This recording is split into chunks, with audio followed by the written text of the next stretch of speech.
Hello, hello. My Charizard is not up. Again.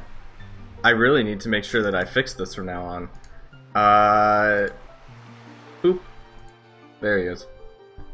Yeah, I don't know why. It's very easy to... You'd think it'd be kind of hard to overlook Charizard, but I guess it's very easy to overlook in the setup, I guess. Or maybe it's just because it's newer and I'm not used to setting it up. Hello, Shade the Umbreon. Welcome to the stream. This should be the final Wind Waker Randomizer stream for a long time. And assuming I don't try this again at some point in the future, but we'll see.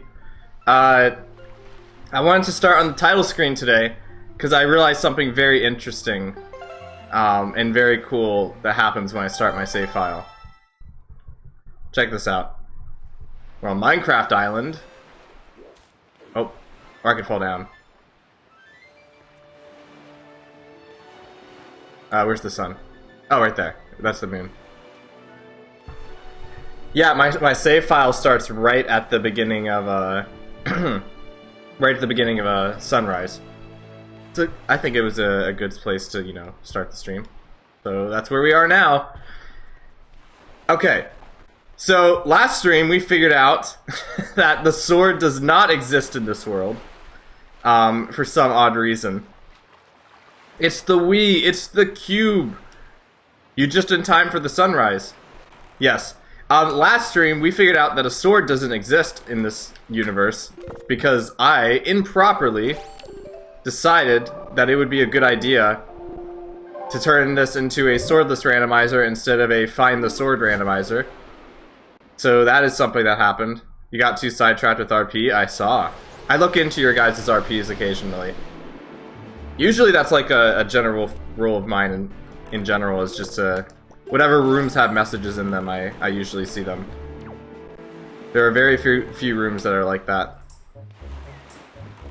Alright. We're going to stop by our house real quick to get some grandma soup. Because it is the most powerful soup in the entire game. And we should have access to this because we healed grandma a bit earlier. It recovers all of your health, all of your magic, has two, you can use it twice in a row, and it lets you, oh, it's lemonade in this version, okay. And, it increases your attack power a whole lot. Not me playing SMBU while watching, that's all good by me. Even just having something casual to listen to can be nice sometimes. That's what I do with other people's streams, is I'll like animate in the background while I listen to people talk, and it's really fun. Just because I think talking is a big part of streaming lifestyles. You know, it's really funny. Back when Smash 4 was first coming out, SSBU was the abbreviation for that. BRB? Okay. SSBU was the abbreviation for Smash Wii U because, you know, at the time it wasn't called Smash 4, and we thought it was going to be on the Wii U, so it was SSBU, Super Smash Bros. U. And, that's what we called it, and then it was called Smash 4, which seems a little generic, but then it kind of made sense because it's Smash 4 Wii U and Smash 4 3DS, so it's Smash 4, F-O-R. Pretty great. Pretty creative. Apparently I have a lot of hours in Smash 4. You love Smash 4? It was my first Smash game. Also beat Subspace Emissary yesterday. Let's go! Subspace Emissary is so good. I love the Subspace Emissary. I was playing it again at a friend's house just like not too long ago, and I just always think about how much I like SF Smash words. Subspace Emissary. Smash Brawl in particular is like one of the most critical games to my gaming history or my gaming catalog, because the characters that were in Smash Brawl ended up the characters in Smash Brawl ended up being like the franchises that I would go on to play regularly. So like I wouldn't have played Fire Emblem if it wasn't for Brawl. I wouldn't have probably played Star Fox if it wasn't for Brawl. I wouldn't have played Metal Gear if it wasn't for Brawl. It's just a whole Full catalog. Also, this is our first time in here. And I was hoping that it would be this place. What a great place to start. Awakening was pretty good, I agree. I have over 300 hours in Awakening, because there was a period of my life where I was just kind of like going around and like doing random skirmish encounters and stuff in Awakening. It was pretty fun. Maxing out all of my character stats. Hello, Lupa. How is it going? We found a dungeon in the first, well, the last dungeon we haven't been to in the first 2 seconds, so that's pretty good. I should probably mark that, actually. Dungeon, put this here. There. Nice, nice. Yeah, it's weird. Awakening was pretty good. You've returned. Cube has returned. Everything is rectangular now. It is now Minecraft. Awakening was your first Fire Emblem game, and it's what gave you the affinity for those type of games. Indeed. I think Awakening was really, really good for bringing new players into the franchise. It's been a while since I've played it, but I do recall it being pretty good. I had a lot of hours in that game. Gotta go. I just got my lunch. I have something to eat while watching your live stream. Hey, what's for lunch? So you followed my stream announcement and got a snack. I approve. You know, I was about to say, watch this be the bow and arrow right away. This is the last major, like, this is the first item. Oh my god. Okay. Okay. I need to explain a little bit about what just happened. So, this is the last item that we don't need, I mean, that we do not have. The last major item we don't have. And we need this to beat the game, to beat the final boss. And pretty much the stream was going to be looking for like the last 3 pieces of the bow that we need to beat the final boss. And this dungeon that we're in right now is a bow dungeon, meaning we couldn't get very far without this item. So the fact that we got this item in this dungeon at this particular moment is kind of crazy, especially since this is our first 30 tries. Well, it's called Porygon, but especially since this is our first instance of getting an item in this dungeon. Speaking of which, I should probably switch this over. Yeah, every single item is accessible in this dungeon now. I don't know which one this is. Chest behind bombable walls. Hopping across floating boxes, light 2 torches. Okay. I think it's that one. He's also replaying Pokemon Scarlet. I feel like it's going to be replaying... I'll be replaying Scarlet and Violet a lot until ZA releases. Indeed, you'll have plenty of time to do that. It'll be great. Also, we can attack things easily now with this, with Porygon. So that works. Watch this be the second bow upgrade. Okay, they're arming us. They're arming us with bow and arrows. Wow, that's kind of crazy. Now, if this is the second bow upgrade, then that's going to be pretty much the randomizer over because, well, not necessarily. We know there's a bow upgrade in the Savage Labyrinth, but, so we need to find one more bow upgrade besides that one. Okay, we're not that lucky. Okay, good, good. We've been humbled. But that was pretty big coincidence. Chest behind bombable walls, Skullroom's chest. I don't know what these are called. Skullroom's chest. Okay, I guess that's it. I've had to move on to Earthbound for my game of choice until ZA because I've beaten the DLC of Violet and I have too many shinies. Having too many shinies is a good problem to have, I must say. Wait. Do we even need to get in there? How many keys are in this dungeon? It says we have everything, so I'm gonna trust that we can get in here. I was a little hesitant because I don't think there's actually any chests in here. I think you only need to get the what is it, like this little statue thing. But yep, now we have the bow and arrow, so Slowpoke might not be getting as much experience as I said I would in the title, but that's pretty wild. We are on a good track, everybody. This is gonna be the fastest WeeMonkey 2 stream in history. Did read Google info that Scarlet and Violet is getting refurbished for the Switch 2. Hopefully there's no more bugs and glitches. Yes, I did hear that. I was actually surprised to hear that Scarlet and Violet is getting refurbished. I'm not sure if it'll be, like, re-released or if it'll just be, like, an enhanced performance update for the Switch 2. It depends on what bugs you're talking about. If it's, like... Because, again, I still believe that, like, they've kind of moved on from Gen 9 now, and they're putting more of their attention towards, like, Gen 10. But, it's possible that they'll be fixing a few bugs, like, maybe some, like, graphical errors and stuff. Oh, wait, that already opens that door? What? Wait, excuse me? Are we so... Oh, I'm so confused. Oh, because we probably have to get the key for... Okay. I was confused about why that place is already open. It's because we normally get the key from the other side of the dungeon. I was pretty happy because the right side of this dungeon is probably my least favorite part of it, but I'm okay with this. There are some chests we have to get here anyway, so it's fine.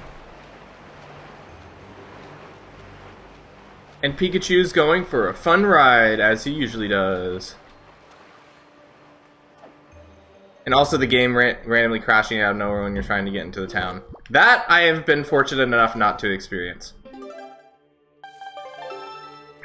I think I'm trying to think, like, what the biggest glitch I ran into in Scarlet and Violet was. I actually don't remember. Which is a good thing. If I don't remember the glitch, then that means it didn't hamper my experience. Or didn't dampen my experience, which is good. Nope, that's not gonna work. Nope, that's not gonna work. This is gonna work. No, it's not. Okay. Oh, that almost worked. Boo boo boo. Never been horrible. The worst thing was the frame rate and textures. Indeed, indeed. I think the Kitakami was the part where I noticed it the most. That part was really, really slow. I'm going to stand here so that the Electrode does not take a swim. But other than that, it wasn't, like, super duper, like, game breaking to me. Oh, there was a few times I got stuck on a wall. That was probably it. Crasharola Lake. That's like the big lake in, like, the northwest side of the region, right? I like that place aesthetically. At least. This is not going to end well. That's okay, because we are strong. Never mind, I'm gonna get electrocuted. Thank goodness electricity doesn't travel through the water in this game. Lake was very laggy. Hehehe. There's a chest in here behind that bottom of the wall, I'm assuming. And this guy's gonna give us problems, so we're gonna do this. You know, it's funny, if I was to make this community now, since it's like, you know, 3D Pokemon related, I would probably make Porygon the mascot. Just because it seems very fitting. The chest!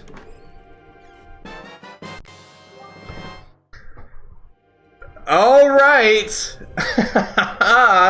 That's the second bow upgrade that I was literally just talking about. Wow, that is wild. So apparently this randomizer just really, really loves me after it figured out that I duped myself by not giving me a sword. So now it's giving me every single bow upgrade that I could ever need. Wowie.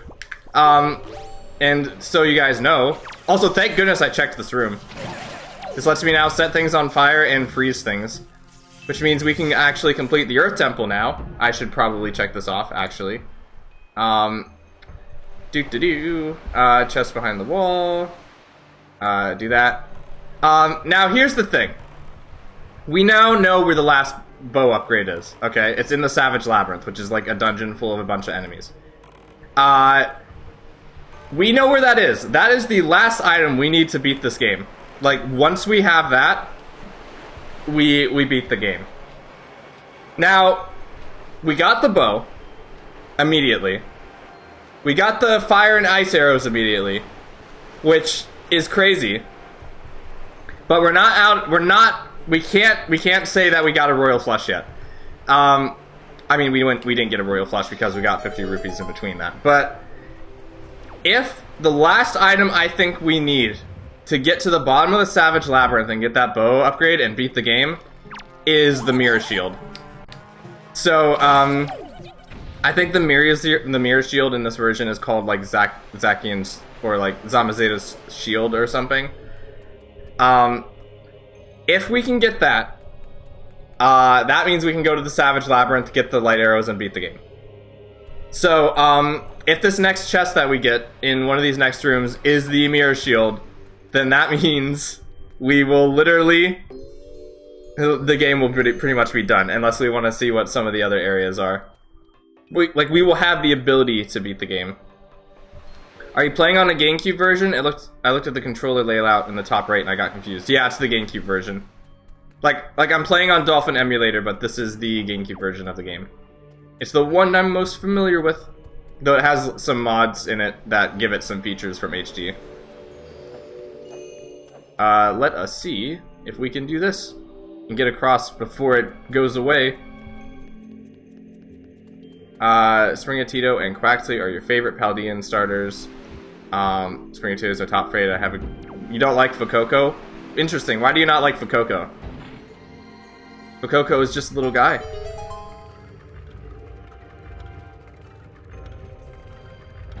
I will say that Gen 9 was the first time I picked the grass starter over the fire starter. Okay, I guess we're talking about like memorable glitches. Here's one. I usually have a tradition of always picking the fire starter for each playthrough. But I decided to pick Sprigatito this time because I really liked its design, and while I was going to pick Fuecoco first, the Sprigatito that I found in my playthrough was like being very wholesome and like just running against a wall. So I decided to pick that Sprigatito instead because I wanted to see what that one had in store for me specifically. Oh yeah, because we got the fire arrows, we don't need to do puzzles anymore. Whoosh.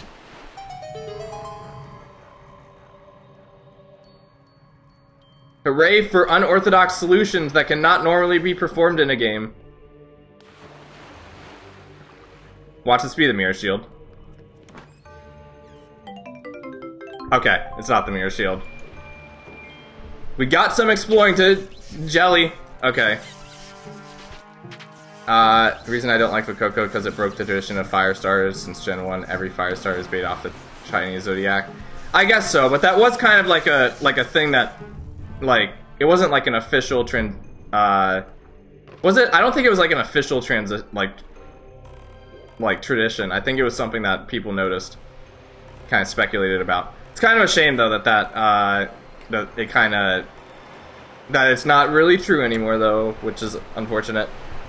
The thing that Scarlet and Violet actually changed, that like a tradition that kind of bugged me a little that Scarlet and Violet changed up, is the professors in Scarlet and Violet aren't named after trees, unless like Sada and Toro are like trees in like a different language. I don't think I think they're the first professors not named after trees, which is kind of wild. Ow. Don't electrocute me. Stop! Okay. Ah! Okay. Fuecoco could have been a snack. Snacks are cool.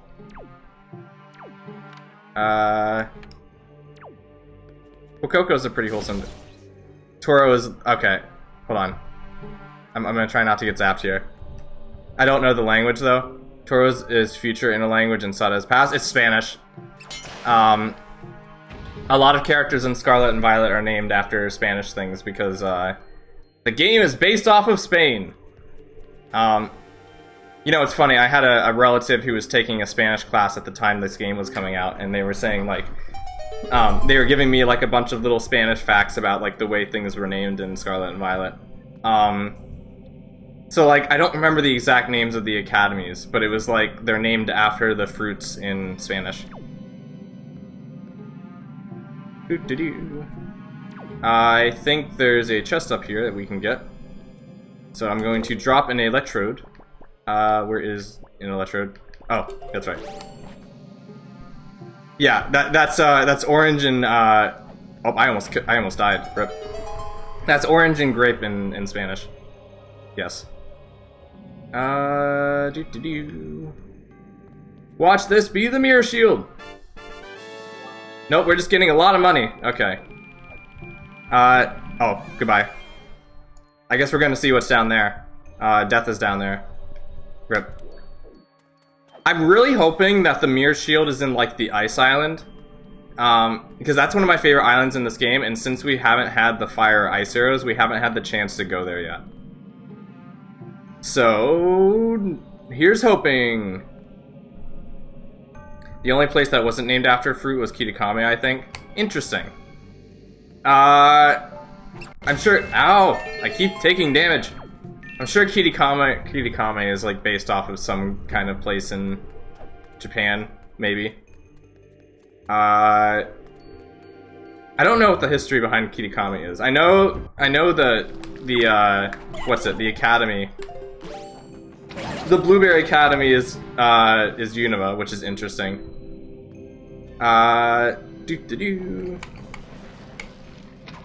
Whoosh. Also, once we get the light, I think the light arrows being at the bottom of the Savage Labyrinth is very fitting because the light arrows are very, very broken. If you get the light arrows, you can kill any enemy in the game in one hit. So, womp womp. Oh, they're already alive. Okay. Hello, friends. Here's a snack that our viewers have on the stream, watching right now. It's very tasty, very spicy. It'll make you explode. Do you guys ever? I'm not sure if they still do this, but all right, we needed that.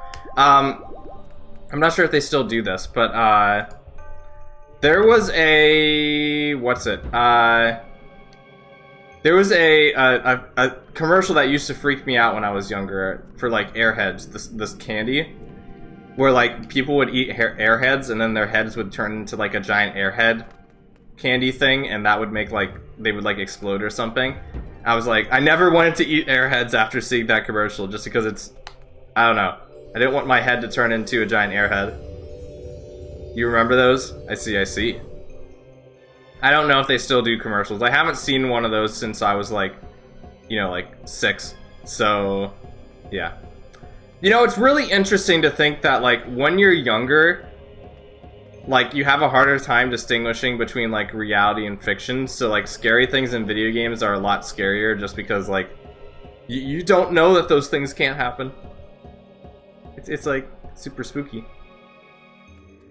I guess it's a very magical time to be alive, though, because, like, everything is possible. I don't know. Whoop. This is our statue friend. We say hi. We say hi to our statue friends. I think we got everything in the first part of the dungeon, which is good.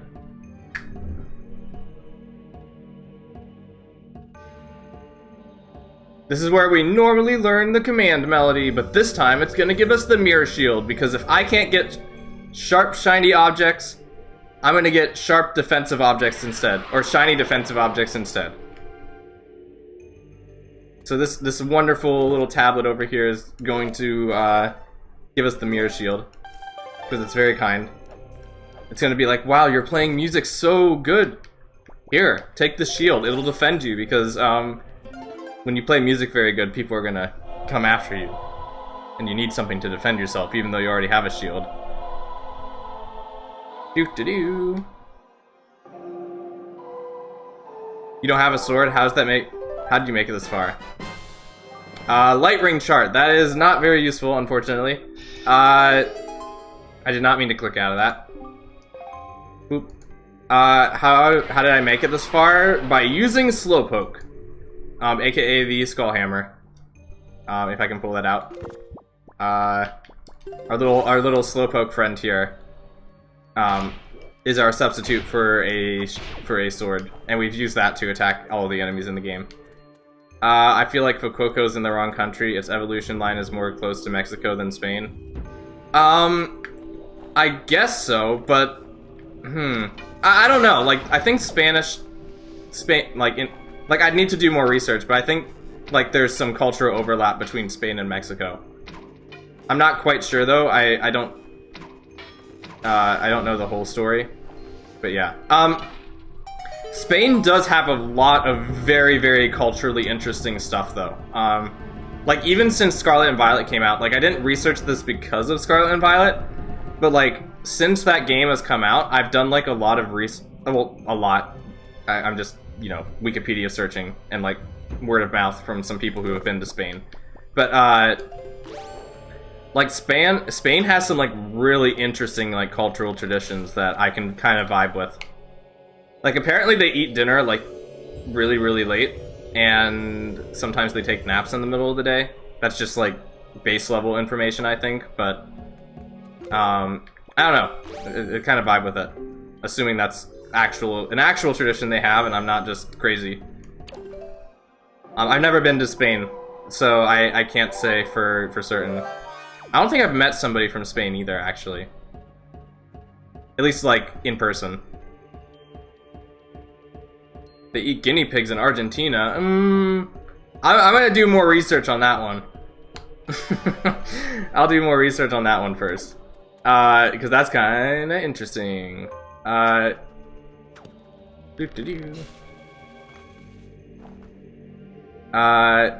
know, it's funny. It's funny that you bring up Argentina, because it's a South American country, you know that much. It's funny that you bring up Argentina and South America, because I was literally just talking about this morning in the server. South America seems like such a fascinating place to me, because like, a lot of, like, humanity and our cultural centers are in the northern hemisphere, just because of how, like, the land has kind of been laid out. Actually, I think we need to put the statue on that button. But because of that, like, places like South Africa and, like, South America feel, like, so isolated from, like, I'm not saying that they're, like, completely isolated, because, like, they have their own, like, major hubs as well. Like, Brazil has Rio and other places like that. Chile has Santiago, I think it's called.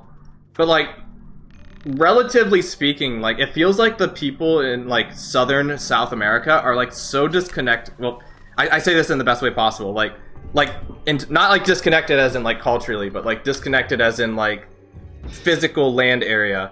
Like, if you were to take a plane from Santiago to, like, China or something, it would take a really long time. And I find that fascinating. I find that really, really fascinating. Just the fact that, like, you know, South America kind of has, like, its own little space, with, like, a bunch of different cultures and stuff like that, that is kind of, like, a bit further away from the places we usually go to. I don't know.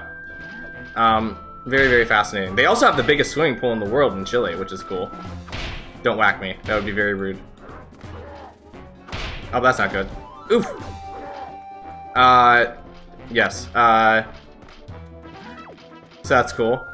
What other... A friendly Zard has joined the chat. Hello, German Charizard. How's it going? We're talking about South America.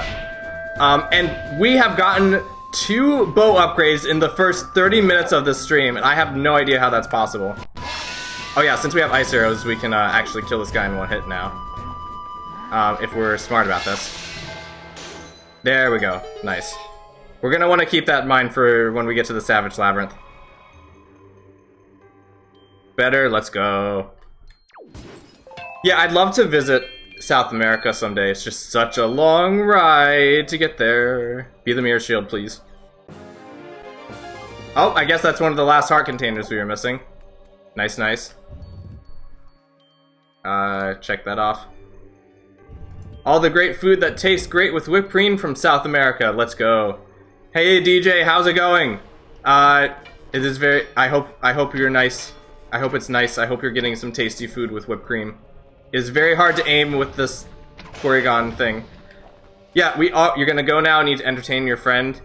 Have fun, but beware of cubes. I shall. Yes. I was thinking about, shoot, my mind's going in like a bunch of different directions right now.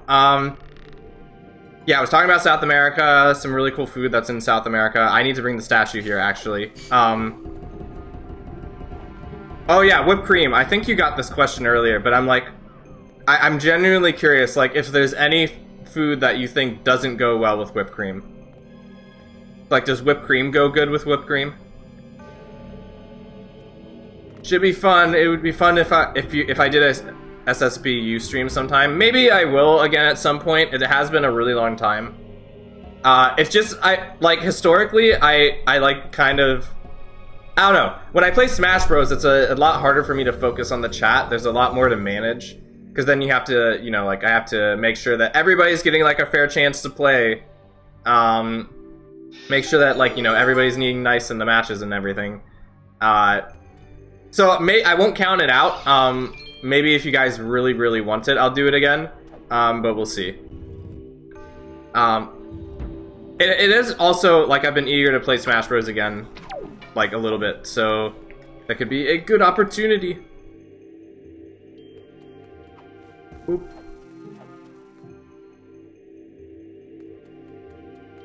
Also, it's funny that, like, I keep thinking about how Byleth is in Smash Bros, and I haven't played Smash Bros enough to be, like, since Byleth is in Smash Bros, I should be playing more Smash Bros, because that is a necessity for me, to do anything that has Byleth in it. Or to, play anything that has Byleth in it. Some veggies are not the best with whipped cream. Noted. I will, whenever I decide to use whipped cream on things, I will proceed with caution if it is a vegetable.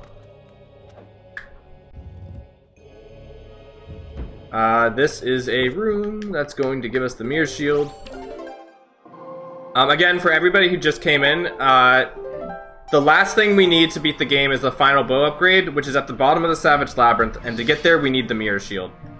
So, we are looking for the mirror shield right now. And once we get that, like, we're on, like, the path to finish the game. It was a while ago, but I watched one of your Smash streams and I was sad I couldn't join due to not having online. But now I have it and it would be a great time. Then I will keep that in mind. I will keep that in mind for the future, for sure. Yes. I just have to think about how I'd want to structure it. I really, okay. Let me read Lupa's comment, and then I'll come back on this. OG evolutions on my channels are retiring. Whoa, that's kind of a big step. They've been on my channel since Jan 29. New evolution characters are coming out with more Pokemon. That's wild. That's a big decision. I'm wishing you the best with that. Okay, so was gonna play Engage, but then I remembered Wii Stream. No, I took you away from Fire Emblem Engage. Don't worry, we'll make this a speedrun. This will be a speedrun stream. We're gonna beat the game immediately, and then you can play Engage. It'll be great. Okay, this is the only reason we needed the leaf earlier to actually beat this dungeon. Well, actually, no, that's when, I guess this is something I could say. Swallow, since our last stream, Swallow, the silly dragon who watches our stream, has started his own Wind Waker randomizer, with me overlooking him. So that has been really, really fun to watch, especially since Swallow has never ever played Wind Waker before. So he has no idea what's going on. But it's super funny. Need to get back to Edelgard's Root in 3 Houses. Hey, let's go! I will always endorse more gameplay of 3 Houses. And I will also endorse more gameplay of Engage, because Engage is also very, very fun. There should be a Wizrope here. Yep. Okay, I was gonna say this about, a Smash Bros. Stream. Custom Pokemon characters coming to your channel too. A friend of mine is helping with this. Hey. So here's the thing. There was a how do I want to say this? Okay. I really this kind of goes into like a small tangent, but like I really wish, and I know there's technical limitations, so I understand why it's not a thing. But I really wish 8-player Smash was online, because I just messed this up. I just completely messed this up. What is wrong with me? I just completely messed this puzzle up. I really wish 8-player Smash was online, because one of the things that I'm always thinking about when I'm playing Smash Bros. Or when I'm doing like a viewer stream is that I want to make sure that as many people as possible are like playing and having fun as possible while watching or while playing. And, you know, if we had 8 people, like 8-player Smash online, that means more people could play Smash Bros. At the same time. Which would be very, very nice. Also, I think I checked this off, so I need to do that. Because there was this... Okay, so there was this one experience I had in undergrad. And there's nothing against this. I absolutely have nothing against people who play Smash Bros. Like this. And I think it's, like, you know, the fact that the community around this is so big speaks very, very highly about, like, how well of a game Smash Bros. Is made. But I was watching, there was a friend who was using my console way back in the day to play Smash Bros., like competitive Smash Bros. Matches, online with some streamers at the time. And the way they had, like, the arena set up in the Smash matches is it was always one-on-one matches because, you know, it's a competitive game. And it was like a stock match. So, but there was like 8 people in the room. So I was thinking, like, all those people in that room, this is not even including the people outside the room who are watching the stream hoping to get in, are waiting like 30 minutes at a time for one Smash Bros. Match with one person, and then they have to wait another like 30 or 20 minutes for another Smash Bros. Match. Which, like, I think that speaks very, very highly. Like, I think that speaks incredibly highly to, like, how passionate some of those people are about the game they're playing and the way they're playing it. But like, I would not personally. I wouldn't host a Smash Bros. Stream like that just because, like, I first of all, I try to keep things like very chill. I'm not very super duper competitive vibes person. If that makes any sense. Oh, I hit that. What? When did I hit that? Oh, okay. And I also don't want everybody to be waiting for 30 minutes for a match in like a 3-hour stream. So, yeah. I don't know. Different perspectives. Yes, that was a big oof moment. We got to see what was down in that giant pit. It was very dark. I do not want to be standing here. Be the mirror shield. Oh, well, that's actually very, very good. We could have used this a lot earlier, but that's fine. This makes it so that we can now hold $5,000 in one wallet. $5,000. But yeah, I guess that's part of the reason why I haven't done a whole lot of, like, competitive, like, well, not really competitive, but, like Pokemon viewer battle streams, just because, like, well, I guess in that case it's a lot easier because, like, it would be, like, one battle per viewer, so it would be a lot more reasonable. Geez, I'm really not lucky? No, I think that was really lucky, actually.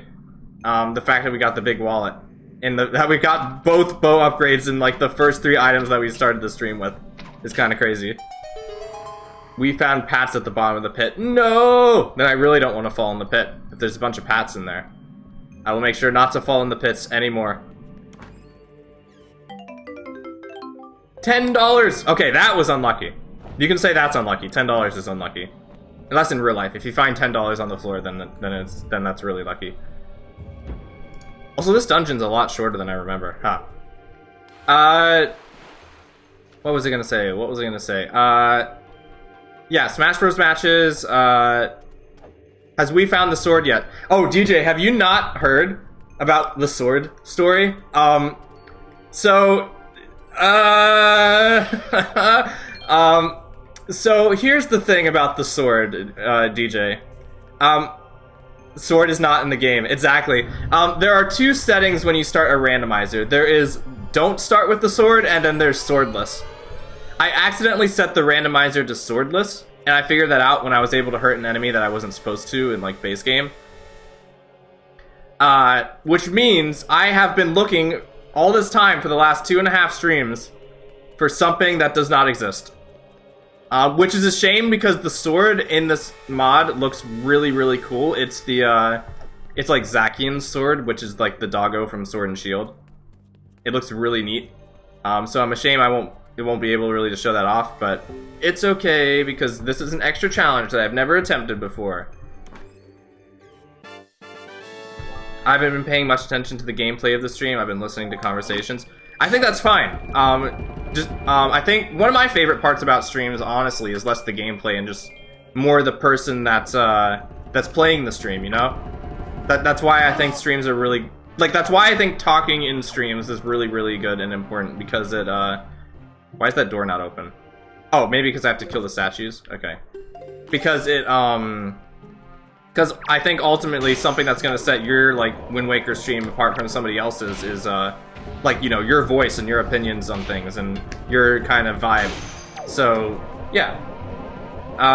Pikachu on the head is so cute. Hey, Gary Lee, welcome to the stream. Indeed. Pikachu has very good balance because it's able to stay on our head even when we're rolling, which is awesome. Pikachu is very skilled. This is actually, I don't know if you've played Wind Waker before, but Pikachu is actually the... Wait, hold on. I just realized I've been playing without custom textures this whole time. What the heck? Hold on. I was gonna say, Pikachu is usually a, Pikachu is usually our, like, hero's charm, which is like a mask that we put on our head that lets us see enemy HP bars. But now it is Pikachu. Okay. Load custom textures. Bam! That looks more like what it's supposed to look like now. I apologize, I completely forgot. I didn't even notice. So now our items actually look like how they're supposed to be, which is not what they're supposed to look like. So, hooray. Yes, Pikachu is our hero's charm in this.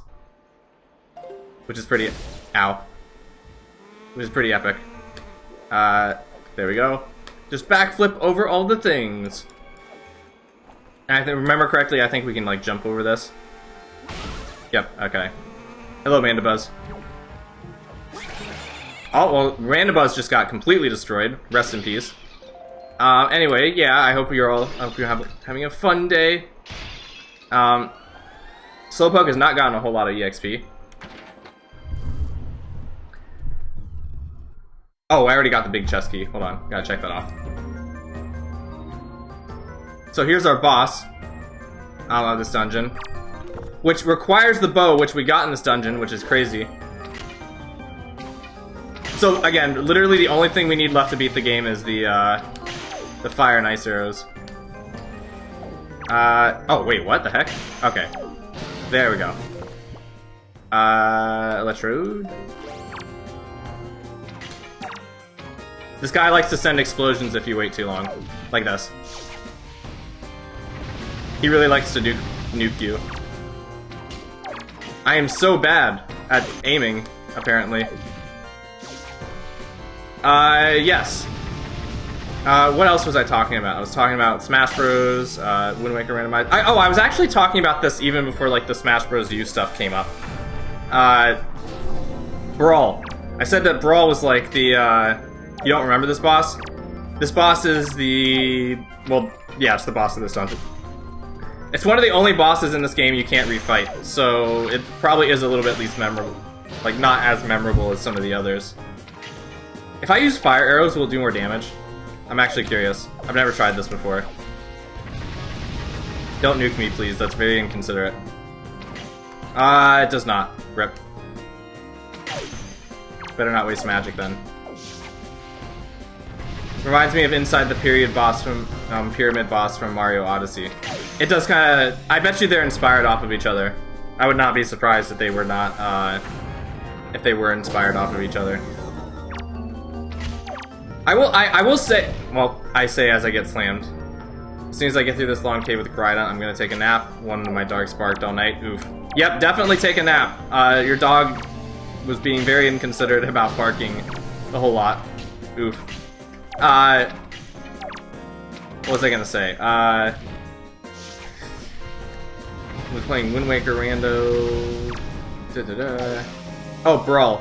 Brawl is one of my favorite games just because it, you know, I really like its vibe. I'll probably do Subspace Emissary someday. The path can now be opened. Whoa! Look, Pikachu is just like staring at this giant statue. He's about to receive his blessing. You're gonna go get a snack? I hope you get the most tasty snack ever. Whoop. So we have 52 locations left to check. 2 of those are in the Savage Labyrinth. So we just need to find the Mirror Shield. Is that the green rupee? Please tell me that's the green rupee. That would be great. I can't tell. Let's see. Oh, it's a yellow rupee. Okay. That's very anticlimactic, because I don't think we have found the green rupee yet. Again, I guess, for those of you who don't know, there's a single green rupee in the randomizer. So, yeah. There's one chest in the entire game out of like 500 that will give you $1. It's like getting the penny in Deal or No Deal. Have you guys ever watched Deal or No Deal before? It was a show that was like really popular around like 2008, I think. Let's go. You've watched it? Let's go. I used to be really into it for a long time. Never heard of it. It's a very, yeah, the penny was crazy. For those of you who don't know how Deal or No Deal works, basically it's kind of a show that's like entirely built off suspense. Because you make like, well, I shouldn't say you make one decision and that's it. It's kind of built around decisions and odds. So like at the start of the game, they give you like 24 like suitcases to pick from, and you pick one of them. And each of them hold like a different amount of like dollar amounts. And at the end, like and then from that point on, you keep opening chests, so the suitcases that you didn't pick. And what that does is it like eliminates the odds, or like changes the odds that your chest or your suitcase has the $1 million in it. So at the end of like a set amount, so like every 4 suitcases or every 3 suitcases, the host will give you like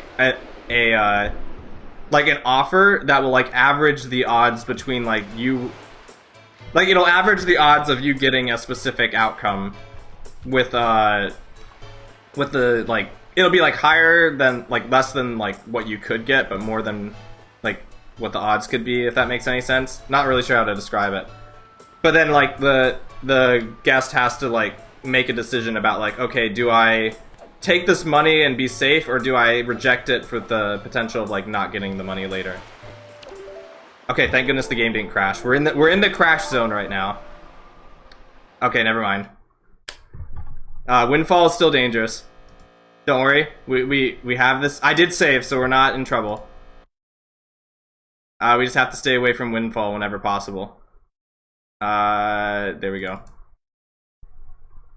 Just had to say it, Mr. We know. Don't worry, I saved. It's fine. I will change the time of day. Like, okay, maybe we should avoid Windfall, because there's like a million other places we could actually go to. And there's only 3 checks left in Windfall. So how about we avoid Windfall unless we absolutely have to go there? What are the 2 checks here? The delivery reward? Okay.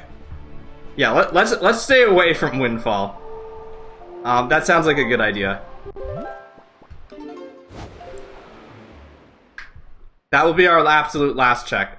Watch the mirror shield be at Windfall. That would be very horrible. But it's okay.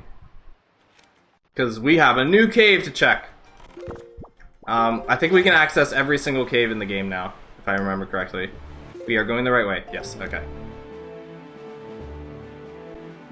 This cave that we're about to go to has been haunting me for a very long time. We've visited all of the dungeons. A lot of these caves will probably only have 1 check in them. But we shall see. And the weird thing is that a lot of the caves we haven't checked are like between each other. So it's very possible that some of the caves we're about to go to could be like legit, like what they actually are in the base game. Let us use our Magnemite so we can travel up this thing. Whoosh. What will this cave be? It's a mystery. This is the boating course cave, I think. Let me mark that off. Boating course is that. Okay. Downside is we don't have a sword, so this is gonna be kind of a weird. Where's the boomerang? Oh, yeah, okay. And these guys are the worst on when everything is at like 4 times damage.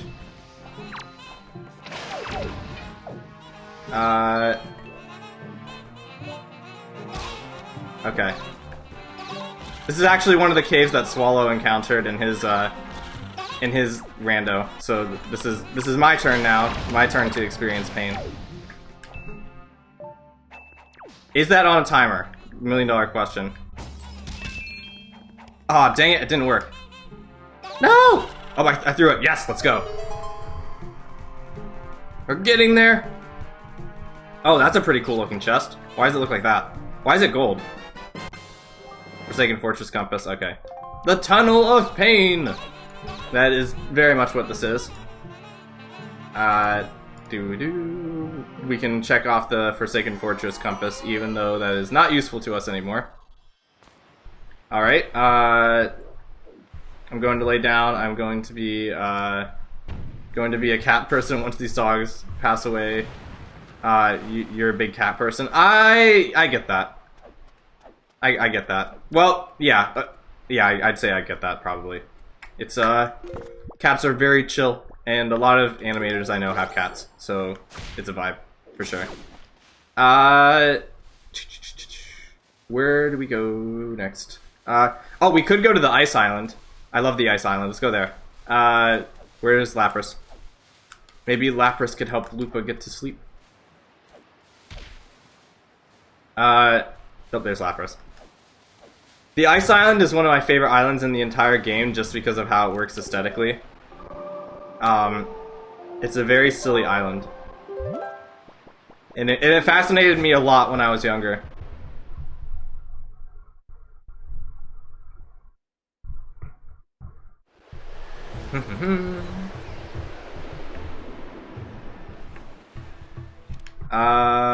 It is west from here, so that is the exact opposite way I'm facing.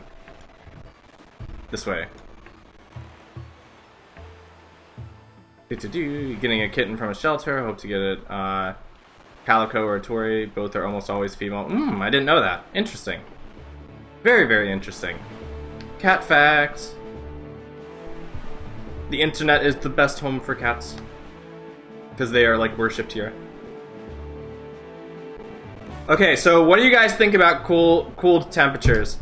So we were talking about Argentina earlier, and Argentina has Patagonia, which is very, very cold. It is very close to Antarctica. Yes. Yes, you do like cool temperatures. They are cool, or the cats are cool. Either way. So as you see, welcome to Patagonia. It is very, very cold. This is a very accurate simulation of what it feels like when you go to Antarctica in real life, and I'm not exaggerating. What's the most unique cat breeds that ever exist? Yes, you can tell us. This is a simulation of what it's like when you're in Antarctica during the winter, and I'm not exaggerating, because I've seen videos, well, I've never been to Antarctica, but I have seen videos of like 70-mile-per-hour winds and blizzards, and this is probably like pretty tame. And apparently our character is just super strong because he can just take it. Now the downside is, wait, hold on, I'm gonna take Pikachu off of my head so that Pikachu does not get hurt in the situation. Is if we want to live on this island, we are not in luck, because then we become an ice sculpture, and then we void out. So because of that, this place was locked off to us for a very long time. Let's put Pikachu back on our head because we are not going to become an ice sculpture again. We can use our trusty Porygon here to cause climate change. Up, or I could just miss. Oh, or I could not miss. Rip. So now Antarctica is now open for habitation. The Savannah cat is one of the few house cats where it's one of the parents of several cats of Africa that breeds half. Oh, interesting. Nice. It looks like a cheetah. That's kind of wild. I'll need to look it up later. Sup, chat? I told Wee and he's gonna start. I joined and Wee said he's gonna start climate change. Just temporary climate change. Look, it's only 4 minutes and 35 seconds of climate change, and then it goes back to being Antarctica again. So how's it going, Hollow? I hope you're doing well. We've had incredible luck this randomizer so far. We found 2 bow upgrades of the 3 that we need to actually beat the game. It goes good. Hey, nice. So now all we need is a mirror shield and the last bow upgrade. Once we have the mirror shield, we can go to the Savage Labyrinth, which is like the enemy gauntlet with like a bunch of enemies in it. And get through that, go to the bottom chest, get the last bow upgrade, and then we beat the game. And then we can move on to back to, what is it? Pokemon XD. Gonna be great. Easy clap. It's pretty fitting. This has been a pretty great randomizer, all things considered. Kind of silly that we set it to swordless, but that's okay, because that's a memory. Where is Charizard? Okay, there we go. And I would like to remind you that if climate change becomes not active again while we are standing on this island, then we are going to become a physical part of Antarctica by being frozen. That was less than ideal. I don't think I've ever...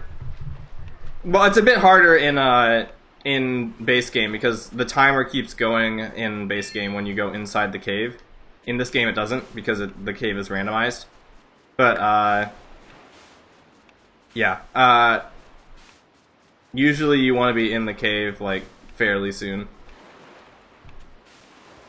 I don't know how this ice block is moving. Except for magic. I guess that's one way to say it. Okay, so this is the inside of the cave.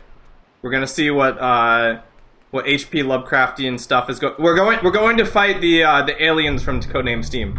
That's exactly what we're going to do. We're gonna fight the aliens from Codename Steam. Oh, I love this cave.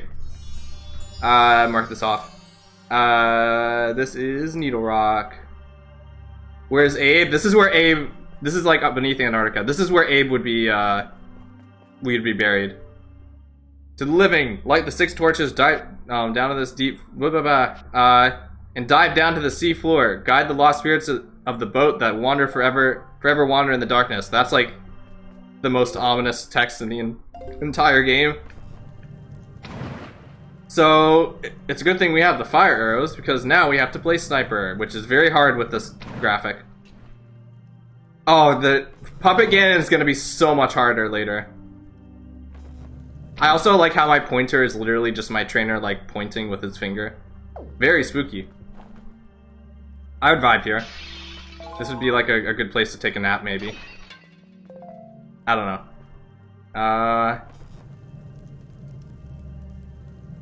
Apparently these torches have also really good balance in that mist for some reason. Rip. There we go. I remember there's like one that's like, oh, it's like right over there. Okay. Codename Steam 2, Abe's Revenge. That would be a very big plot twist, I'm sure. As if Abe got taken over by the aliens. You know, Codename Steam turns 10 this summer. So that's kind of wild. Also, if you guys have not played Codename Steam, go play it because it's very fun. I might stream it someday, we'll see. Olge. Eek. Why is the chest red? $200! Whoa! Game show moment. We can turn these off. I think this teleports us out. Yep. Yep, see, climate change has been reversed. Let's see, I will save my game. Because that is something that one should do occasionally. Oh, wait. I don't wanna check off the cave chest. Because I just remembered, I think there's a chest in this island that we have not gotten. Where is the frozen cave, actually? Hold on. Dragon Roost Island Cave is Ice Ring Island Cave? That doesn't look right.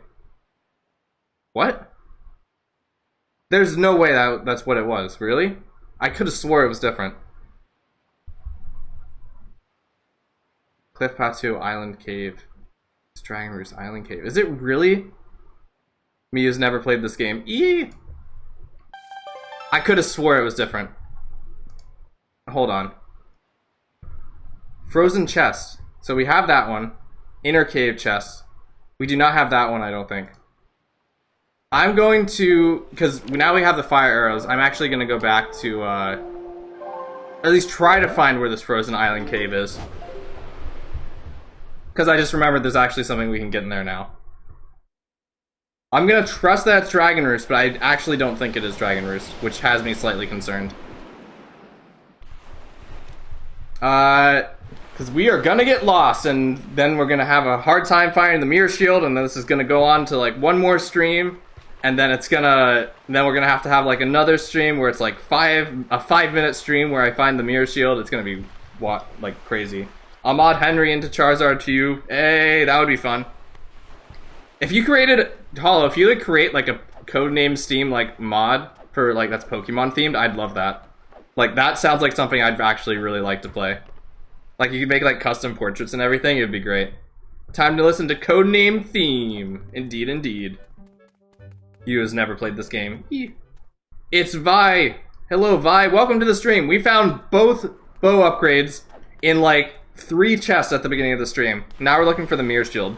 Because that's all we need left to get to the bottom of the Savage Labyrinth and beat the game.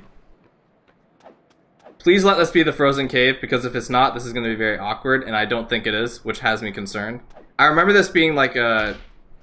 What's it? Like the moth cave. Yeah, it is the moth cave. That's slightly concerning. What does it say? Now I'm going to have to go look for caves. What does it say that the moth cave is? Oh, Oh, okay. I was confused. It's the Dragon Roost Island Cave, not Dragon Roost Cavern. Okay. I was so confused. So, there is a grotto on this island that isn't Dragon Roost Cavern. I was just super duper confused. I was being silly. Okay.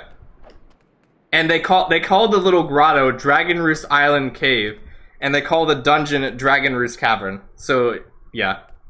It's the team that I call Codename Steam. That is indeed a song. It's a very heroic and patriotic song about a team that wants you to join them called Codename Steam. I can jump down here.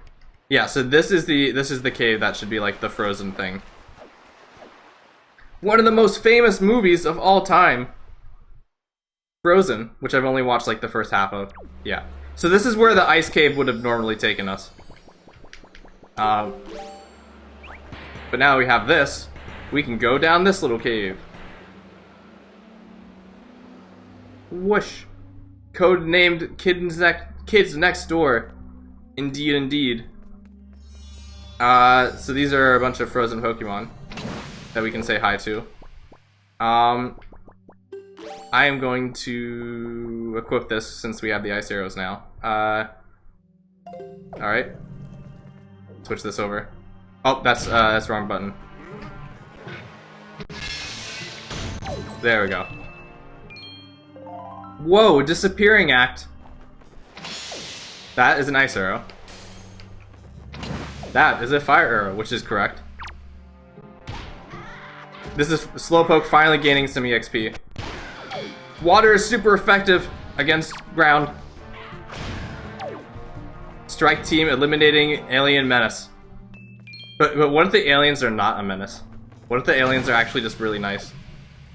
A Clink shield, indeed. Oh, this guy has a shield. That's unfortunate. Okay, so we're gonna have to play around with this little... Oh wait, no, we don't need to do that. I'm silly. We have this guy's little lance here. So this is gonna make our lives so much easier. So now that he's doing that, we can do this. Bam! Ice arrows make things so much easier, which is why I'm kind of glad that we did not get them until just now.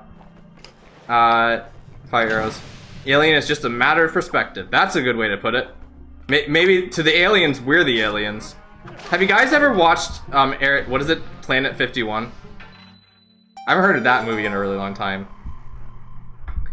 SAV rant no sphere map on metallic object. Rest in peace. I don't think there is a, like, metallic... Is there a metallic shader for Wind Waker? I don't know.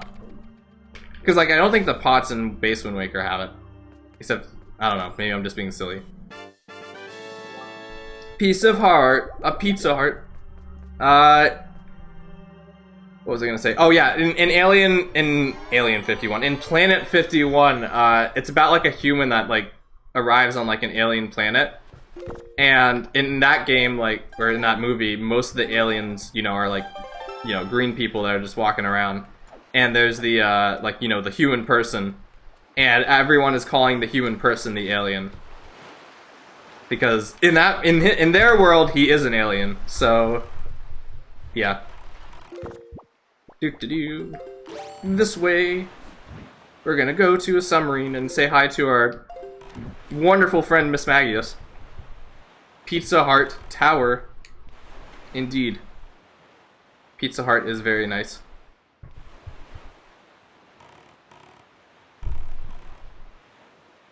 I guess another silly Smash Bros. Thing is that one of Falco's taunts in Smash Bros. Has him saying piece of cake. I always like to imagine him saying pizza cake. He's not saying piece of cake, he's saying pizza cake, as in an object. He's got a pizza cake. Brain rot. Wait. I need to read this language. A movie that showed how big the universe is. That I do not remember. That's pretty crazy. Rain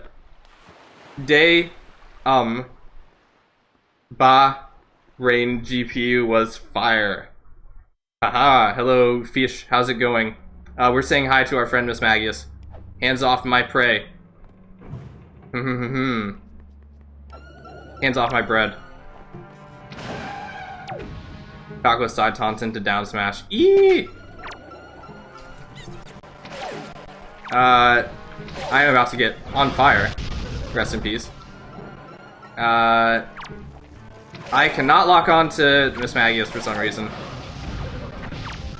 Ooh. Here's a fire. Woo! Oh, there's more. Hello, friend. I did not remember this cave being this aggressive. I'm not gonna lie. And these guys again. Oh, but I guess they don't count. They're not enemies. They're actually good guys. Doing good, let's go.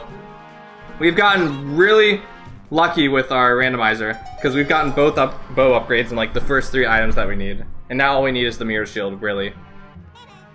Miss Maggie is using cheats confirmed. Rest in peace. Earth Temple small key, that's really good, because that unlocks a lot of stuff. A lot of stuff. When are you gonna stop streaming the game? This should be the last Wind Waker randomizer. As a matter of fact, it's like, I'd probably say like 99.9% that this is the last Wind Waker randomizer stream. Because then, like, we'll have everything that we need to beat the game. We're literally missing only 1 item. Both upgrades, casually forget the light arrows. Yeah, it's not that I haven't forgotten the light arrows, it's just that we got 2 upgrades, and then we need the mirror shield to get the light arrows. Because we know where the light arrows are. They're at the bottom of the Savage Labyrinth. What caves have I not checked? Whoops. I think that was the Bomb Island cave. I don't remember what that cave was. Actually, I accidentally checked something off. I think it was the Bomb Island cave. Either way, we're gonna check that out. Overlook Island cave. Both of those are actually right next to us. When he realizes the mirror shield is at Windfall. Hopefully it's not at Windfall, because that place likes to crash a lot. Bro, you'll be in your 60s and you'll still be streaming Zelda Randomizer. I hope so. I love this game.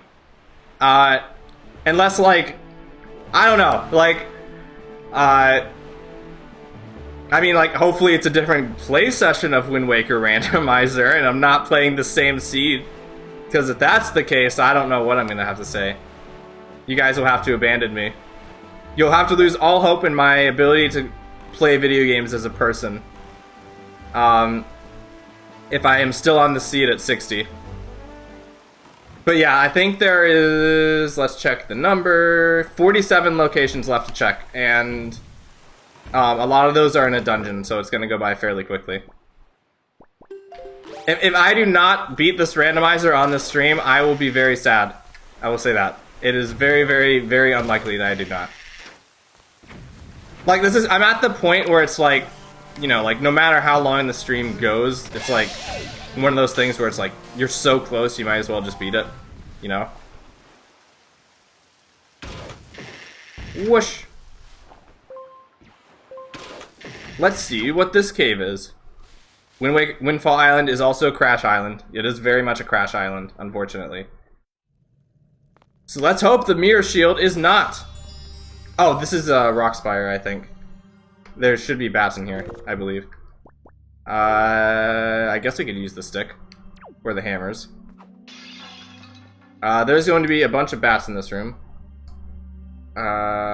This is Overlook. There we go. Boo boo boo. Hello to bats. Oh, well, this is basically Mount Moon.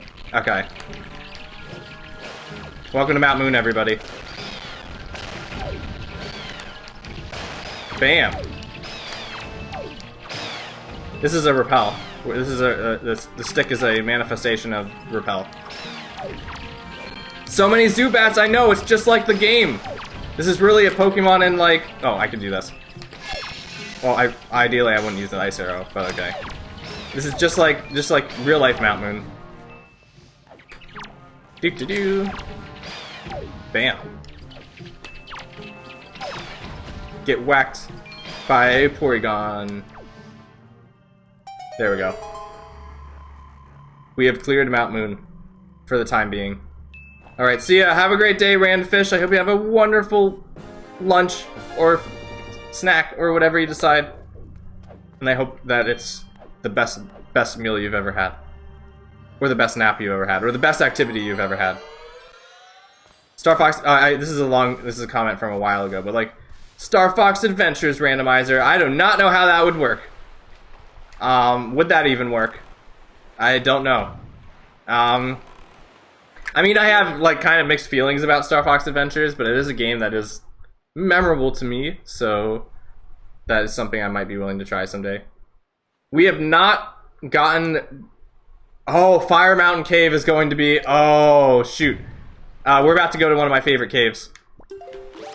If I can go there, which is not this way, it's this way. And I want to check something off, which is Rockspire. I think we've already checked that off. Okay, good, good, good, good. You're back with ramen. Let's go. Another Pizza Heart. I love Pizza Hearts. It's funny because, like, again, I was saying that Swallow was playing this game on a randomizer. And a lot of the caves and things that Swallow ended up doing were, like, the exact opposite of me. Because he got, like, the bow, like, super duper quickly. And a lot of the caves he ended up finding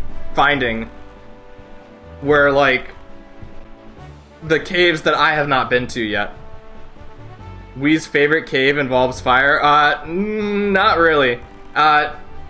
It's just that the entrance we're going to take to get there is a fire cave. Normally this cave isn't very fiery. It's a... Okay, so if I have the math correctly, we're gonna be going into this mountain here, like in this block, but the cave that we're gonna go into here is normally right here, in this corner. So, we're not actually going to see what the inside of this mountain looks like right now. But yes, this is a very unsafe Wii place. We would not recommend coming here. It's very dangerous. Full of fire. Would not recommend. Do not bring your valuables here. Do not bring your house here. Do not settle on this island. Do not pass go. Do not get $200. So we're gonna cause another temporary climate change. So if we must come to this island, we can at least see what it has to offer for a very short amount of time. Again, would not recommend settling on this island, even though this is pretty much Iceland. And I would recommend settling on Iceland, I think. Maybe. Maybe not, though. Iceland is pretty cool. But there are a bunch of volcanoes in Iceland, which is a little less cool. And that's like, well, maybe if it's a volcano that's erupting, it's pretty bad. But if it's a volcano that's not erupting, then that's pretty cool. Because it is literally cool, because there's no fire, because it is a volcano.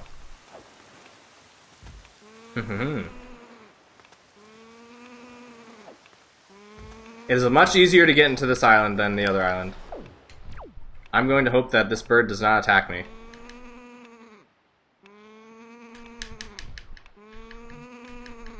That bird is very, very upset with something. Please tell me that I guessed correctly and that this is the cave that I think it's going to be. Because if it is, I'll be very happy. It is! Let's go! Okay, so I have a story about this cave. In the base game, you get the ghost ship chart in this cave, which is an island you need to, like, you know, get into the ghost ship, and the ghost ship has an item you need to beat the game, like a Triforce shard. I was always very scared of this cave coming in as a kid, because they have these things. And these things are floor masters, and they really do not like you. It's Mimikyu, which I guess is fitting. Because if you go near the hole, they really want to show you what the inside of their little house is. So they drag you in. And that terrified me as a kid. Like, more than anything else in this game, even the Redeads. Which I don't think we've seen a single Redead yet, actually.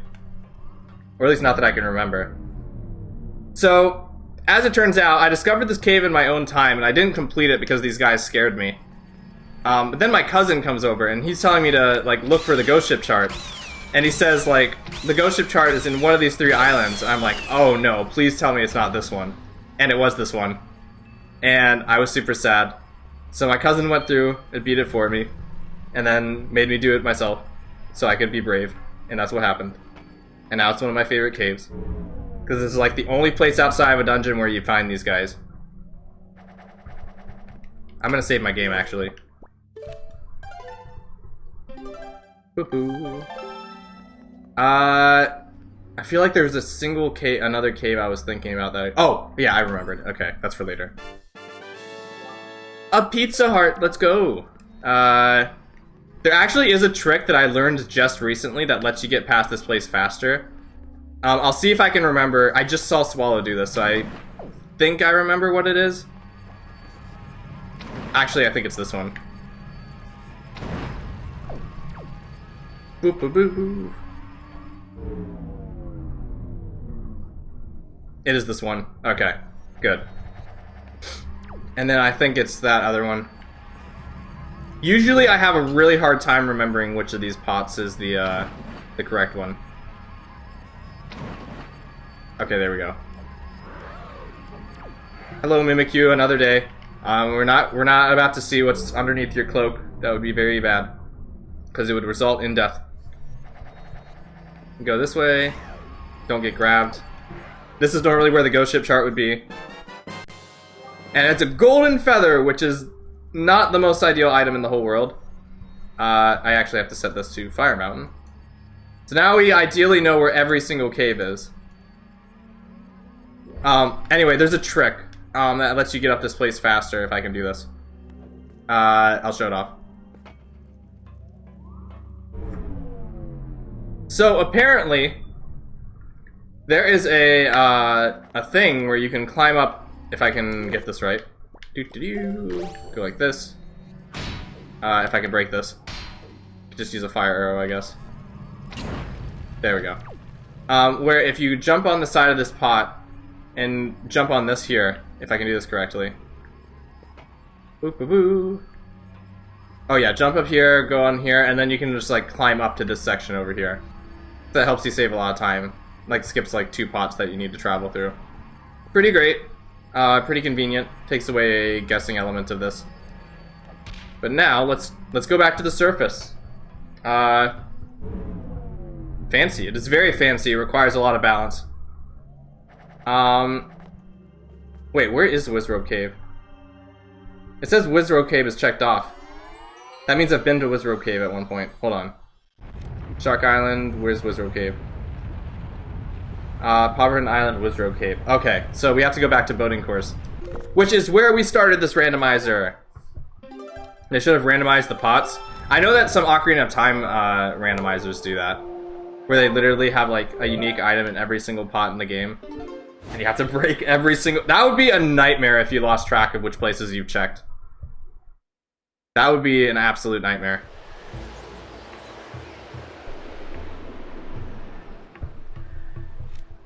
I'm just really hoping that I didn't forget any cave anywhere, because then that's going to be a nightmare, because I do not trust my ability to check things off sometimes. many treasure... Oh, we're still missing quite a few treasure charts, which is interesting.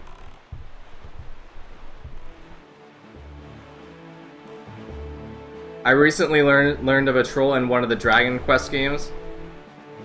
Oh. What, that's interesting. What kind of troll? Is it a troll as in like the internet sense, or is it a trolling troll who is a troll in the internet sense? Okay, so I believe this is the Wizrobe Cave. So hopefully we can actually beat this cave and get whatever is in here. It's a trail of treasure chests that lead to a room full of mimic chests. That is a huge troll. I approve, actually. Here is... Where is Miss Magius? Okay. Oh, I missed it barely. Rip. Which means we have to give Slowpoke some EXP! Ow. Where's Miss Magius? This would be a lot easier if I had light arrows. But I do not. Whoop. I'm afraid to take out the Wizrobe right now because, wait a minute, aren't those Pokemon? We're having a Pokemon battle, you know? Don't worry, see, this is Slowpoke. We're having a Pokemon battle. See, Porygon just used a Fire-type move. I think 3. Porygon is very good at using Tri-Attack, which I realize is what this is probably based off of. Also, this is going to be very bad. This is very interesting. We got Froth Seeds! I am losing track of everything. Burbs. Let's think about how fire is super effective against water, except not really, in inverse battles. Ah! Fire! Very dangerous, very not safe. I need to actually take a step back and figure out... Oh, that guy's about to summon. Okay. Keep an eye on that guy. Oh, I think that guy just summoned, which is unfortunate. Yee! Crazy. Oh, he summoned a Moblin. That's not good. I don't know why I'm scared. I have a bunch of fairies, so I really should not be concerned. It's just really hard to lock on to these guys. I'm also running out of arrows, which is kind of unfortunate. I'm gonna get whacked by fire. I'm gonna stand back here and play this safe. Ow. What hit me? Okay. Ah! Thank goodness I saved this cave for later. Goodbye, friend. Let's not have you summon again. That's not something I want to be seeing right now. There we go. Let it be known that Porygon can in fact hurt ghost types. Any moment now. Wizrobes take a long time to spawn if their summons are still on the field. If they're not, then they spawn like immediately. Whoosh. Sorry, you gotta go. That's fine. I hope the rest of your day is fantastic. And that you do a bunch of really cool stuff. There we go. Now, do we have to kill these or knock out these little Froth Seed guys? I think we do. This is gonna be interesting. Let us bring up our handy dandy Pokeball so we can catch these little creatures, kind of, and then release them. Boop. This is usually the best way to take them out, I find. But bam. Oh, there's still one there. Okay, hello friend. Defeated.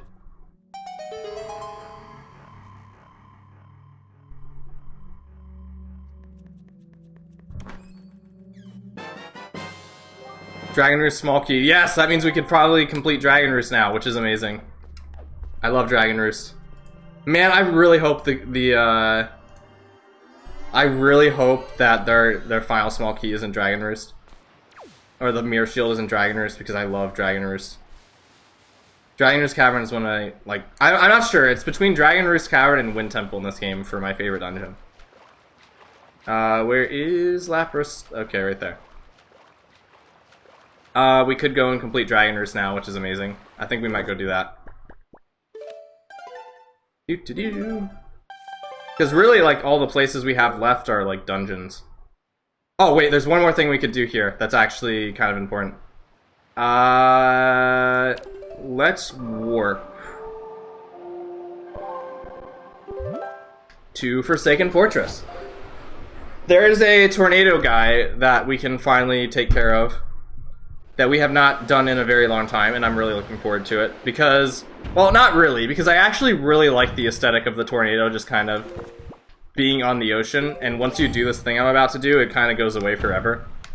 This is normally how you unlock warping, but through this, we can finally get an item out of whatever this is about to give us. Indeed, indeed.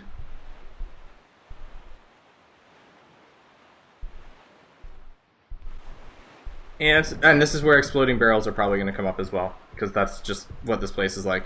Yep, there's the tornado. There's just something I find really, really calming about there being like a giant water spout. Would you guys not want to... How was the Wii's day today? It's been very chill. A lot of it was just kind of catching up with you guys on Discord, animating a little bit. The go-go animation that I was doing, I think you saw that, right, DJ? The go-go animation I was doing, I had to redo the skip keys because I didn't realize, like, I don't know, they were a little... Well, it's a lot easier to see the arrows here, actually. That's pretty neat. Usually it's really hard to see the arrows. I'm doing very bad. Hold on. That should be it. There we go, okay. I had to redo the skip keys, but now that it's looking really nice.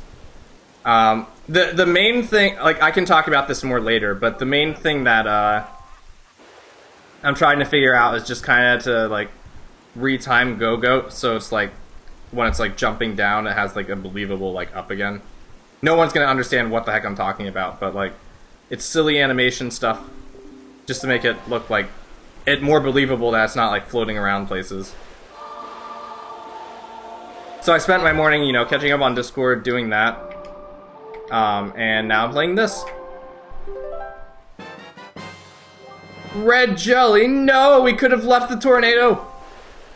No, don't go away. No. Man, that's like a very unfortunate, because I really like that item. We're gonna save just so that my, because this is Fire Emblem. We're Iron Manning this randomizer. Let's go to Dragon Roost now. Where is that? Oh, it's the Wind Temple? Well, I guess it's nearby. We could go there. The Wind Temple, which is my favorite one of my favorite dungeons in this game, is Dragon Roost, which is also another one of my favorite dungeons in this game. Is it too early to be talking about Twilight Princess randomizers? Because I love the dungeons in Twilight Princess, like even more than some of the dungeons in this game. For those of you who are sick of Zelda, though, don't worry. That'll probably be a bit later on. Once I figure out how to do that.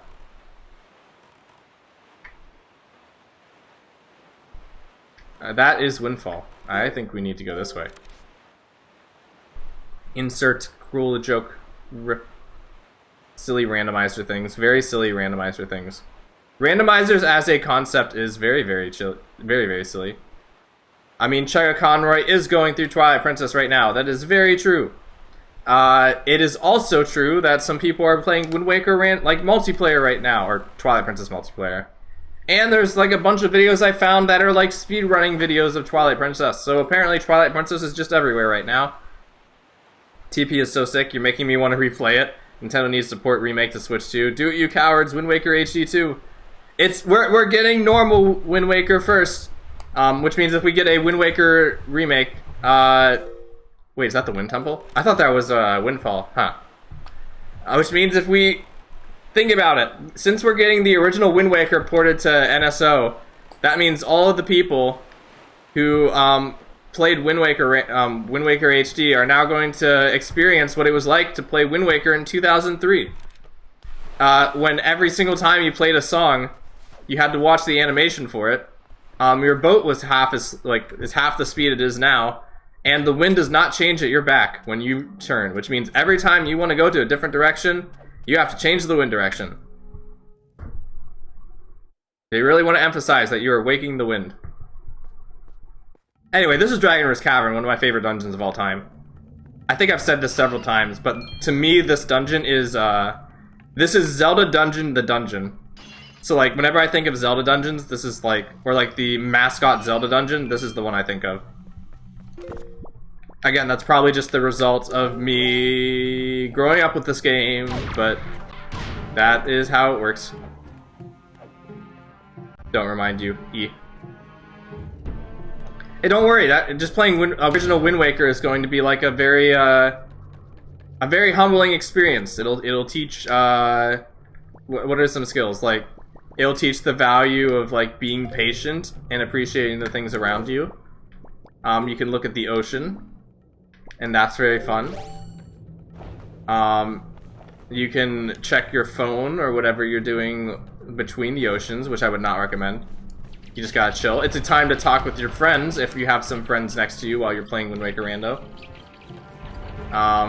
It's a time to look at the chat if you're streaming it. That's gonna be great for people who are streaming this new port of Wind Waker. And yeah. Gotta look at the positives. Anyway, we're going out of sequence right now. But we do have the last key we need, so that's fun. Oh, did I already open the door? I think I've actually gotten all this chest already. Let's see. Sequence breaking, SMH, rest in peace. Yep, I already got this one. XD and Coliseum Cone NSO is really hyped though. Haven't played either. Hey, that's fun too. I'm very glad. I'm very glad that those games are coming to NSO because those games are awesome. And I am very glad that they have been acknowledged to exist. Because I feel like there are I'm trying to think about how I want to do this because I am actually gonna just take a jump in the pizza sauce because I want to go back to the beginning of this room. Because I feel like we've kind of gotten the impression, or I've kind of gotten the impression that they are not very acknowledged too much officially. It feels like we don't really get a whole lot of acknowledgements about Pokemon XD. Also, interesting, like, lava is pizza sauce? Yeah, that's like a thing I've been talking about for a while. Lava is pizza sauce, especially in Twilight Princess, where it looks a lot like pizza sauce. It's interesting, though, because I feel like we haven't gotten a whole lot of Pokemon games on NSO, unless I'm just forgetting. No, we have. Never mind. I'm just being silly. But yes. Pokemon XD and Coliseum.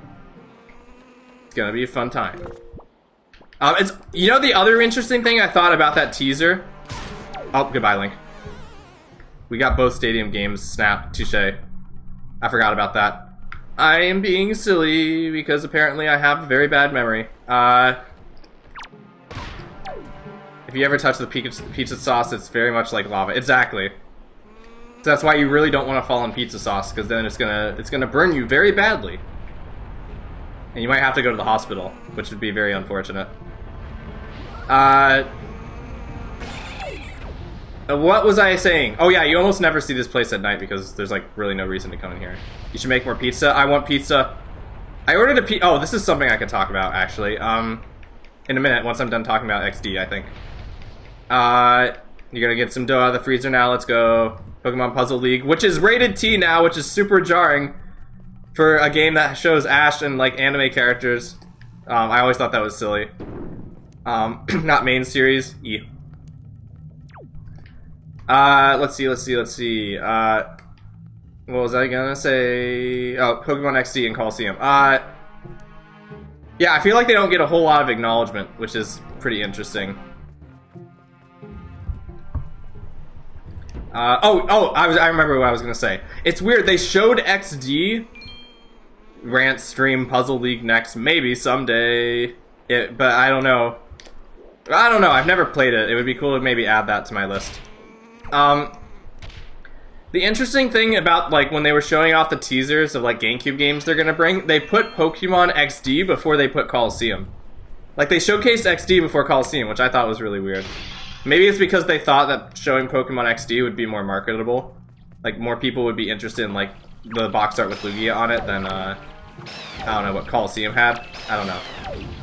Which is ironic because I think the reasons my parents got me Pokemon Coliseum over like, you know, Pokemon Ruby or Sapphire or things at the day during that time was because Entei was on the box art of Pokemon Coliseum, and Entei was like my absolute favorite Pokemon when I was a kid. Treasure chart 20, that could be the Mirror Shield, maybe. I think this is Dark Room. Yeah, okay. Just leave that up there. Doo-doo-doo. I am not gonna waste magic because I really want to keep my fire arrows. So let's get a stick. I call this the Royal Wacky Stick. Except it's not for whacking, it's for lighting things on fire. If there's enemies here, then maybe, but we'll see. But there's not, so it's okay. Did I get the Tingle Chest? What? My backlog is too big for me to think about replaying Coliseum or XD. XD is always really weird to see in chat because nowadays, like, I'm just kind of conditioned to see it as like the laughing face. Oh wait, I think it's right here. Okay. I think it's here? It is here. Okay, thank goodness I didn't overlook this.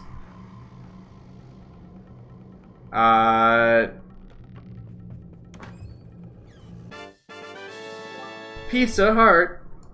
What is this labeled as? Mini boss, under rope bridge, Tingle statue chest.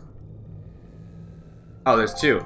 This is the only dungeon with two Tingle chests for some reason, which is peculiar. Tingle chest covered by a post. E. I can still not use. Well, I'm not going to use fire arrows. I don't want to. Tingle chest covered by a post. Indeed.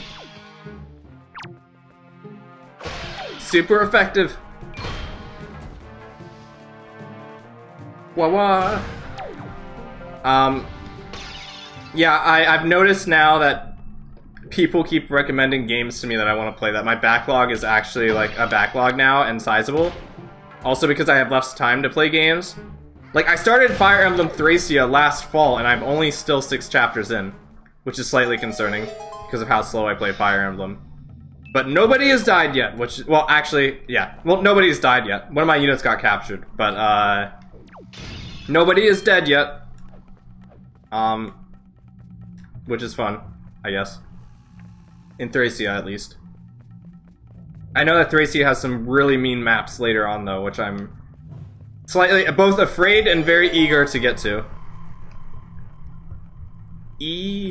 Rant, use save states. No! Triforce chart, that's 398 rupees down the drain, let's go. Where is my thing? Oh, it's supposed to still be here, okay. I must accept the consequences of my actions, Hollow. This is teaching me willpower in real life. By playing Fire Emblem like this, I can become a more disciplined human being. I can learn to accept things as they happen. Nobody will think less of me for doing so. I will. No. You're gonna accept less of. You're gonna think less of me for sticking by. How do I want to word this? Shoot, what was it? Sticking by. For like holding on to my willpower and accepting my losses. Okay. Got Bowser's Inside Story and Spirit Tracks on your backlog. Both of those are very fun games. And Digimon. Oh, well, that's gonna get Hollow's attention. A giant rock. Wow. I have a story about Digimon Story Cyber Sleuth, by the way, because I have played that game now, like a few years ago. I have a story. There's a boss. I'm not gonna. The boss itself is a spoiler, so I'm not gonna say. Well, let me open these chests first, then I can explain the story in case one of these is the Mirror Shield. Pizza Hut. Time Stranger revealed. Old Classic returning. Let's go. Still haven't played yet. It's very fun. It's a very fun game. It's like triple battles all the time, which I very much enjoy. I really wish triple battles would come back in Pokemon because it's very chaotic and I really like it. Boop boop. Okay, so there was I decided when I played Hacker's Memory. If you still haven't played it either, it is a fun time. I think I just read that comment twice, but if you want rotation battles, check out Jade Cocoon 2. I will look that up. I will see what that is. Also, this is very dangerous stairs. Would not recommend doing this in real life. Very scary, very not safe. We need to talk to management about this. So, Hacker's Memory has a boss later on, who's like, okay, so to explain this as like vaguely as possible, one of the like bosses you fight later in the game has like a crud ton of HP and a special attack that restores HP to the boss equal to the amount of damage that it does to you. And I was playing on hard mode in my playthrough, and on hard mode, that boss is like freaking impossible. Like so freaking impossible. Because he'll get like 5 turns in a row, and if he uses that HP restoring attack, he'll like just heal all of the damage you do to him, and you do like minimal damage each time. The only way I was able to beat him is that I just happened to have like a Digimon on me that was like specially beat. You beat that boss on Nightmare mode. No, different boss. I think we're talking about a different boss. Is it? Well, I'd be interested to talk about this later with you, Hollow. Because I'm very curious to know what your experience was, even if it wasn't on like one of the harder difficulties, or maybe it was on one of the harder difficulties, and I'm just a scrub. I don't know. But yeah, it was a nightmare. You played on normal? Oh, yeah. I consider that boss to be the hardest boss I've ever fought in any video game. It's so freaking impossible. I think I had to like spend like 4 or 5 hours just kind of fighting the boss to somehow get a chance of doing it. But yeah, I'd love to talk about it a bit more later, Hollow, just because I haven't really gotten a whole lot of opportunities to talk about my experience with that boss in particular. Especially since I was not there when you fought that boss on your stream. It was one of the moments when you were playing that game for the first time and I wasn't there. Anyway, I think we're approaching the last chest in Dragon Roost, except for the boss chest. I think it's actually down here. Waking up to the wind's roar. Whoa, it's a dragon. Abandoned me in my time of need. No, I didn't mean to. I didn't know you were about to fight a really hard boss. Oh, I think I have to fight the enemies up here. Hello, Mr. Dragon Swallow. How's it going? If you can believe it, the very first 3 items that we got in this randomizer out of like 4 were the bow, the upgraded quiver, $10, and the second upgrade to the bow. So now we are like in a very, very good spot to beat the randomizer. The only thing left that we need to... I need to reload this room. Rip.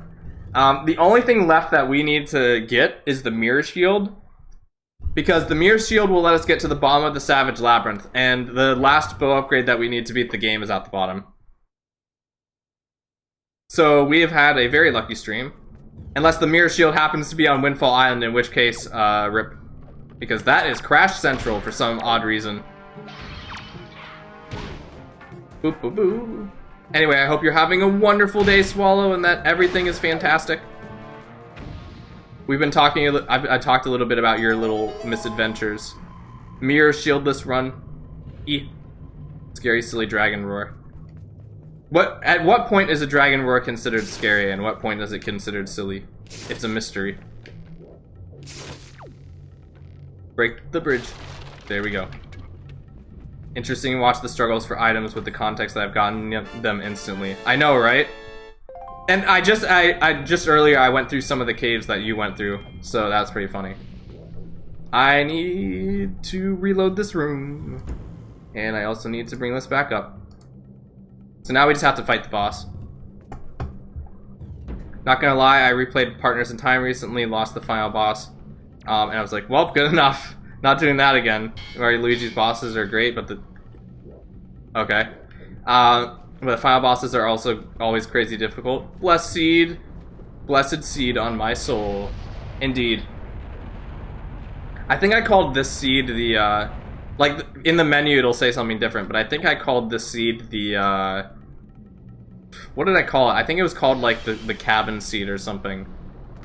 Or, no, I was called Cabin Quest. That's what I called it. I called this seed Cabin Quest. But yes, Swallow has the bow. And a lot... He's, like, getting all of the items that I got in reverse, which is pretty funny. And we're gonna hope, again, that the items we need to get are not on Windfall. Because that's gonna be a very sad time. Because the items we need to get on Windfall require cutscenes. I mean, okay, here's the good thing. Here's the good thing. If the items are on Windfall, and we check every other place before Windfall next, could I theoretically just give myself the Mirror Shield? Because I'll be like, well, we know that the Mirror Shield has to be in this dungeon. So it's like, let's not have the game crash, and we can just say that we got the Mirror Shield. You know? I have a sword. I didn't go swordless like certain silly Charizards. I tried. I tried. Yeah, Swallow did get a sword, actually. Expensive Beetle was selling it. For 500 rupees, you too can get a sword. I have memories of this boss, too. This is the furthest I ever got for a good part of my game, because at the time, I don't know, this boss is interesting as a first boss in this game, and like a first boss introduction to Zelda. Because you don't really think of the grappling hook as like an offensive weapon. And because of that, I had a really hard time figuring out like how to actually beat this guy when I was younger. Until my cousin showed me. But yeah. Wow, that Charizard really let himself go. I know, what the heck? He like grew like a bunch of appendages and everything. He lost an eyeball. He sets other people on fire. Like this Charizard is very irresponsible with his fire. Well, where do you differ than was that you have the grappling hook? I mean, that is true. You do not have a grappling hook yet. We know where your grappling hook is, though. It's somewhere on Windfall. I haven't shown this off very much because I've been trying to like go without this, but there are certain NPCs around the world that you can talk to that will give you hints on where important items are. And that is also not a Pokemon. That's like, I guess it's not a Pokemon. Maybe it's a Pokemon in Gen 10 that we just haven't encountered yet. This is your Gen 10 leaks right here. So yes, we know that your grappling hook, due to a hint that an NPC gave you, we know your grappling hook is on Windfall, but we don't know besides that. And just for the record, I am only able to access those last two. Water is super effective against fire. Hello. Oh, okay. We're only able to access some of those last two. Because I now have the fire and ice arrows. Speaking of which, bam. Charizard, no.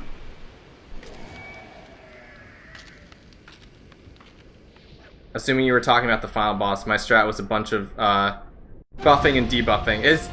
The final boss was very stressful. It wasn't stressful at first, but it did get stressful later on. That's $200, rest in peace. It's the...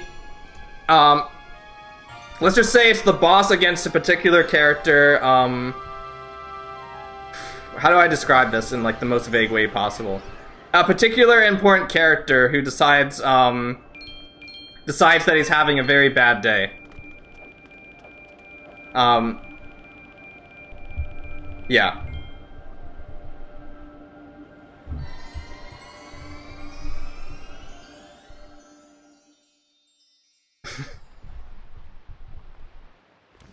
Okay, so now we can go check the Earth Temple, which I don't remember where that is. Let's see where that is. It's the only dungeon left. Wait, what the heck? Why can I not check these? Oh, because we need the Mirror Shield. That's right. The Earth Temple is the mirror. Okay, the Earth Temple is the dungeon where you normally get the Mirror Shield. So that's kind of awkward. The problem is. Oh, we have some sea charts too, that's right. We could get those checked out. The problem is that means if we do not get the mirror shield in some of the first chests in the Earth Temple, then that means it would have to be somewhere else because we actually need the mirror shield to get those. Which means, theoretically, we could skip most of the Earth Temple. As a matter of fact, like, the way the randomizer is set up, like, pretty much all of the Earth Temple checks are out because the mirror shield can't be behind those because you need the mirror shield to get it. So, good news, that means we're closer to finding the mirror shield. Bad news, that means, as a matter of fact, it means we're even closer to finding the mirror shield because that could be, like, also some of those dungeon or chests in the Earth Temple could have, sea charts, which means those are also checked off. Bad news means we're probably going to have to go to Windfall. And since it's still... we don't know where the charts are, that also means that, that we cannot safely say that I've gotten the mirror shield. I don't know. Next checks is mirror shield. Here's hoping. I was very hopeful that the next chest I got after the bow upgrades would be the mirror shield. But, unfortunately, I have not been that lucky.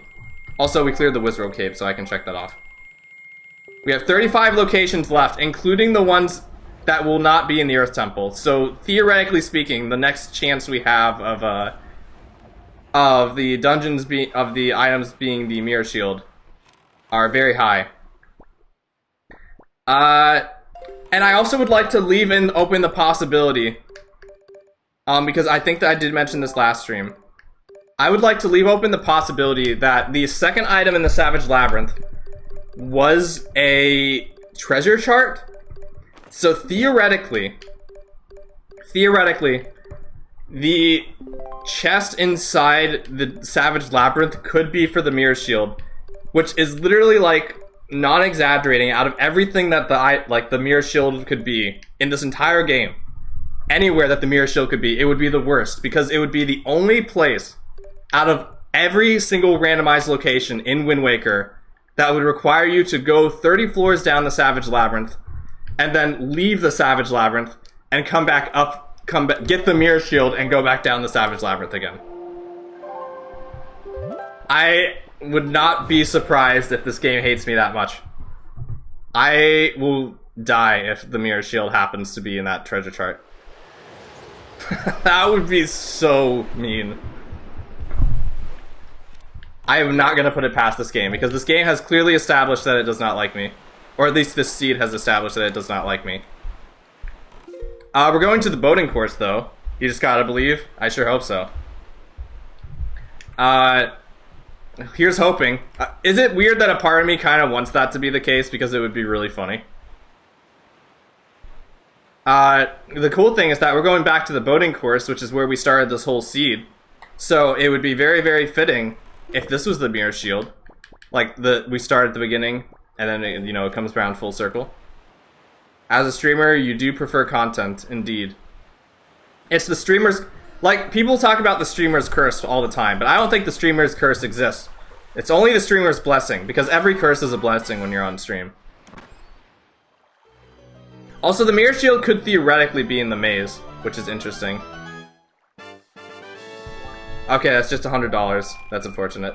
I checked that off. Where is... I think Shark Island was the other. I think that's Shark Island. Let me check. It was a Triforce chart, right? Nope, that's not Shark Island. Huh. Oh, it's this one. Bird Peak Rock. Okay. Which is actually, like, right next to us, so we can just go there. Turn that open. Go there, go that way. I really hope that the mirror shield is in Savage Labyrinth, which is super weird. But, okay. Again, my biggest fear, like, in actuality, is that I missed a checkbox somewhere and then I won't have anywhere to go. That would be incredibly unfortunate. And to be honest, I don't mind the mirror, like, the Earth Temple not being very consequential to the randomizer right now, because, I don't know, I think the Earth Temple might be my least favorite dungeon in this game. Like, I like the Earth Temple, but I just feel like it's kind of slow. There's some really weird parts of the Earth Temple that I'm not as big of a fan of. So I don't mind having to skip it a little.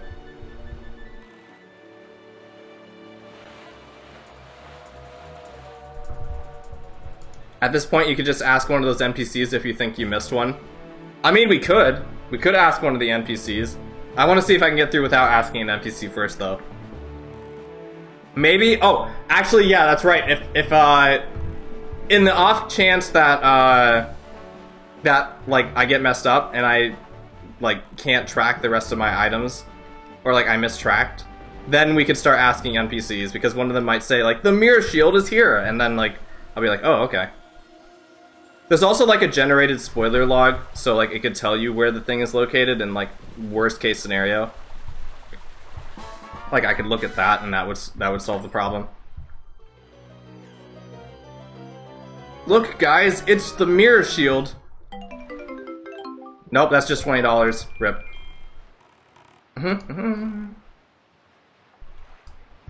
Let's see if we have any other charts. Oh, we still have one more chart that we haven't checked. Okay, that's good. Oh, it's right there. That is... I think that's the cannon minigame. Yep, okay. That requires us to warp to Windfall, though, so let's not do that. We're gonna warp somewhere else instead. Warpfall... It's a shame that Windfall is the island that crashes a bunch, because Windfall has by far the... Oh, what the heck? My game just crashed. Like, that wasn't even, like, that wasn't even a, like, a dolphin or a game crashing thing. That was literally just, like, my, my entire dolphin application just crashed. Can't blame Windfall for that one. Thankfully, we saved. Mac crash. It was not due to Mac, don't worry. Thankfully, we know that these items aren't important. Give me a second. Mac OS screen capture dolphin. Bam. I don't know why that's here now, but let's fix this by disabling the toolbar. And then we will go to this, and we will turn this like this, and turn it back like this. Bam. It is fixed. So now the good thing is that we know those items aren't... See, that's the thing, is that losing progress in a randomizer isn't that big of a deal, because as long as you know which locations you've checked and which locations you haven't. Because look, we just saved $398. Not cheating. Not cheating, I promise. Okay, where were we going? Hold on. I think there was a treasure chart we haven't checked yet. Oh yeah, it was that one. Okay. Hopefully this wasn't anything important that I forgot about in like the last 5 minutes. You should crowdfund me a Windows PC. I don't want you guys paying me a Windows PC. I can pay my own Windows PC when the time comes. Eek. Texture. Oh, that's right. It's weird. It like reverted my settings back to what it was before. Thank you for noticing, DJ. I would have never noticed that. Bam. Textures enabled. We should... No! I don't need this. You guys don't have to pay me money to get a Windows PC. If I need to, in an absolute emergency, I can like install Wine on my computer and I can play Windows applications that way.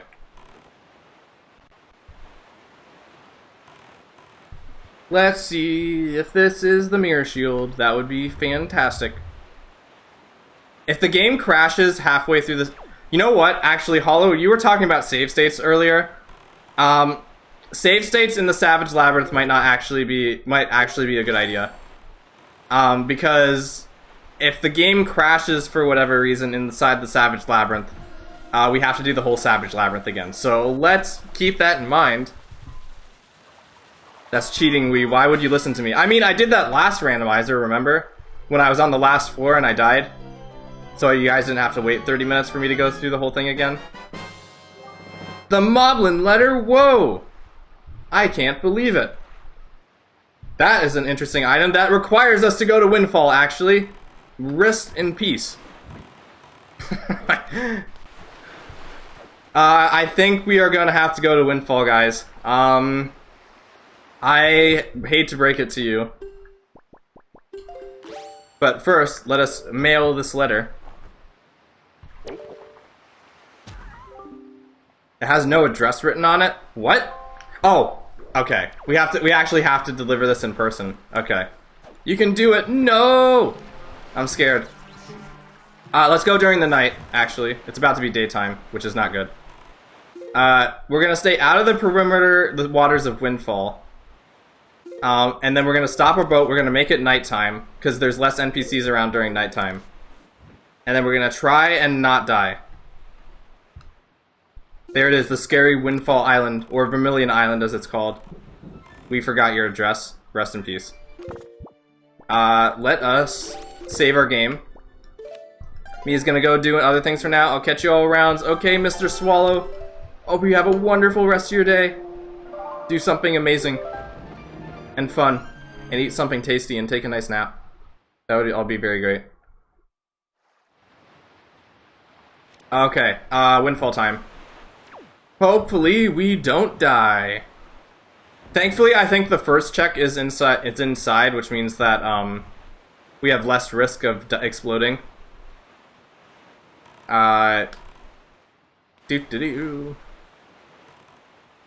Okay, we're gonna stealth our way into this house. And hopefully the cutscene of opening a door in Windfall isn't enough to decide to make the game say, "Hey, don't be here right now," and blow my game up. Otherwise, we might have a problem. So hopefully this lovely lady that we're about to meet is gonna give us a mirror shield, and so we can get out of here. Do not crash. Okay, good. So this lady over here that we're about to meet, is requesting this Moblin letter that we have just obtained, that was buried at the bottom of the ocean. And she's gonna think it's a marriage proposal. Now give me the mirror shield. Okay, that's $50. We could maybe use that to buy a mirror shield. Okay. We're gonna save again. Be sure to save. Yes, that's right. I don't know, actually, a part of me kind of wants to leave Windfall first. Because we know that this isn't, an important item, so we don't have to give it. So I kind of want to leave Windfall first and save, because if we crash on Windfall, that means we would load back at Windfall, and I don't want to do that. In case, like, you know, I would hate for the randomizer to die now, of all times. So we're gonna sail away from Windfall, save, and come back. There are 2 chests left here on Windfall, and both require the fire arrows. One requires talking to an NPC, which is less than ideal, and the other one requires opening a chest. So, like, at each stage of the process, I think I'm gonna sail away and save. Are we out of Windfall? Yes we are, so I can save now. This is just some very weird, out of the way to do this. Alright. So, we have to climb to the top of that mountain, or the top of the lighthouse, and light it up. That doesn't mean lighting it on fire, just like turning the lighthouse on. Which is a shame, because the lighthouse on with Windfall is actually really cool. And I'm hoping that, like, lighting the lighthouse does not cause the game to be silly. But I guess we shall see. I'm going to equip the bow, or the Porygon, as we should say. Go up here, do this. It's already been 2 hours, which I have a very hard time believing. This stream has been going by very, very quickly for me. The wind was already facing our direction, that's wonderful. I need the Slowpoke here. Never mind. Is there a way to get up here that I am forgetting? I feel like there should be. Maybe if I do this. Nope, okay. I think I'm gonna just fly onto this platform over here. Go up here. Or is that too high? I guess we could go inside. It's just a bit of a longer way.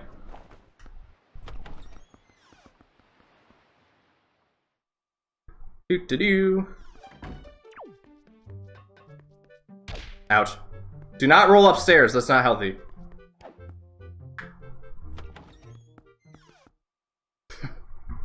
Okay, this guy that we're about to pass is the guy we have to talk to after we turn on the lighthouse, this guy. I believe that's him.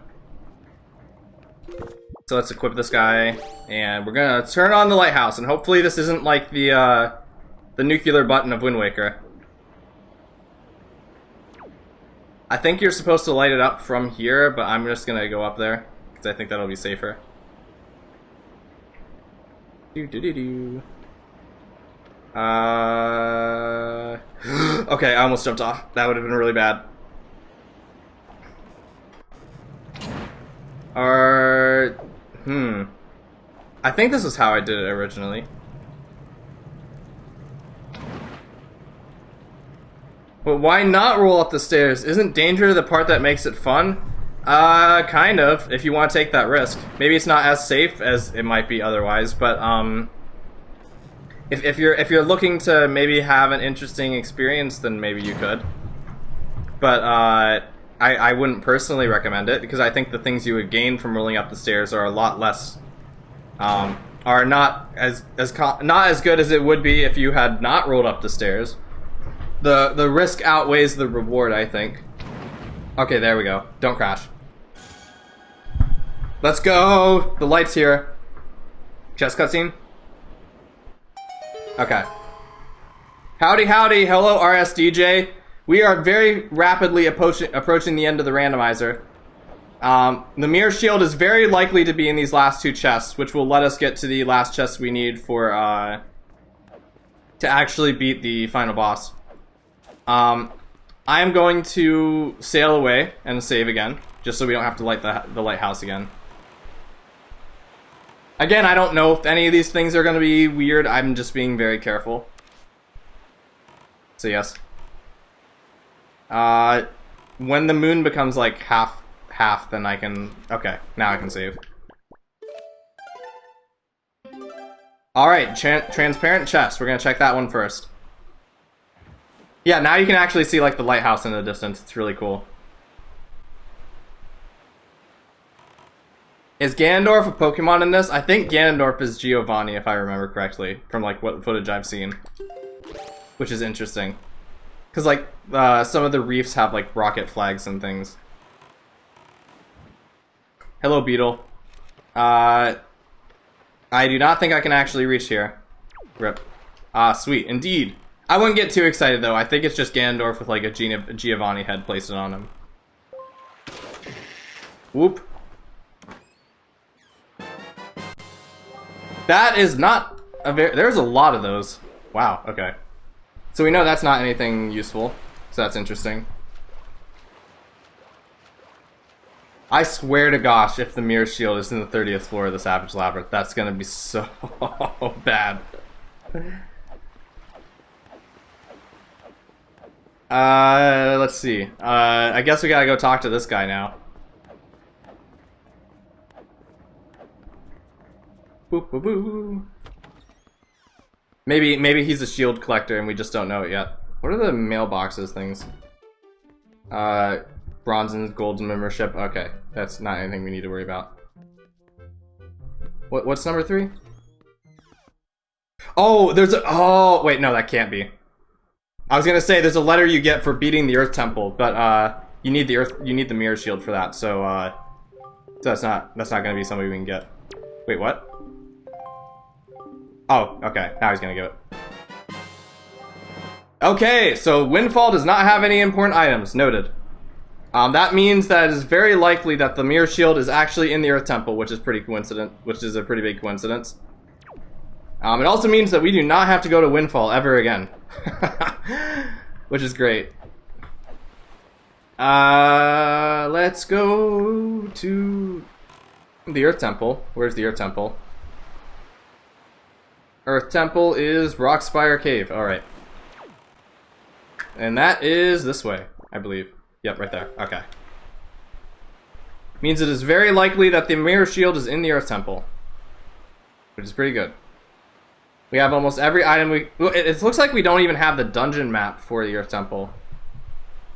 So apparently the Earth Temple is just kind of legit in this randomizer for some reason. Huh. Just everything that's normally in the Earth Temple is in the Earth Temple. Huh.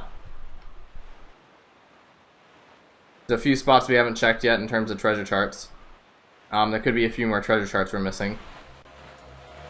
Here's some Gyarados. Gyarados like to say hi. They like to be on stream. That is Great Fish. Rockspire is this way.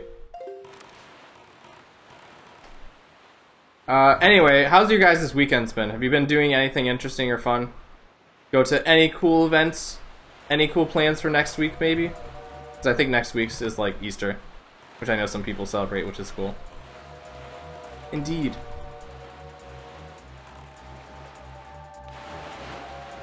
Alright, we can blow up these rocks with these electrodes. Oh, that was a 2-in-1. Let's go. There we go, nice. So this is the Earth Temple. That was randomized to this island. Most of our checks are left in here. There are 14 out of... Well, there's only 4 checks in here that it could possibly be. Because the other ones are locked behind Mirror Shield. Another possibility is that the Mirror Shield could be in Ganon's Tower, which is an interesting randomizer, especially for Swordless, because the only way the Mirror Shield would ever be in Ganondorf's maze would be in a Swordless randomizer, because you normally need the sword to get to the maze. So if the shield is in Ganondorf's maze, then that's actually pretty cool. I'm hoping it's there. That would be pretty good, pretty neat as well. Outside Island. Let me check here. What are the chests I'm missing? Chest in 3 blocks room, chest behind statue. Alright. I did not mean to knock Midna. This is not Midna, this is Medley. New PC part is very big. Flygon Dizzy emoji. I saw it, I think. I feel like, okay, so maybe this is just me and not knowing anything about like PC specs and stuff, but like sometimes I hear you and like some others are like kind of say like, I got this really cool PC part, and I'm like, whoa, that's awesome. I don't know what that does. And aside from like, you know, giving you more processing power, so that's pretty neat though. I'm sure it's very useful. Because for us on the internet, the PC is our life. Without a PC, we just kind of cease to exist. Or without a Mac, you kind of cease to exist, in my case. Finally started going to the gym and finished Heart Gold by catching Kyogre. Whoa, let's go. Oh, that's right. Yeah, since we don't have the Mirror Shield, Medley's little harp needs to function as our Mirror Shield. So that's what we're doing now. Actually, I think we can place Medley on the thing. There we go. Is there anything I'm missing here? Stalfos mini boss. The Stalfos mini boss. You guys might see in the top right where it says Stalfos mini boss room. That's where the Mirror Shield normally is in the base game. So if the Mirror Shield ends up being there, that'll also be very ironic.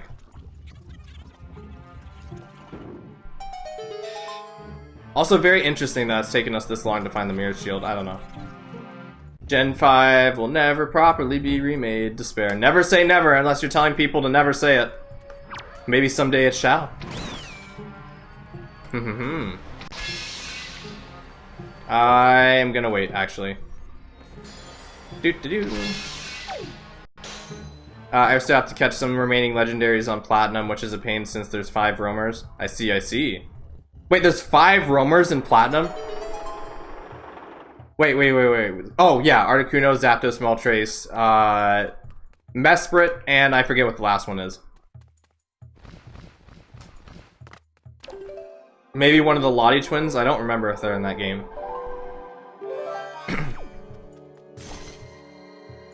Boop, boop, boop. There we go.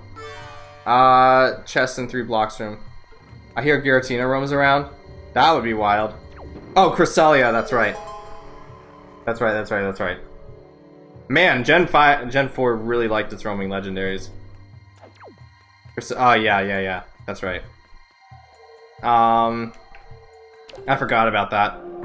I really like how Gen 4 had that, like, little Poketch feature that, like, showed you exactly where the legendary was at any time. That was really handy.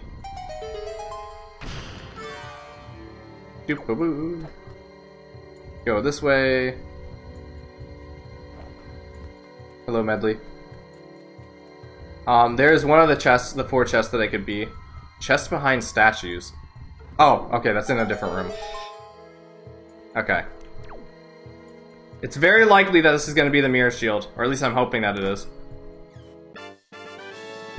Never mind, that's $100! We are very quickly approaching the legitimate location of the Mirror Shield. I'm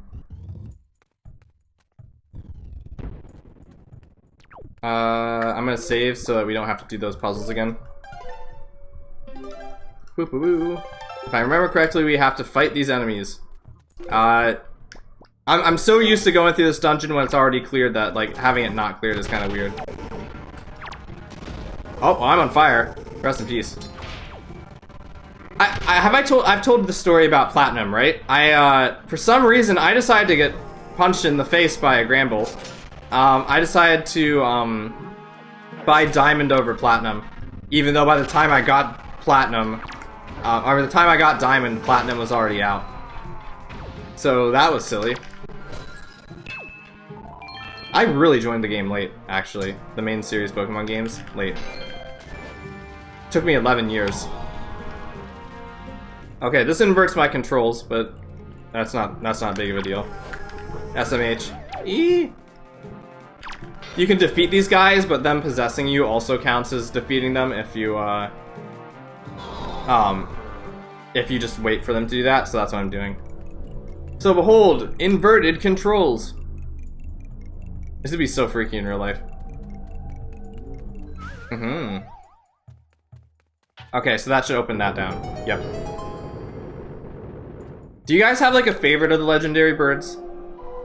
Because my first introduction to the legendary birds was, like, the second Pokemon movie.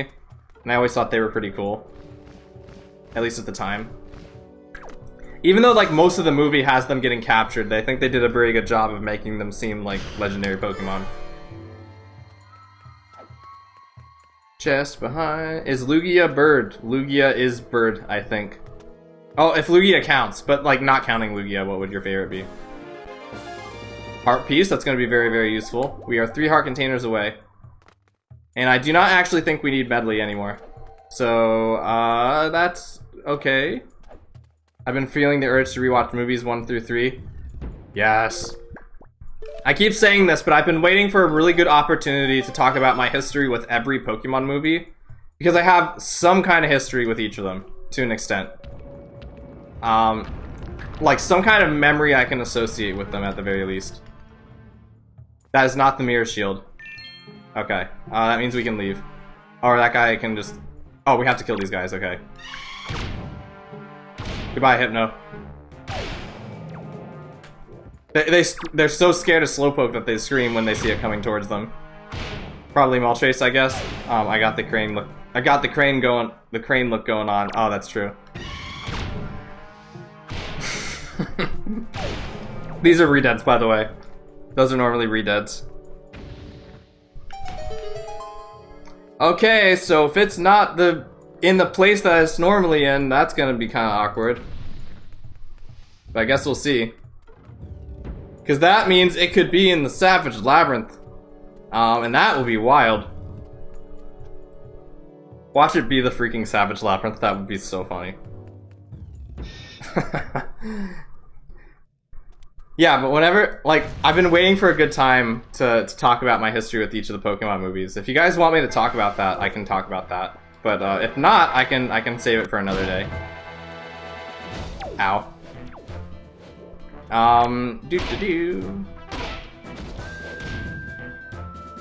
Because growing up, I was mainly a, I didn't really play a lot of the games. I was mainly an anime follower. Kind of freaky that it just spawns in like that. It's missing no, everybody. Wait, why am I fighting these guys? Hold on, I don't even need to fight these guys. I'm trapped in here anyway if this isn't the mirror shield, so, sorry you're in the shower, that's fine. I'm trapped in here anyway if this isn't the mirror shield, so I don't even need to fight these guys. Hold on. You are back, welcome back. We are gonna hope this is the mirror shield. That is not the mirror shield, uh-oh. That means we have to save and quit because we are trapped in here. Alright, we're running out of places. We have 26 locations remaining. 10 of them are in the Earth Temple, which we can't get because Mirror Shield. What are the other locations? So, what now? I guess we go back to Hyrule and we check the Maze Cave. That would be pretty cool if it was the Mirror Shield. Sure, talk about movies is good. Did you ever see some of the legends? Legends are kind of the parents of others in a way, scolding others for going berserk. Like Luigi and the Three Birds, Rayquaza. Yeah, definitely. There's a lot of like legendary trios kind of have their boss. Like Regigigas is like the trio of the three Reggies, or what was the trio of the three Reggies. It'd be funny if Mirror Shield was in a vanilla chest. I was kind of like really anywhere the Mirror Shield could be now would be like super duper ironic, which is kind of funny. Yeah, like Lugia's the king of the birds, like Ho-Oh's kind of the king of the legendary beasts. Yeah,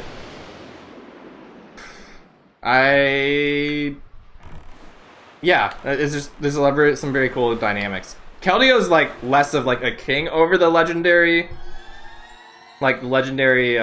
Swords of Justice, but they, he's kind of like a secret fourth member, which is pretty interesting. Also, I didn't realize until very recently that D'Artagnan was actually, like, the protagonist of, like, the original, like, Three Musketeers book. I thought he was just, like, a fourth character. I didn't realize he was the protagonist. Or at least I think he's the protagonist. Hello, Mr. Moblin. Please tell me the electric fence is not up. Something tells me the electric fence is gonna still be up, and that's gonna be very bad. It's not. Okay, good. Normally there's an electric fence that prevents you from leaving if there's enemies in here. But apparently the game was nice, so that's what we're doing. Normally there's a barrier here that we would need the full Master Sword to get, but we do not have to worry about that because this is a swordless randomizer. So yes, things I can talk about. Where do I want to start? I guess like the first movie I kind of have a weird history with. I know it's the movie that most of the people like who grew up with Pokemon and Pokemania like remember the most. I have like weird feelings towards it because the Mewtwo movie used to scare me a little bit. Like even back in the day I didn't really like the idea of Pokeballs because the scene where all the people's Pokemon were being caught was like horrifying to me. I was like, no! Don't let this happen. They even got Pikachu too, how mean. And I was like super sad about that. I cried when Ash died, which is probably a thing that you're gonna hear about a lot with these movies. I really don't want this guy to hit me in a pit, so I'm gonna be very careful about this. Oh! Spoilers, WTF. The movie is like... How old am I? Like 25 years old now? Rip. Okay, in case of spoilers, I have another one. Actually, the ending of the first Pokemon movie was actually even sadder for me. I think that guy just walked off the pit, but, because for some reason, like, apparently I just didn't notice the patterns on some of the, like, cloned Pokemon. But for some reason, and I have no idea why I thought this, 27 years old, oof. Oh, yeah, in Japan. Yeah, that's right. In America, it's 25. I have no idea why I thought this. But for some you know that scene at the end of the movie where like Mewtwo is like saying like it's what you do with life with that's what's important, and he's like taking the clone Pokemon and like flying away. For some odd reason, it's we and me age. Indeed, we are both the 26 gang. Indeed. For some reason, in the first Pokemon movie, I didn't think that Mewtwo was taking the clone Pokemon away. I thought he was taking the original Pokemon away. Which is a million times more sad. Because, like, Ash is never gonna see Pikachu again, apparently. Pikachu's waving goodbye to Ash as he floats away. I'm like, no! And things fly. That's kind of a thing that I've always kind of been really sad at. Like, that made me really sad when I was young. Is like balloons flying away and stuff. That crushed me for some reason. My history with movies is a bit funny. The first ones I saw was Mewtwo Strikes Back and Jirachi Mistmaker. And I saw the first movies on a Twitch marathon. Hey, nice. Yeah, Jirachi Wishmaker was actually one of the later ones I saw, ironically. Mewtwo Strikes Back was definitely in my childhood, though. Also, we're about to enter a very strange cave, with some very strange music. If you guys happen to listen to this audio, like, on your own time, like, listen to it with one pair of headphones on, it gets, like, or with, like, headphones on, it gets, like, really, really weird. It's, like, a song that, like, starts in sync and, like, gradually, like, gets out of sync as time goes on. It's super duper strange. So yeah, that was the first Pokemon movie. It wasn't the first. I don't know if it was the first one I watched or not. I don't actually remember what the first Pokemon movie I watched was. Go listen to the original Lavender Town theme. Nah, I don't want to traumatize myself today. I just remembered I have to remember the pattern actually. Second Pokemon movie I watched at a very good time. I think it was like in 2004 or 2005. Because I happened to watch it when my parents were going on a vacation to like the Jersey Shore. 1, 2, 3, 4. Oh, 1, 2, 3, 4, okay.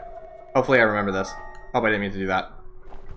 Like, we were on a beach vacation, and we were at like a convenience store or whatever, and the second Pokemon movie was there.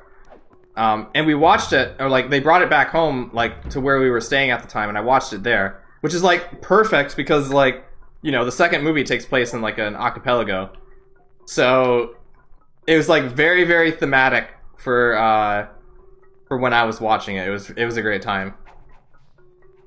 That's my main memory of it. I really liked Lugia. Thought it was really fun. Here comes our spooky Lapras. Evil Lapras. So that's when I watched that movie. I thought the legendary birds were really cool, as I mentioned. And yeah. Before I talk about the third movie, I'm gonna see if I can do something really epic. Lapras jump scare, literally. So we're about to have a boss fight with Phantom Ganon, but you can skip the entire fight if you happen to memorize the way through the cave. And I think it's either forward or backwards. Let's see if I get it right. I did not get it right. Rest in peace. I was supposed to go backwards. There are times where I've gotten through this entire cave without having to fight Ganondorf once.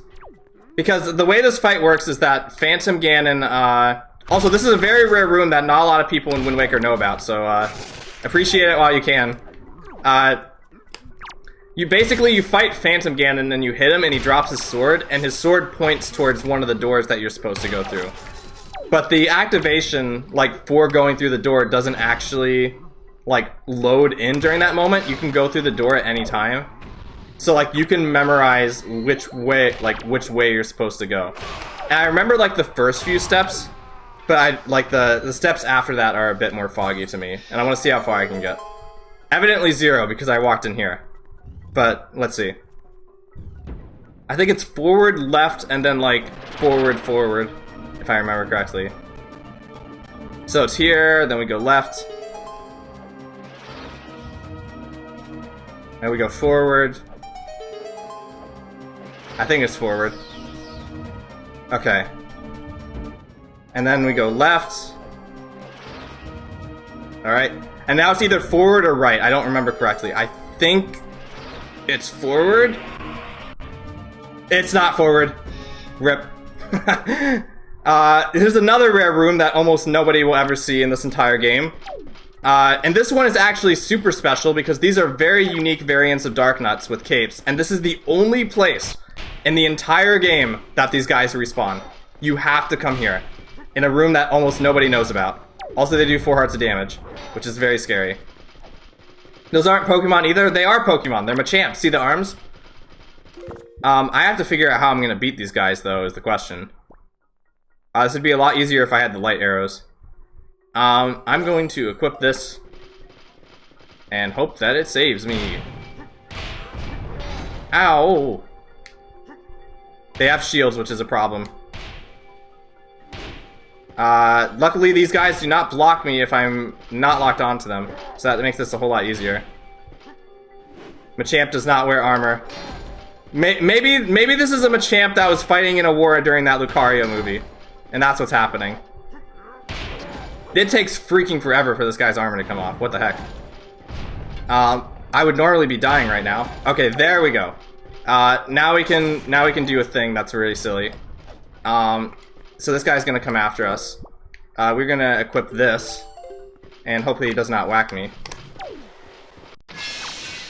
There we go. We have to shoot the arrow manually. Maybe you need the pillows. Maybe. You have to shoot the arrow manually at these guys when they're wearing helmets because Link will automatically aim towards the head otherwise. And that makes it so that, you know, your arrow doesn't work. Okay, so we can turn that off. Let's see. I'll get to the third movie in just a second. Hold on. Don't hit me, please. Oh, that was close. But I was too slow. Rip. You also have to hit these guys very quickly with your ice arrows or else it's not gonna work. So yeah. Don't lock onto that guy. There we go. Nice. Now we just gotta deal with this guy. Luckily we have 2 swords to deal with this guy. Rand should have put them in Robo Groundon Mech. That would have been fun. Think about it. You could mod Wind Waker Hollow. It's definitely within your capabilities. I could totally believe you'd do something like that. There we go. Nice. Now, if I remember correctly, it's right instead. So we're gonna go left here. There are things that teleport you all the way back, so I'm hoping I don't hit one of those. Okay. So now we go forward or left? This one I don't remember. Yep, it's this one. Okay. There we go. Phantom Ganon maze without having to fight Phantom Ganon. I actually need a bottle for this. This is kind of unfortunate. I guess we'll drink this. Oh wait, no, we have to drink both of these. Dang it. If only Coliseum had model importing. I think there's a team like working on that right now if you want to look at that. I cannot reflect that back. I have to, because I don't have a sword. Digimon Coliseum. That would be pretty cool. Do not do that attack. I need the sword to do that, so I actually can't. I need him to, do something else. I mean, I could do this, though, with the Skull Hammer. Or the Slowpoke. Rip. This is gonna do like 8 hearts of damage if it hits me, so hopefully that doesn't happen. Okay, there we go. Bam. So let's hope this is the Mirror Shield, or else it's probably going to be in the Savage Labyrinth, which is gonna be very unfortunate.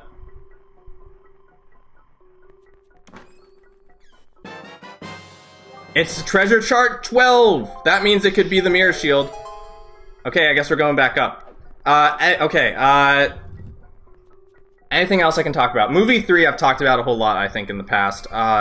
It's my favorite Pokemon movie by far. I really, really like it because, in retrospect, like, first of all, even though Entei was supposed to be the bad guy for that big part of the movie, Entei just seemed like so, like, caring and charismatic at the time that I'm just like, man, I really, really like this Pokemon. So that made me really, really like Entei. A lot of the visuals of the movie are very dreamlike, which I think enamored me a lot when I was younger as well. I was always I didn't want to watch the end of the movie because I didn't want to see Entei disappear, which made me really sad. I was also kind of had a crucial misunderstanding in the third movie too. because back in the day, and I think I maybe explained this a long time ago, but so what happens in the movie is basically like, you know, Molly wishes for like a new father or something, and the unknown create Entei as like a replacement for. Please tell me that's not Windfall. What is that? Hold on. That's not Windfall, is it? No, it's not. Thank goodness. Okay. Maybe that's Forbidden Woods. Oh, it's okay. It's Dragon Roost. That explains it. The silly thing is, I thought that Entei, like the Entei in the movie, like instead of being like a replacement for Maggie's father, like I thought that like Entei literally was Maggie's father. Like the unknown like brought him back as an Entei or whatever, and that made it very, very sad when Entei disappeared at the end of the movie, because that means Molly just lost her father again. So rip. Especially since we don't see, well, we see the like him like wake up in the ruins, but we don't see them reunite in like the actual movie, and if you're not counting the credits. So there's that. In retrospect, I also really like the third Pokemon movie because I feel like it's a very, as someone who's been researching like the effects of like really thinking about like the effects of like interpersonal relationships, or like, no, that's not the right word. Parasocial relationships with fictional characters, and that's not the Mirror Shield. That's a problem. Hold on. Pause. I gotta think about this. Intro to Spell of the Unknown is so good. I agree. It's so great. It gives like very cool vibes. Literally, because there's a bunch of ice and crystals in it. I guess we're going to the Savage Labyrinth. And if it's not the Savage Labyrinth, then that's gonna be very awkward, because that means I will have no idea where it is. Let me just double check real quick to make sure I have absolutely everything. Oh, I need the Mirror Shield for that. Okay, never mind. That's another check that requires the Mirror Shield. I guess we're going to Savage Labyrinth. That'll give me a good opportunity to keep talking about my stories too, so that's fine. Where is Savage Labyrinth? Bomb Island Cave? Alright. We'll sail there just to give me more time. So yeah, there's that. The other thing I really like about the third movie is that I feel like it's a meta commentary on Pokemon as a franchise. You were talking, oh, the battle, yeah, I love that too. It's also, like, man, the third movie is so good. The battle is also a very cool vibe. It's very fast-paced for, like, a 6-on-6 battle. I think it was 6-on-6. It's very cool. The thing that I find real, and maybe this is just me looking into it, and this is, like, my personal interpretations, like, taking a stretch on things, but I feel like Pokemon as a franchise does a lot to kind of make you fall in love with its fictional characters, like, obviously. Like, it makes them seem very desirable. And like, I know I make a bunch of videos about like, let's make Pokemon real and stuff. But I think the cool thing about the third movie, in that, like, you know, if you interpret Pokemon as, like, a franchise that's kind of is trying, like, or a franchise that encourages you to, like, I guess, fantasize about its creatures and, like, how cool they are and how amazing the Pokemon world is. Which I would like to add, like, the beginning of every single Pokemon movie talks about how cool the Pokemon world is. So that's something to keep in mind. Except for one of the movies that talks about the Pokeball for some reason. I think it was Destiny Deoxys that talks about the Pokeball instead of the Pokemon world at the beginning. I need to go left. But anyway, the fact that the movie is kind of about, like, you know, Molly trying to, like, accept reality and not, like, tuck herself away in, like, a fantasy world for her entire existence, is kind of crazy when you consider that that's kind of, like, counterproductive to Pokemon as, like, a franchise. Though I guess you could argue against that, because Pokemon also encourages you to, like, make friends and stuff, like, in the real world. But I don't know.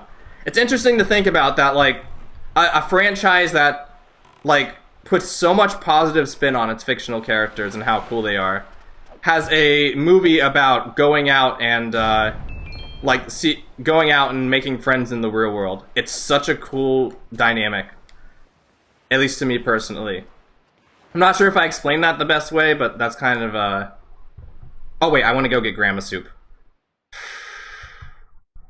I'm not gonna need it for 30 floors, we'll be fine. I'm gonna save. There we go. So yeah, here's where we said the bow is down here. Cheddar chart 40. That better be the mirror shield, or else we're gonna be in trouble. So yeah, so that's one of my favorite things about the third Pokemon movie. Where is this? Okay. Again, I'd love to talk about that more in detail, but just that dynamic between Pokemon as a franchise and the third movie's moral is very fascinating. It's like the Pokemon Black and White of it's the Pokemon Black and White of the Pokemon anime. Like that they're questioning or like encouraging their viewers to like, you know, stay grounded and like appreciate like different perspectives and things. I don't know. What else? Fourth Pokemon movie. That one I didn't watch until much later. I was in a vacation in like North Carolina at the time, or South Carolina, my bad. And Cartoon Network happened to be playing that movie on a rerun. I thought it was the premiere, but apparently it was a rerun. So I watched that while I was down there. I remember like the little apartment we were in at the time. I was playing Mario and Luigi Superstar Saga at the same time as well. I was fighting Queen Bean, the boss fight, during that same trip, which is interesting. I don't remember if I had any strong feelings about the movie itself, other than the fact that I knew what the Dark Ball was before watching the movie, because I had like a little, that's a whole nother story, a little like subscription that I was signed up to at the time that talked about what all the Pokeballs were, and they included the Dark Ball on there. I'm gonna drink some water.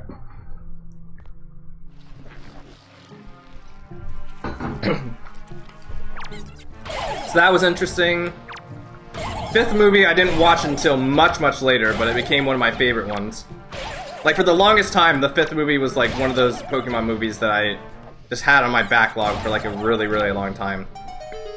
It became one of my favorites for a long time just because it was a, I don't know, Latios and Latios were very cool, very wholesome. The fact that, you know, like, I don't know, Latios was kind of, they were both kind of overlooking the land that they were a part of. Kind of hidden amongst like the people. That was pretty wholesome. The Secret Garden song is also very cool. It gives off a lot of those like positive vibes. Like, I feel like most Pokemon movies or shows have like that one scene where it's just like everybody's kind of having like a great time and like, man, the world is so great. Like in the fifth movie, it's like, you know, that scene in the Secret Garden. In Destiny Deoxys, it's the scene where they're like on the playground and they have that one song going. A lot of Pokemon movies have like that positive vibe scene in them, which I really like. So there was that. I remember I wanted to get like some of my cousins to watch the movie at some point. I don't think that went through, but that was a memory I have. Like, we were gonna watch it in our car or something. Let's see. The Jirachi would be the next one. That's probably one of the movies I have like the least memories of, aside from it being like the what's it? Aside from it being the like one of the movies I didn't watch for a very long time. I remember watching the end of it a little bit first before I watched the rest of the movie. But yeah. Pokemon the Movie 2000 has some Zelda-like elements like Ocarina Player, 3 MacGuffin Stones, and a Chosen One. That is true. That is actually a very good point. Ouch. Ouch. Pokemon Movie 2000 does have that kind of element to it. I know a lot nowadays, I'm not like, I think Pokemon 2000 is kind of considered one of the weaker movies of the original trilogy, because it kind of has, like, that Chosen One vibe and stuff, but I don't know. I like it still. It has some... I really like the aesthetics and, like, the storm that goes on during the movie. It's a very epic story, I think. Like, the scale of the movie is very, very epic, I think. Destiny Deoxys, I watched a little bit on Cartoon Network around the time it came out. I later we rented like a DVD again from the movie. That was one of my favorite. I think that was like one of the only, like the only Gen 3 movie that I grew up with for an extended period of time. I watched it a few times over and over again. It seemed like one of the biggest, like the longest movies there was. I think it might even be one of the longest, actually. I'm actually going to create a save state, so in case the game crashes, I can just load back up here. Let's make sure I don't accidentally load a save state and I just lose the entire randomizer. Save state to selected slot. We'll do on. Do that. Save state to selected slot. Okay, it should be there. Alright, awesome. I think this might be my favorite for the Zelda for the Zelda elements and the scenery and music. It is very good. It's a very nice vibe. It's again, it's very epic in scale, and I don't know, Lugia, Ash riding around on Lugia is also a very, very cool and fun scene. Have you ever seen the? I'm not sure how common knowledge this is, but I discovered this like many years later. Apparently, when the second movie was coming out, they had a tie-in with Burger King. Like, they were selling Burger King toys at, or Pokemon toys at Burger King. And they had an ad for that. And it was Ash riding Lugia, landing on top, like, there was these kids that were just, like, playing with Pokemon toys, whatever, inside the restaurant. And they have Ash riding Lugia. He lands on the Burger King with Lugia and breaks a hole in the wall, or in the ceiling. And then him and Lugia are just like looking back, like looking down at the kids playing with the Pokemon toys, and he's like, maybe we should have used the door. That's one of my favorite like Pokemon commercials ever, just because it's so weird out of context. so that's so there you go. If you go to Burger King, you might find Ash riding on Lugia. Keep that in mind. Maybe we should have used the door. I'd love to find like more, like Pokemon ads back in the day were very interesting because they kept the like, it's funny, like this is what I mean when I say like Pokemon like as a franchise, has always kind of like wanted their characters to feel like very real in like a very personal way, I guess. Like ever since like Gen 1, they've always had ads that show Pokemon in the real world, and I know that's not uncommon. But like the fact that Pokemon, almost every single one of Pokemon's ads, like for every main series game has been like that, like is interesting to think about. Anyway, where else was I going with this? This is one of the hardest rooms not to take damage in. And I think I'm about to get through without taking damage, which is good. So that was Destiny Deoxys. I really like the aesthetic of Destiny Deoxys as well. Like, even the arena in that movie with, like, the red and blue battlefield was cool. Mewtwo, Charizard, and Poliwhirl. You still have 3 of the gold cards. Let's go. Paulo lived through the Pokemania age, I think, as a kid. There was a bunch of Burger King Pokemon toys in the 90s. I was born in 1997, though. Hey. Oop-de-doo. I see. Indeed I did. I wish I could have lived through that era. I guess Pokemon Go in 2016 will be the closest I get. Unless, like, Pokemon really takes over the world again. Which, I wouldn't be surprised. Pokemon still is, like, the most popular franchise ever. Maybe if VR becomes accessible and Pokemon integrates into that. Which I would not be surprised if they do. I think the only reason that Pokemon has not done a VR thing yet is because VR isn't very accessible. I think as soon as if VR becomes mainstream, we're gonna see something Pokemon related in VR. We are in the Pokemon world already! Pokemon Go and uninstall. That is true. VR is still a lame tech demo, no. But VR is super cool. Maybe we live in VR, and the VR is the real world. We are in the Pokemon world already. Perhaps we are. I mean, think about it. Like, theoretically, there could be different worlds right now that do not have Pokemon at all, even as a concept. So maybe this is the Pokemon world in a certain sense of the world. In certain interpretation, I should say. And you know, the world is what you perceive it. So if you think this is the Pokemon world, then I am not in any power to stop you. If we're gonna do VR, a VR Pokemon Snap game would be really cool. That would be a good way to implement it, I think, actually. That'd be a good way to test out the waters. Okay, so that's Destiny Deoxys. Lucario and the Mystery of Mew I have a lot of funny stories for. So Lucario and the Mystery of Mew. I'm not salty that a game I was looking forward to is cringy VR exclusive. Time to get VR headset. Always gonna experience VR for the very first time.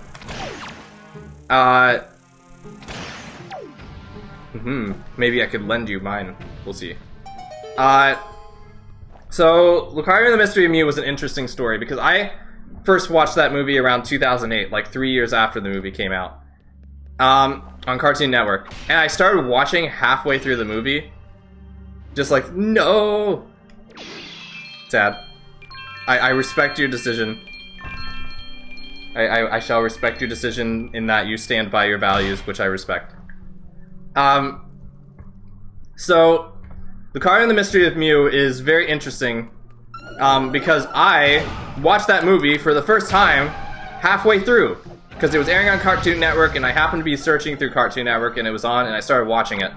And I watched it after, the Darkrai movie, and I didn't remember what Gallade looked like in that movie, since he had like a very small appearance. So for a while, I thought that Lucario was a Gallade that was just named Lucario, if that makes any sense. So because of that, I was super. So like I watched this movie, or like the later half of this movie. It's like very scary because like Ash and his friends are getting eaten by a tree and stuff. Lucario looks really cool, and then like literally like the next day later, like I was playing Brawl for like. I was playing Brawl after like years of not playing Smash Bros. And I happened to unlock Lucario at like as my very next character, and I'm like, holy smokes, they actually took the character from this one-off anime movie and put him as a character in Smash Bros. And it kind of helps that Lucario in that game is kind of based off of Lucario in the movie. So I'm like, oh my goodness, it's fate. I have to really get used to this character. And because of that, Lucario became my favorite Pokemon for a few years. Just because of coincidence and the fact that Lucario is actually really cool. And what else can I say? It was the saddest movie for a while. Lucario dies at the end. Spoilers. Let's see. Don't get electrocuted. Very sad. I never wanted to watch the ending. What else? I visited the castle that was based on the castle. I guess this, since we're talking about Pokemon movies, I could say this as well. Every Pokemon movie since the 5th Pokemon movie is based off of some real-world location that's different from the generation it's a part of. Which I like a lot. I really, really like that, as a geography nerd. The Lucario movie, is based off of a, like, castle in Germany somewhere. I don't remember what exact castle it was, but I went there in person. And, because my family was like, hey, do you know they based a Pokemon movie off in this location? And I'm like, oh my goodness, we're about to go to the place that the Lucario movie was based off of, and I was like, ah! So that was a thing. That was a fun time. So that gave me even more reasons to like Lucario for a long time. What's the next movie? Manaphy movie is again one of those movies that I didn't really watch for a long time. I thought it was really weird that it was titled Pokemon Ranger instead of just Pokemon. So it took me a while to watch it. When I got around to it, I really liked it. I think that's actually the longest movie, not the Deoxys movie. The scene towards the end of the movie, let's just say that drowning scenes freak me out, and the Manaphy movie has like a very scary drowning situation. So that freaked me out for a while. What else? Also, if this isn't the mirror shield, then that's gonna be very unfortunate. Like, I'm the only reason I'm going through this dungeon now is because I'm betting that this is the mirror shield. If this is not the mirror shield, then we're gonna be in for a rough time. Cause, yes. What else? So that's the Manaphy movie. That's kind of all the memories I have with it. The Darkrai movie was like one of the first movies I watched on Premiere and Cartoon Network. Because I remember seeing ads like leading up to it at the time. What else do I know about the Lucaria movie that I remember being like particularly notable? I really liked the song that played in the movie. It was one of the characters that I guess I just remember it particularly for being a standout like Diamond and Pearl movie, because at the time I think I had a little bit of reservations about Gen 4 because I was like, new Pokemon, get out with that, I don't need any new Pokemon, and I kind of had like some reservations against Gen 4 for a while. Slowpoke will evolve soon with all its EXP. I sure hope so. Slowbro would be very, very useful in this situation. Hello Ben, how's it going? We're going through the first 30 floors of the Savage Labyrinth, hoping that the mirror shield is somehow here. Because otherwise I'm just kind of ranting. Anyway, I've also been talking about my experience with every Pokemon movie, so that's been fun. So that's the main thing I remember about the Darkrai movie. The Shaman movie, on the other hand, I have a lot to say about. Because the Shaman movie the Shaman movie is probably one of the movies I have the most history with. Because I also watched that when it premiered in Europe, not in America. Because it aired for the first time in Europe when I was in there. And at first I really liked the movie because Giratina seemed really cool and I wanted to see what the movie would do with Giratina. And I didn't really like Shaman because like I felt like the movie was kind of taking attention away from Shaman. From Giratina by focusing on Shaman. So I didn't really like that. But then the funny thing is that later on, Shaman started to like really grow on me. Like as I watched the movie over and over again, I keep getting beat up. This is not working. Let me hit the guy, please. Okay, I need to turn this off for a second. So Shaman started to really grow on me after initially not liking it. I have an idea, hold on. I'm gonna lead these guys all the way over here.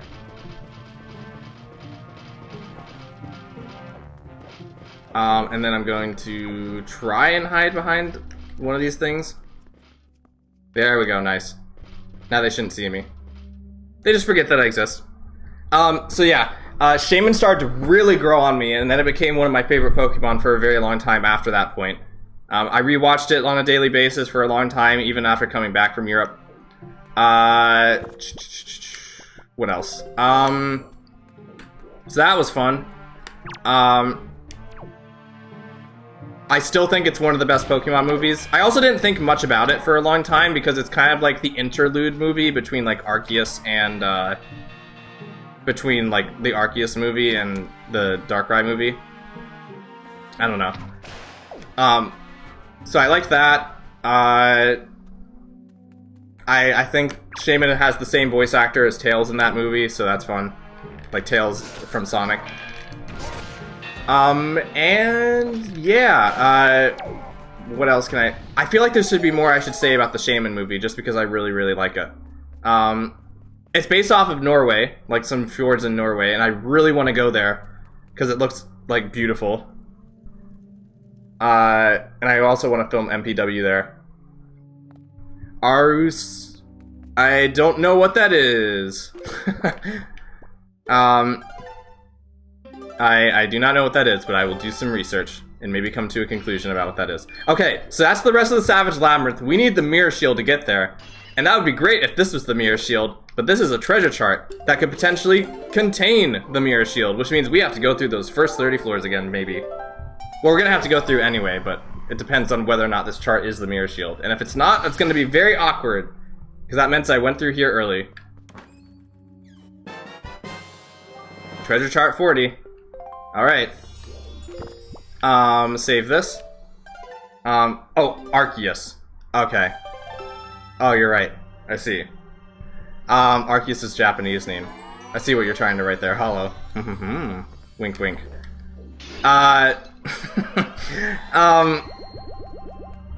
What else are we gonna say? So yeah, speaking of, Arceus.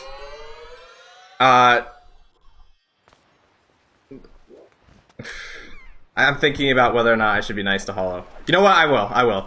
The Arceus movie came out. I also watched that upon launch. I was very enamored with that movie for a long time. Really liked it. Watched it on repeat. You know, same story. I liked that one in particular a lot because it felt like, you know, that was the grand finale of all the other movies. So for me, for a while, it kind of devalued the Darkrai movie and the Shaman movie just because, you know, the Arceus movie existed. But I really liked it. What else? The time travel stuff was pretty crazy. I really liked the lore backstory behind Arceus. I thought that was really cool. And today I even think it's pretty cool. I like how, you know, like, it's kind of like everything that they knew about the Arceus legend was fake because they had like a skewed story of it for a long time. Zorua movie, I also have a lot of memories for it, and I actually can speak about this one a bit more in detail. As a matter of fact, this might be the movie I have the most to say about. The Zorua movie came out on February 5th, 2011. I remember this date specifically because I used to consider that Pokemon Day for the longest time before I knew that Pokemon Day was actually a thing. I watched it on premiere, on Cartoon Network, with my family. I somehow managed to get my family to watch with me, which is crazy. That almost never happens for Pokemon stuff, at least. And the funny thing about that movie is that apparently Cartoon Network decided to cut the intro, like, cutscene of that movie and just skip to the title screen. Also, we have to check Treasure Chart 40 real quick.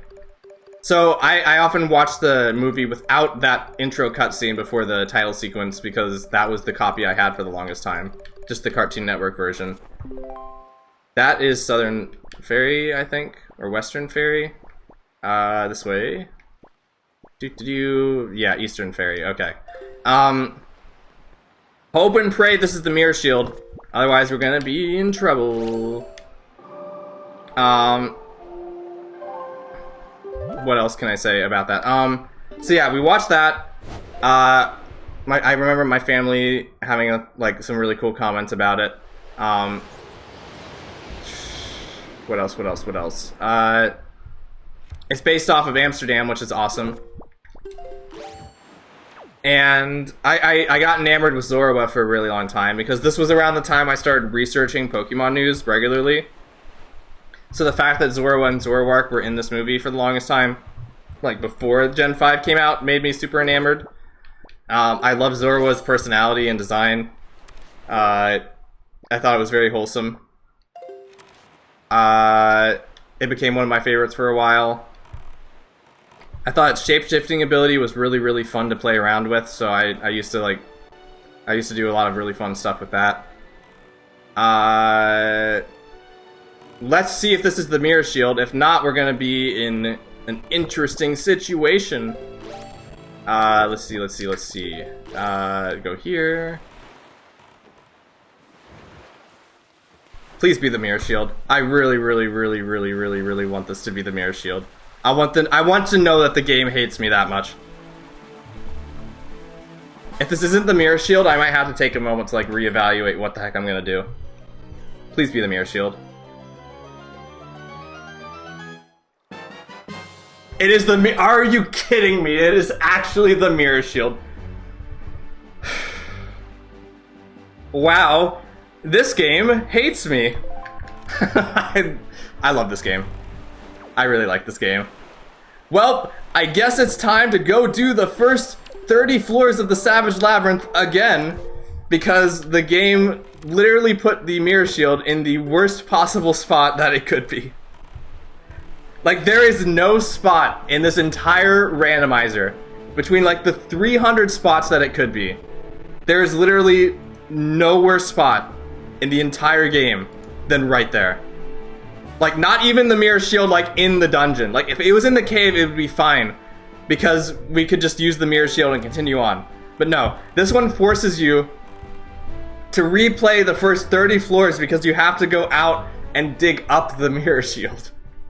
What the actual heck? I can't believe this. What is up with this? Okay. What is up with this randomizer?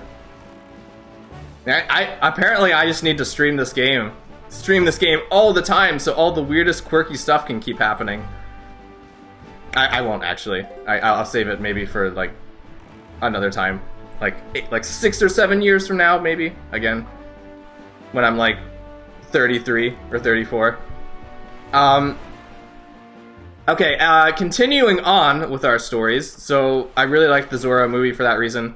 Another thing that was going on during the Zora movie that I really liked. I hope this is entertaining to you all, by the way. Anyway, the other thing is that that I really like about the Zora movie is that they were playing the movie in theaters for a long time. Well, not for a long time. Basically, when Gen 5 was coming out, because I think Gen 5 came out like right after, at least in America, it came out like right after the Zora movie came out. We streaming always entertaining. I do have grandma soup, right? Thank you, Mr. DJ. Yep, I do. Okay. Now let's actually complete the Savage Labyrinth. I should probably refill on magic. Should I go and refill on magic? Yeah, it came out as a Gen 4 movie with Gen 5 Pokemon, that thing. Yeah, that's true. I can't believe I haven't mentioned this yet, but it's really interesting that a lot of Pokemon movies since Gen 2 have kinda, made the last movie of a generation, like an advertisement for the next generation. Because, like, Latios and Latias are Gen 3 Pokemon in the Gen 2 movie. Manaphy and Lucario are both Gen 4 Pokemon in Gen 3 movies. Shiny Legendaries, that's also in the what's it movie? Zoroark movie. Yes. And of course, like, the Zoroark movie. And then, like, you know, the Mewtwo movie gave up, like, what is it? You know, Mega Evolution. Gen 5 will get a proper remake and not a lame trend-hopping HD 2D remake. I actually, I could, okay, so I can believe why a lot of people would think that would be the style it would get Hollow. But I actually don't think that's what's gonna happen. I think, relatively speaking, like, from a purely market perspective, a lot more people would want to see 3D models. Like, I don't know, it depends on whether or not the developers, like, how ambitious the developers are getting. But I think, like, from a purely market standpoint, I think, like, 3D models would be easier to sell as a game compared to, like, the HD 2D. Like, I'm not saying that's not appealing. I'm not trying to, like, say that's not.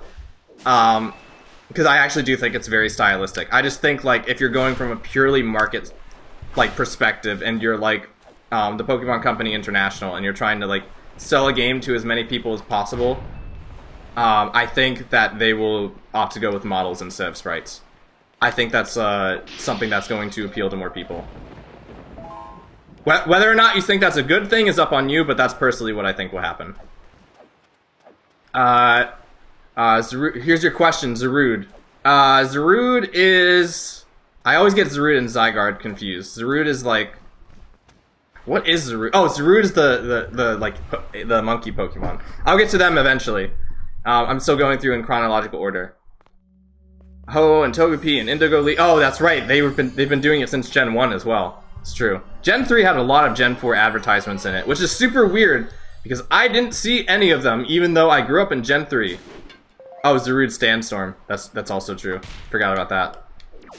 I feel like the Zora and Zoroark movie was kind of a misnomer for Gen 5 mainly due to the pair locking behind. Oh, that's right, they were locked behind an event in Gen 5 initially.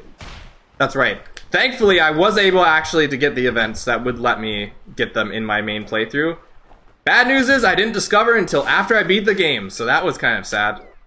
Even though I had like the legendaries to do it with, I didn't realize there was a way to get them before beating the game.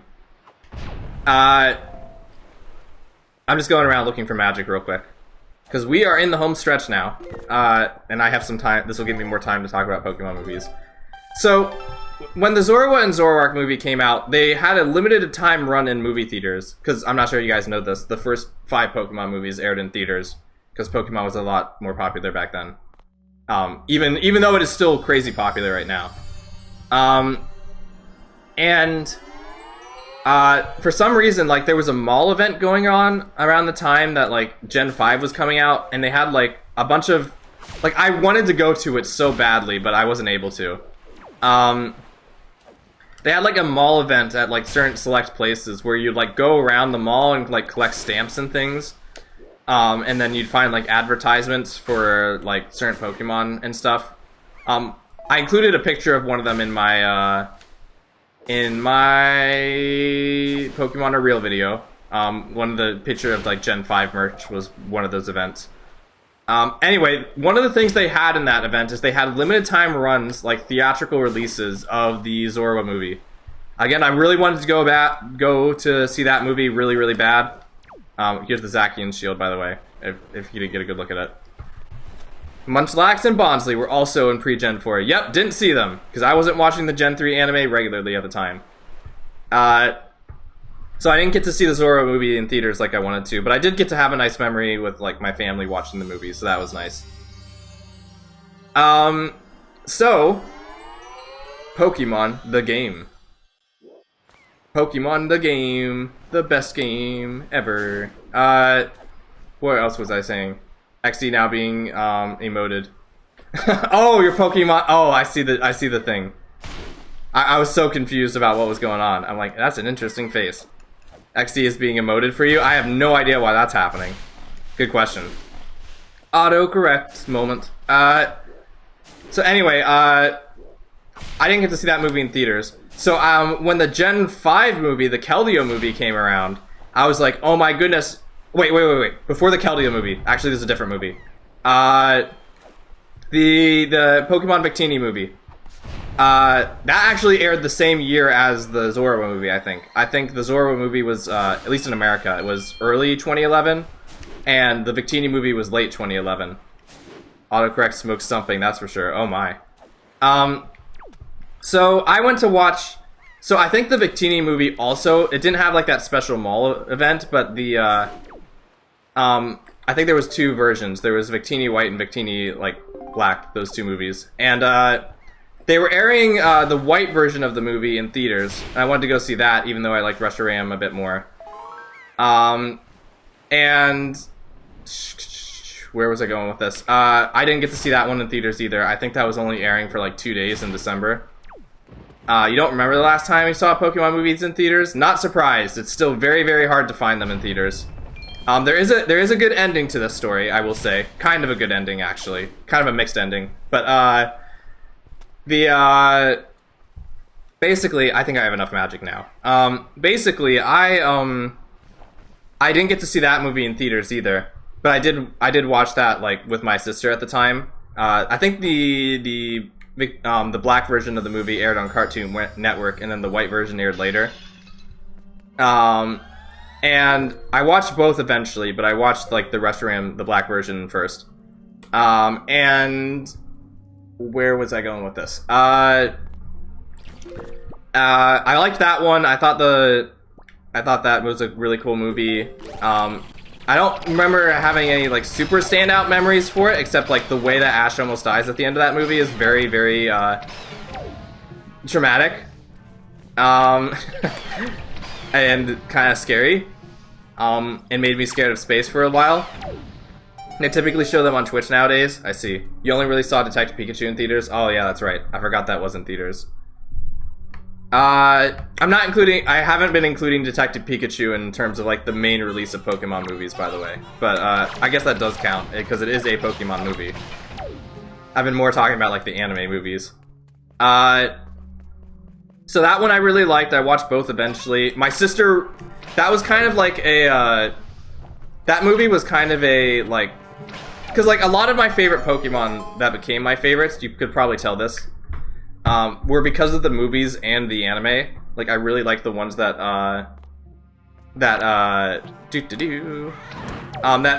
vibed, like the Pokemon characters that vibed with me. And because a lot of them talked, it was very easy for like young Wee Monkey 2 to like, I don't know, like, what's the right word? Like, it made them more interpersonal for me at the time. So I guess that's one thing. What else? So that was the Victini movie. My sister really, really liked Victini. Like, Victini basically became what like Shaman Lucario was for me to her. So that was pretty cool. The next movie was the Keldeo movie, and this one I have a story about. Okay, the Keldeo movie, I was thinking, okay, they're gonna air this movie in theaters because they aired the last two in theaters, and we're gonna have an opportunity to see it. Because I think I even like asked my family, I said like, if this movie comes out in theaters, can we go see it? And they said yes, and I was like, yeah, let's go. And then they didn't air it in theaters, and I got really sad. Now, here's the thing about the Keldeo movie. This is super obscure. I'm not sure how many people remember this or like talk about it. But in the wind up for the release of the Keldeo movie, Pokemon.com released, because like the Keldeo movie has like a very, very, very big intro before the title screen. Like literally like a tenth of the movie is before the title screen, and it just focuses on sort of the Swords of Justice and Keldeo as they like go through their training. Pokemon.com released a like little teasers of the movie at like for like a week at a time in like anticipation for the movie's release. So like on 1 week we would get like the scene of like Keldeo training with Virizion. The next week we'd get the scene where they're training with Terrakion, and then the next scene would be Cobalion, which is still one of my favorite scenes in like any Pokemon movie. Like the aesthetics there is so cool. So that was cool. And then like we got the last scene where like basically like the Swords of Justice tell Keldeo like, you're not ready to face Kyurem, and like Keldeo runs away. And then like the next week was the movie. So that was cool. I was very hyped for the movie, and I did enjoy the movie. And I actually think there's like some really standout moments in the Keldeo movie. But I will say, I actually think the Keldeo movie is not, objectively speaking, not one of the better ones. It feels like, I don't know, I don't remember the exact reasons why, but I don't remember the Keldeo movie. It felt like the Keldeo movie, like and again, maybe this is because of how I anticipated it, but it felt like there wasn't a whole lot of like depth in the Keldeo movie.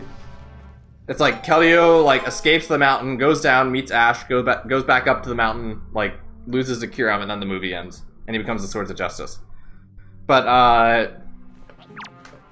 yeah, that, I don't know, like it has some standout moments, especially like the intro scene with like all the training, but yeah. Celebi movie, precursor to Darkrai. Oh, that's right. That is right. Celebi did turn a little dark in the oh yeah, Celebi was in the Celebi was also in the Zorua movie. I forgot about that. So yeah, I don't think it's one of the better movies objectively speaking, but I do have some memories of it, and I think Keldeo is still actually like a very charming character. I just wish we got more of them. Dark Balls will be added to mainline games someday, Copium. Don't worry, you can use my mod in the meantime, that I made for you many, many years ago. That is probably one of the coolest things I've done for a mod, I think. That guy's getting ripped apart. What? Big true. What else was I gonna say? What was I gonna say about the Keldeo movie? I think it's a really big shame that the Keldeo movie didn't have, yes, the Dark Ball. The Dark Ball model. I think it's a really big shame that the Keldeo movie didn't get, like, a whole lot of runtime and a whole lot of depth to it. And, like, the Swords of Justice spent most of the... I'm gonna create a save state, hold on. Save state to selected slots. Just making sure I have this. Yeah, that's right. Okay. It's a really big shame because I think the Swords of Justice, unless like something happened in Journeys that I'm not familiar with, but like the Swords of Justice are like some of the least represented Pokemon in the entire franchise, especially in the anime. I mean, I guess Scarlet and Violet kind of changed that a little bit, but like the Swords of Justice have like literally, I think the only appearance they have in the entire anime is the Keldeo movie. Which is a shame because I think conceptually the Swords of Justice are so interesting. Like they are by far like my favorite legendary trio. Like they just work themselves into like the Gen 5 theme or like the thematics of Gen 5 so well. Just like the fact that they, I don't know, just like the lore behind them and everything. I really wish they got more attention. So that's my hope with the anime someday, is that they do get more attention. What else can I say about, I think that's the main thing I have to say about the Keldeo movie. The Genesect movie, I don't have a whole lot of, like, notable memories with. I remember Mewtwo's voice actor was pretty surprising the first time I saw it. But, I don't know. Like, I didn't remember being super duper impressed with it at the time. Mewtwo's new form was called Awakened form back in the day, which was pretty interesting. I also think the Genesect movie is probably one of the weaker ones, just because, like, they spend a whole lot of time in, like, what's the word here? What is it, like an indoor park? I don't know what that would be called. I think it's based off Central Park, except indoors. There's like a few big fights that happen between Genesect and Mewtwo, which is pretty interesting. I think the dynamic between like one of the purple Genesect and like them being like really, really homesick is kind of depressing. I kind of want to go back and watch that movie again because it's been so long, and I feel like there were some really cool thematics and like interesting questions posed by that movie.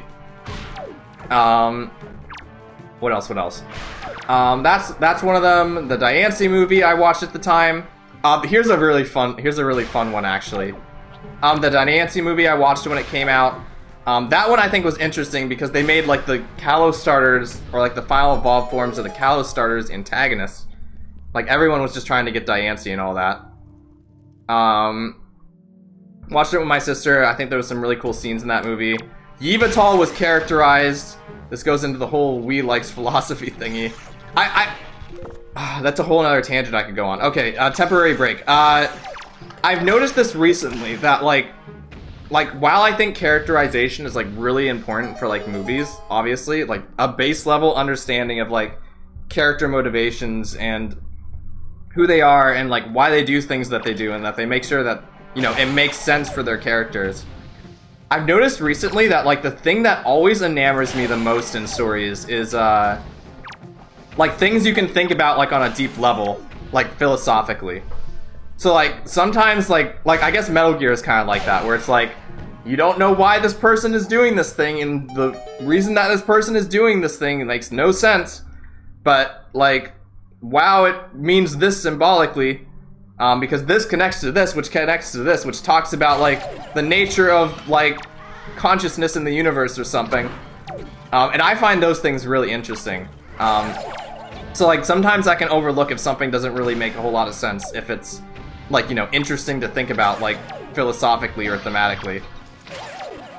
Even some of my favorite games like Wind Waker and Twilight Princess, I've been going back and like research, like thinking about a lot, like how like, and like even the way Wind Waker and Twilight Princess kind of contrast each other, not only in like visuals but like in stories, where like Toon Link in Wind Waker is like taking up, like he's kind of stepping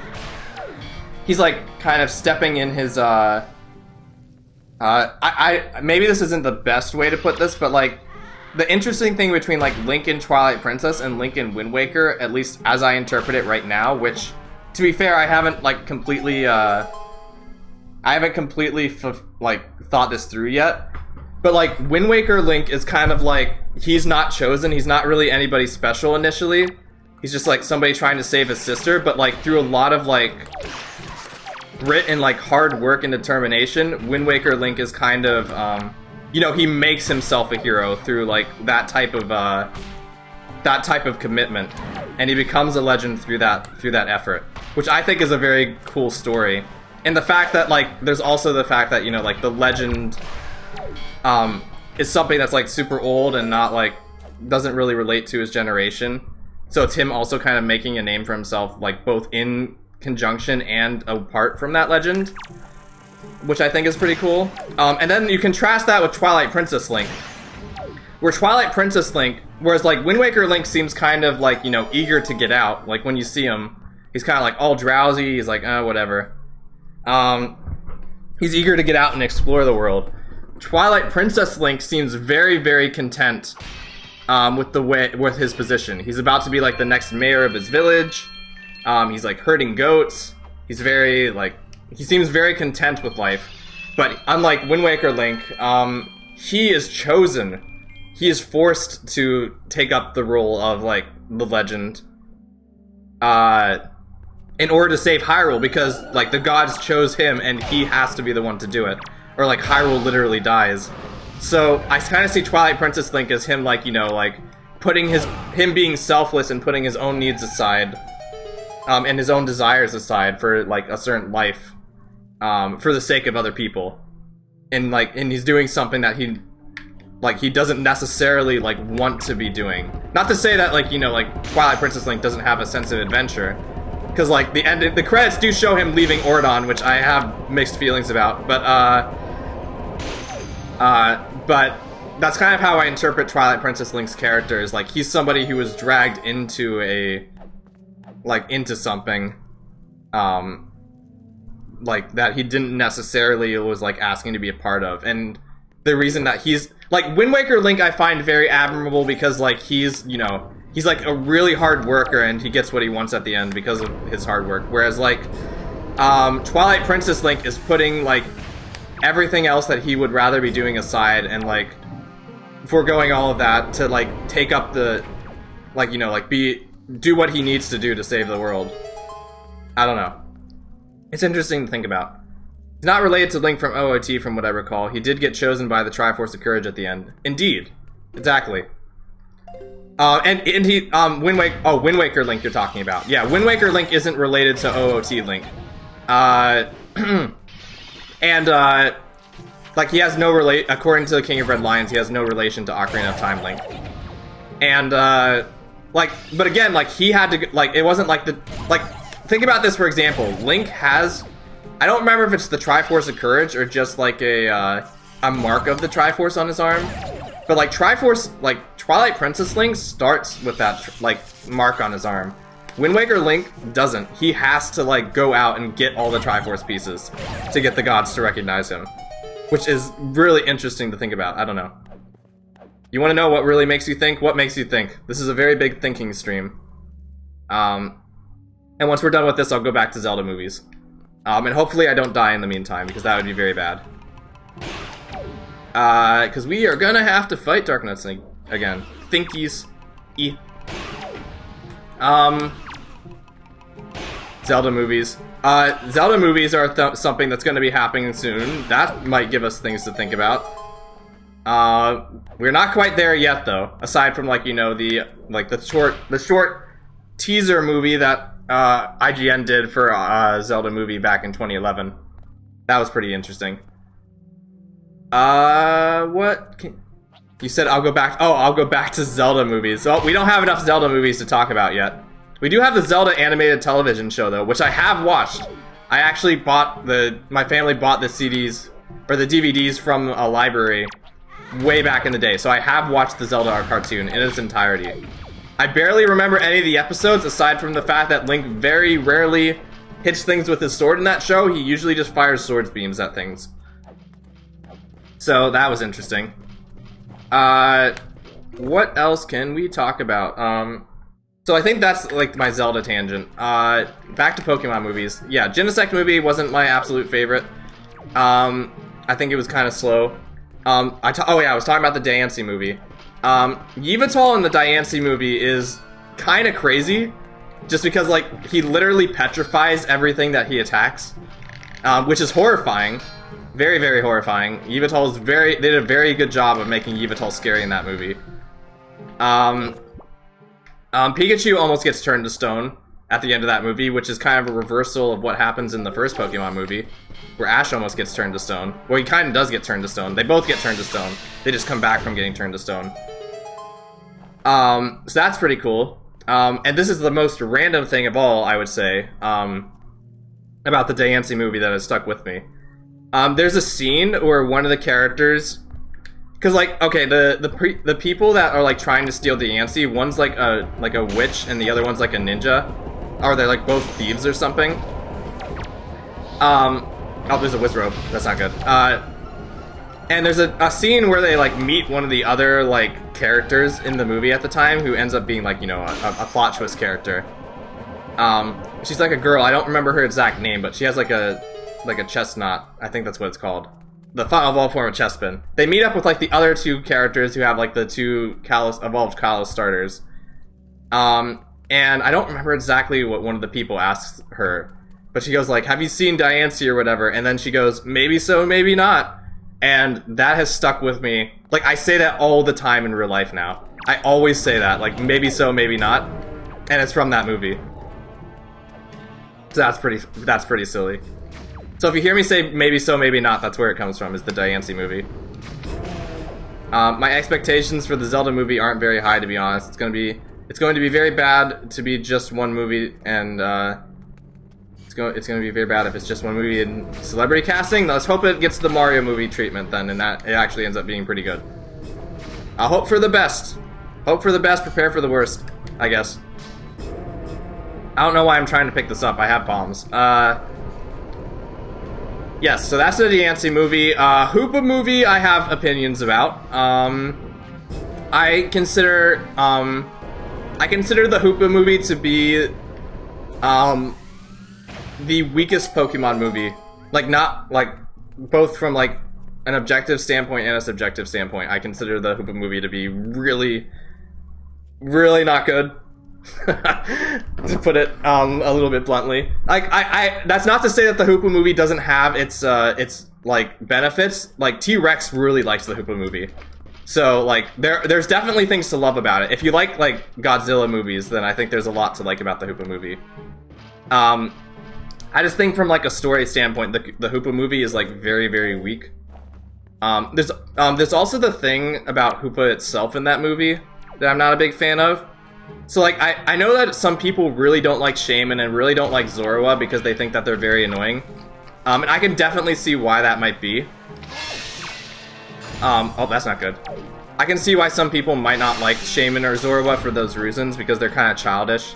But Hoopa was the very first Pokemon. I don't, even like back when I didn't like Shaman, I don't think I ever found Shaman like super annoying. But Hoopa, I think Hoopa was the first Pokemon I ever watched in a Pokemon movie where I was watching the movie and I'm like, wow, Hoopa is very annoying. So that was a thing that happened. But yeah, I kind of want to rewatch the movie again. It's been like a very long time and I want to see it with like a new perspective. The movie turns 10 this year, which is crazy. So there's that. Some parts of the Hoopa movie were interesting, but Hoopa felt a little meh. I guess so. You know, there was a time back in the day where, like, me and, like, some people at the Pocket Studio server, including Hollow, were watching, like, every single Pokemon movie in order, but we kind of stopped at the Arceus movie. So, maybe someday we can continue that in the server? Yeah. So, okay, this is why we need the Mirror Shield. So we finally come back with the Mirror Shield. I think I need to pull out my bow so I can actually aim this. So we can actually destroy the statue and get down here and get the final bow upgrade.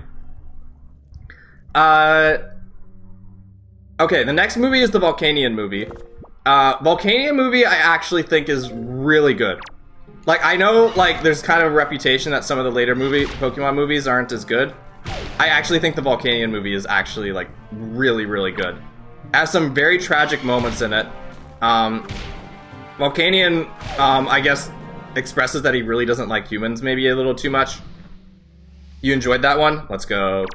I don't remember exactly what I liked about it, but I just remember watching it and being like, oh, hold on.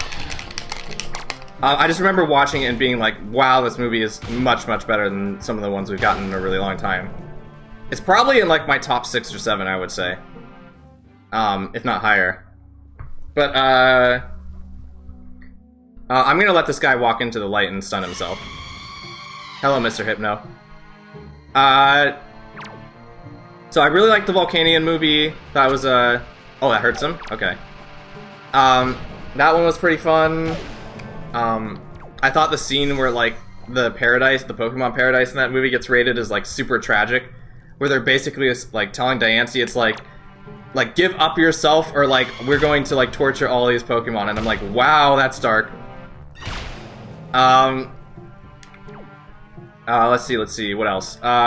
Next would be the movies where, like, Ash, like, the kind of where we stop following, like, the main anime cast around, and we start, like, it starts to become, like, its own universe in the Pokemon movies.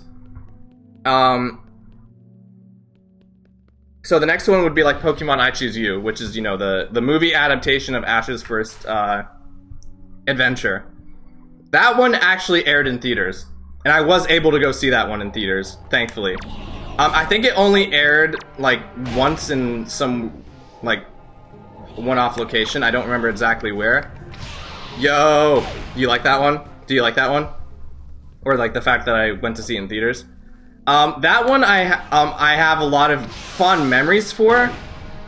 But, I don't know. Okay, so, there's actually, I think they they characterized Ash, like, very interestingly in that movie, where he kind of has, like, some depressive moments where, like, he's, like, thinking of, like, abandoning his Pokemon or whatever. I Choose You is a fun movie. Hello, German Charizard. I'm still going through every single Pokemon movie that I've ever watched and giving my opinion about it. Been wanting to do this for months, so I'm glad you guys are listening in. Okay. Where was I going with this? Where was I going with this with the 4th Pokemon movie? It's very interesting. I think it has some weird moments, like Ash meets Entei a few times, which I like because, you know, Entei. You get some unique characterization. There's that scene where Luxray dies, which is horrifying. I'm not sure if you guys remember that one. One of Ash's partners that he meets in that movie had a Luxray companion when he was a kid, and, like, they were, like, trapped in the ice or whatever during that time. I think I've only seen this movie once, admittedly, so my memories might not be as strong. So, the Luxray basically, like, keeps the kid warm through the night while they're sleeping. But while that happens, you forgot that was in the movie? Yeah, the Luxray basically keeps, like, Ash's companion in that movie as a kid, because this is, like, a backstory. Keeps them warm over the night while they're, like, trapped in a blizzard. And the kid ends up fine, but the Luxray freezes to death. Like, and the Luxray is, like, you know, dead on the ground with a smile on its face. And, like, the kid is being taken away, and it's like, Luxray, Luxray! And I'm like, man, what the heck? What was I gonna say? Here's some spooky ghosts. The lanterns make this very awkward. So that's kind of the thing, one of the things about it. I guess taking a detour from the movie itself, one of the things I remember most about the movie that I really liked is the theater audience that we were a part of. The audience that I watched the movie with in the theaters was such a good audience. Because they were very vocal, but not, like, vocal in, like, you know, an annoying kids way. They were vocal in, like, you know, like, they laughed during some of the scenes where, like, that were, like, supposed to be funny. So, like, when Ash goes in the Pokemon Center at the end of the movie, and Nurse Joy asks, like, who were you fighting? And he goes, I was fighting Ho-Oh. And then, like, Nurse Joy gives him a weird look. Like, people were laughing towards that. They clapped at the end of the movie theater. At the end of the movie, it was such a good audience. It gave such cool vibes. Just, like, being in a room with all those Pokemon fans watching that movie was such a great experience. Now, let me tell you about the other thing that I remember from that movie, that works into something I talked about, like, 50 minutes ago. So, Remember earlier when I said that, when I was talking about the third Pokemon movie, when I said that Pokemon kind of, what word did I use? I don't even remember. But basically they kind of glorify their own creatures and their own world as being, like, very, very good. Being, like, very good and immaculate and, like, a paradise and whatever, even though it's not really like that. Where they, I don't even know how to word it. Basically, they make their world and their... Okay, this is how I worded it, okay. They make their world and their creatures very desirable. Pikachu talked and went, oh, I forgot about that. I'll get on that in a moment.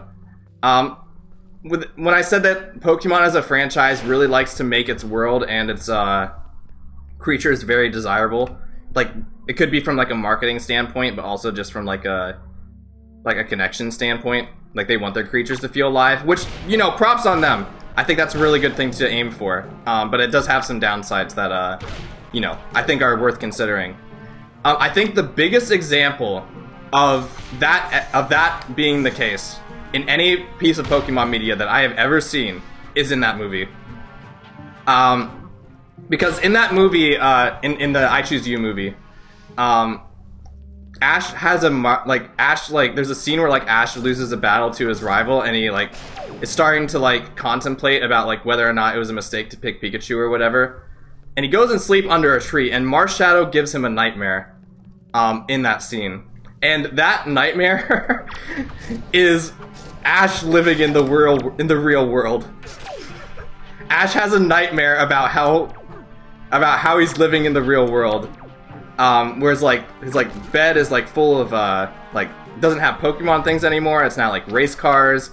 He's going to a normal school where he learns, like, normal school things. Everything is, like, super gray and depressing. Where else are we going with this? Everything's super gray and depressing. Ash sees, like, hallucinations of Pikachu and he starts crying. And, like, Pikachu is colored, but everything else is still gray. And, like, it's, like, industrial Japan, so there's, like, wires and stuff everywhere. And I'm like, yes, I understand. The real world really stinks. And the Pokemon world is awesome.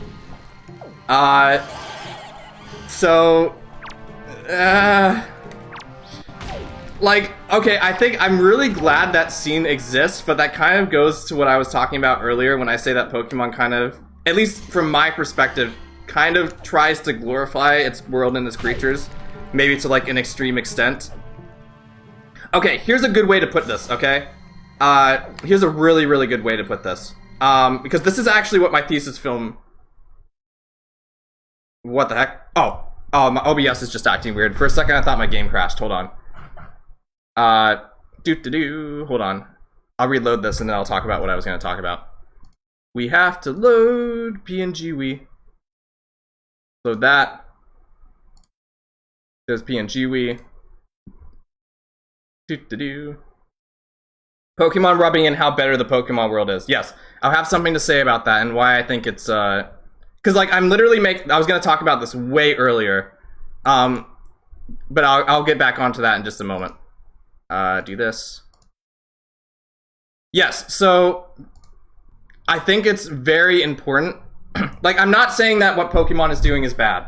I think Pokemon is one of the best things that has come out of, like, it's actually a really good thing because Pokemon has connected so many people together. Like, from across cultures, from across backgrounds. I think that is actually, like, as small as it might seem, I actually think that's a tremendously good thing. Because, like, in a world where there's so many differences between people, both culturally and, like, idealistically, the fact that so many people of so many different interests can, like, bond over Pokemon, I think is fantastic. Like, Pokemon could help save lives and, like, save the world. Like, depending on how many people it connects. Like, that's maybe an exaggeration, but you get what I mean. Like, Pokemon can do a lot of good for the world. That's why you're here. Exactly. Like, Pokemon connects us too. We probably would not have met if it wasn't for Pokemon. So, I'm putting that out of the way before I say this.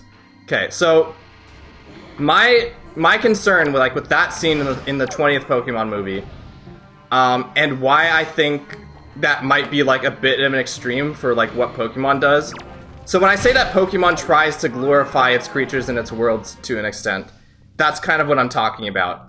I do not, and again, maybe this is just an extreme, but, like, to some particular people, but I do not think, I don't want people, let's just say, like, there's a desire, and I've been this person to an extent, so at least this might be, like, a personal thing, but I've seen it in other people, too, online, so I don't know how common it is.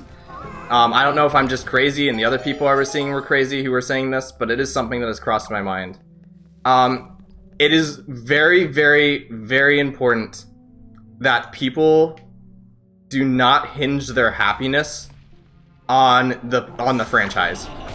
So like it's important that people don't get into the mindset of like, Pokemon is not real and I will never be happy unless Pokemon is real or I go to the Pokemon world.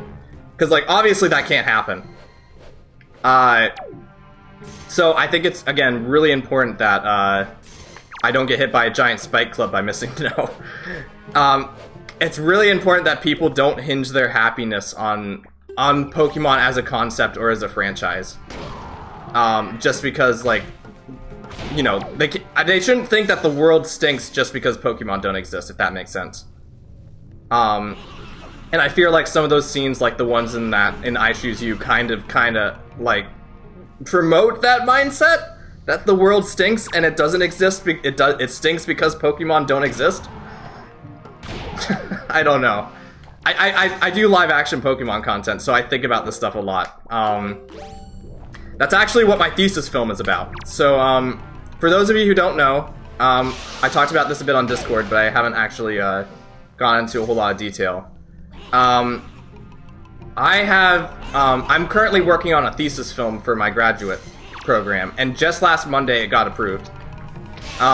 So my idea for this film got approved, and basically the thematics of that film is what I was just talking about, like how fiction can be good for like giving people an escape, but how it's unhealthy to hinge your happiness on fiction, if that makes any sense. Because like it's about this kid who really wants this dragon to be real, like that he wants to meet from like his favorite cartoon, but the dragon, like, and the dragon becomes real, but in doing so, his happiness kind of evens out after a while as the dragon's presence in his life becomes normal. And like he goes back to like the same state he was before because the thing that he thought was going to give him all his happiness didn't. That's a basic version, but that's basically what I've been saying about Pokemon is like, you can love Pokemon. I think it's very, very cool that we all love Pokemon, but just make sure you don't hinge your happiness on the franchise, if that makes any sense. I don't know, maybe I'm just being super complicated. I should actually probably do another save state soon, so I think I'm gonna do that as soon as I get rid of these guys. Is there any item that could be very useful for this? I think I'm gonna use the boomerang because I really don't want to waste arrows. So that's my story about that one scene from the I Choose You movie. And some more philosophical things that go along with it. Okay, I'm gonna do a save state real quick. What else can we talk about? Next movie would be the second Lugia movie, The Power of Us. That movie was interesting because in retrospect, I think it's actually like very cool that you have all these characters going through all of their character arcs.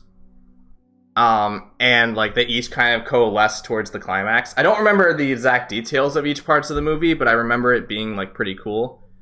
1 second, I'm gonna save to selected slot. Save state to selected slot, there we go. I mean, from the perspective of Ash, who has spent a lot of time with Pokemon, to suddenly be in a world where it suddenly doesn't exist would seem boring and all, which makes sense. I mean, that does make sense, I agree. I think that makes a lot of sense. The fact that, you know, like, Ash is going on these really cool adventures, and, that Ash is going on these really cool adventures with all these Pokemon, and the fact that he doesn't have that, like, after that moment, like, says a lot. And I actually think, now that you mention it, I think I've mentioned in the past that, like, something I've come to really value over a long time is gratitude. That's kind of what my thesis film is about, is, like, being grateful for what you have, like, in your current circumstances and in the real world, and getting joy out of those, like, even the small things in life. And in a sense, like, Ash's experience with that nightmare is kind of teaching gratitude, because, you know, Ash was being, like, very kind of selfish, where he's saying, like, man, if I had a stronger Pokemon, I could beat this guy. And, like, him having that dream is basically, like, Marshadow saying, like, hey, you need to stop being a punk and be grateful that you have Pokemon at all, and going through this situation. So in that sense, actually, I think it's really good. It's kind of promoting gratitude in that way, which I vibe with. I just think it's kind of an interesting design choice that they decide to teach Ash, or like depict Ash as not having Pokemon, as Ash living in the real world. Because that's, again, kind of pictured, like, for whatever reason they decide to make that, like, that clip, it's still a depiction of what we assume is, or at least what really looks like the real world. Like, it might not necessarily be the real world, but it looks a lot like what we would think of in the real world.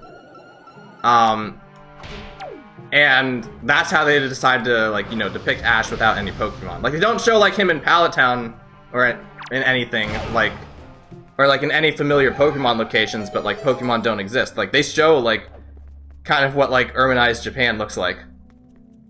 So, I don't know. Like, there was some kind of discussion that was made about, like, depicting Ash in that way, but I think it's, like, one of the most thought-provoking scenes in the entire franchise for that reason. Just because, I don't know. There's a lot you can think about there, and, like, what Pokemon is trying to convey during that scene. Like, could it be just like they made a weird design choice? Or are they actually, like, trying to actively paint the real world as being, like, boring? I don't know. That's my huge tangent on that. Going back to The Power of Us, I watched that movie in theaters too, because that was also in theaters. That one I have a bit more bitter memories about, because while it was in theaters, it was only in theaters for one day in a different state. And I had some family members that were coming to visit me during the time, and I had to basically choose between seeing some of my family members that day or going to see the movie with another relative, and I went to see the movie. So, like, while I liked the movie and it was a cool experience to see in theaters, I kind of feel a little bit sad that I decided to go do that instead of seeing my family. I don't know. I'm not sure I would make that the same decision now. As a matter of fact, I'm almost certain I wouldn't make that same decision now. But, it is something that kind of crossed my mind for a while, I guess. What movie was after that? I think the Zarude movie was after that, right? Like, oh, no. The remake of the first Pokemon movie was after that. I forgot about that one. The remake I don't really have a whole lot to say for. It's interesting that they kind of put some of those scenes in 3D. I think I watched it with Hollow for the first time. I watched it, like, with him. So it was pretty interesting. There were some differences between, like, the original and the remake that were pretty interesting. They didn't have the Brothers song anymore, which was also kind of interesting. But I'm not surprised that they didn't have that. Don't attack me. What else? So I guess that's all I really have to say about that one. I've already talked about my feelings with the first Pokemon movie a little bit.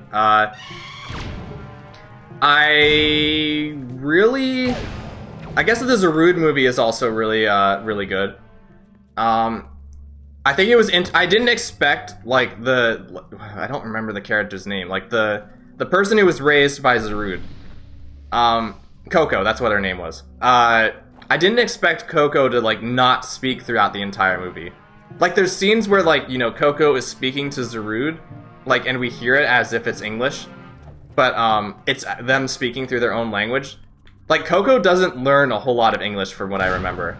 Like, at least with Ash, like, she never communicates to Ash in, like, any cohesive form of English, which I thought was pretty interesting. The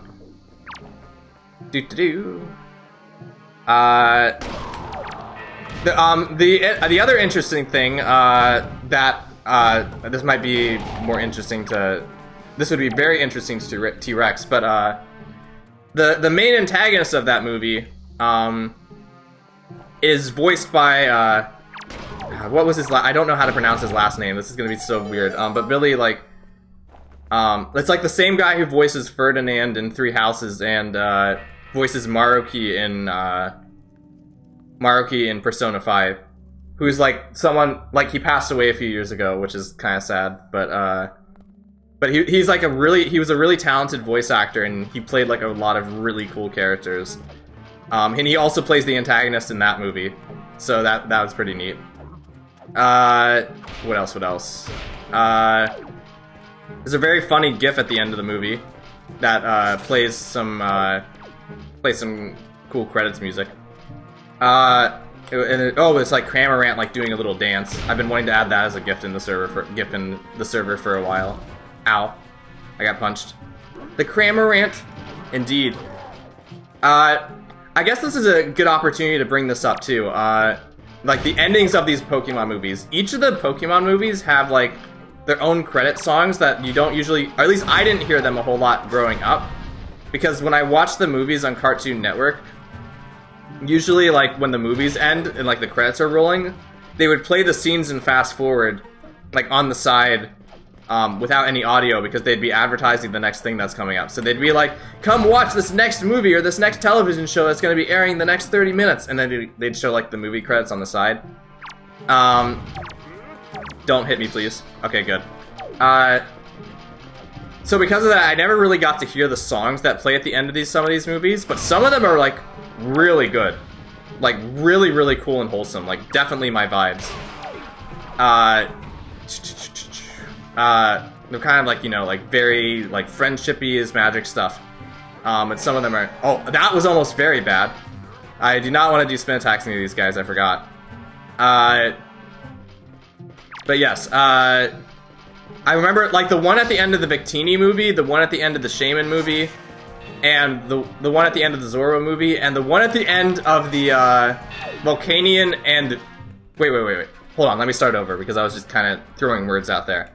My favorites in particular are the ones at the end of the ones at the end of the Shaman movie and the Zorro movie are really good, but the ones at the end of the Volcanion movie and the Victini movie are like really, really, really good. Like I really, really like those songs, like legitimately. The one at the end of the Volcanion movie is called Soul Heart, and the one at the end of the Victini movie is called Find Your Star. And there's like 2 different versions of that one too, which is pretty cool for each movie. So those are cool. Look those up. I think this is the 3rd to last room. I don't know why I'm saving between each room. I guess just to give myself a little bit more comfort. Because saving is not really going to help me, really. I'm about to get hit by fire. Somehow I did not. That was interesting. And moving on to Pokemon movies, something interesting that I think was, have you guys noticed that we haven't gotten any Pokemon movies in a really long time? Like, I think the Zarude movie came out in like 2020, right? So it's been like 5 years. Something interesting that I noticed, and I'm kind of glad they're not making as many Pokemon movies anymore. Just, you know, for the sake of the people making those movies, I don't want them killing themselves to do that. Because, fun fact, every single year in Japan, this has kind of been a tradition. Every year since Pokemon has been a franchise, aside from 1996, we have gotten a new Pokemon movie in the middle of July every year for as long as the Pokemon movies were coming out. Like, from 1997 to 2020, we've gotten a single Pokemon movie every year in the middle of July in Japan. That is crazy. Like, the fact that they did that for that long is crazy. But again, I'm very glad that they're not doing that anymore, because that's very crazy. And a part of me suspects that, like, you know, COVID kind of came around, like, messed everything up schedule-wise, and they missed July. So part of me was thinking, like, okay, the streak is broken, we can stop doing this now. And I think that's why we haven't gotten a Pokemon movie in a really long time. Again, I could be wrong. I don't know, like, what happens inside that studio, or, like, what kind of pressures they're facing, but, That's at least something that has crossed my mind, is the fact that, like, COVID happened, they missed a year, and we haven't gotten a Pokemon movie since. Dang it, I hit the helmet. There we go. I'm running out of arrows, which isn't very good. I might actually want to save these. Thankfully, I have a lot of fairies, which is very good. I'm going for 4 hours. How long have I been talking about Pokemon? Holy smokes. What the heck?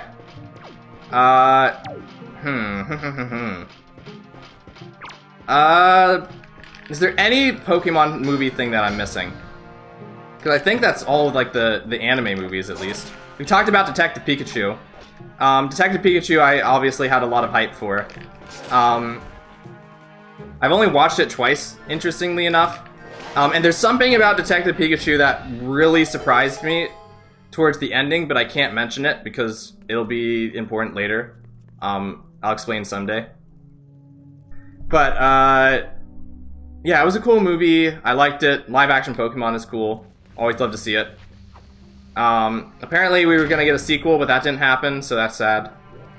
Oh, I mean, we got Detective Pikachu Returns, but I have, like, mixed feelings about that game, so, yeah. Uh-oh. Rip.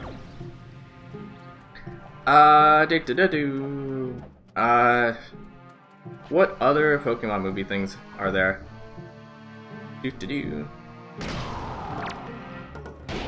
Okay, that's one guy. Oh, he's still up here. Shoot. Okay, I missed him. What other Pokemon movies? Is there any, like, anime stuff, like, in the general anime that I remember? Come over here, please. You're not gonna do that? Okay. Do you guys have any... I guess I've been talking about myself for the last hour and a half. Do you guys have any, like, cool memories with either of the Pokemon movies? Like, maybe the circumstances you watched them under, or, like, just any particular cool stuff? I'd love to hear what you guys have to say. This is us using Pokemon as an opportunity to bond and connect with each other, just like the franchise is very good at doing. Come over here so I can please hit you. Okay, never mind. Ba-bam. I'm sure there's something I missed about one of the movies. Uh-oh. This guy is really not playing nice with me.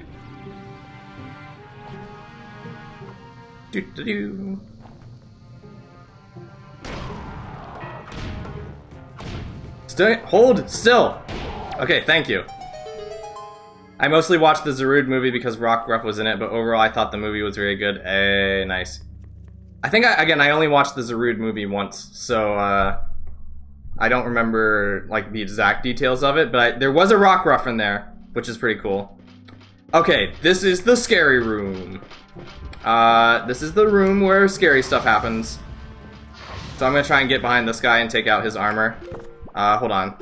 I'm gonna prepare for this. Because I will only get a few chances at this.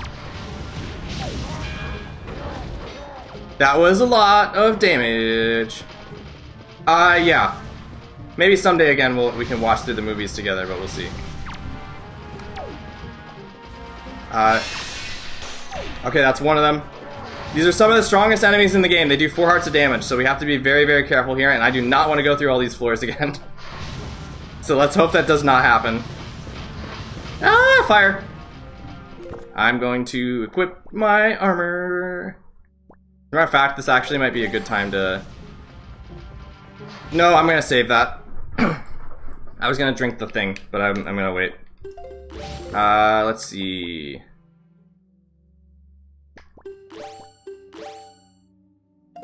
I only get 3 arrows, so I only get 1 chance to, like, insta-kill these guys. For each, I guess. Oh wait, I don't want to waste magic. That's right. Their armor is also stronger for some reason, which is unfortunate. Okay, now we're gonna run away. Swing at me, please. Okay. Okay, that's one of them. There we go. We're doing good. We're doing good. Now we got these 2 guys. This guy's getting a little close. I really don't want to touch that fire. Ouch. Okay, now is a good time to drink the drink. Okay. Let's drink our drink. This will refill our magic too, which will be very good. The drink has been drank. We could probably go a little bit more. Don't touch the fire, that's very bad. We could probably be a little bit more reckless now. Oh, I used it at just the right time, let's go. I guess this kind of works like a counter button in a sense. There we go, nice. Should have modded that drink as to be an RC Cola can. I'm not that skilled. I wish I was. Maybe someday. Ah, I messed it up. Dang it. Okay. I messed it up. At this point, I think it might be good just to knock out this guy normally. Actually, he's kind of scaring me, not gonna lie, because he jumps. I do have double damage though.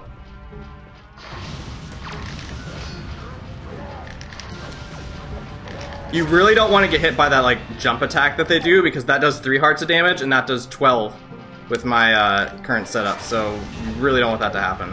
Okay, he's dead. But I'm on fire! Okay, now we should be fine.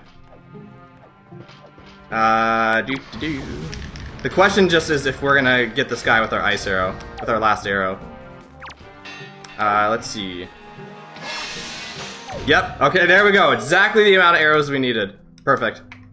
So that's the end of the Savage Labyrinth. And unless the game explicitly lied to me, this should be the light arrows, which is the last item we need to beat the game. Save state. Yes, I'll do that. The light attack. Oh, they're just calling it the light attack. Okay. I'm gonna save. Ba-bam. Game has been saved. Now we're gonna go to save state. This is OBS. Emulation, save state. No, I don't want to load save state. Save state to select a slot. Okay, there we go. Now we just have to beat the game, and then the randomizer's over.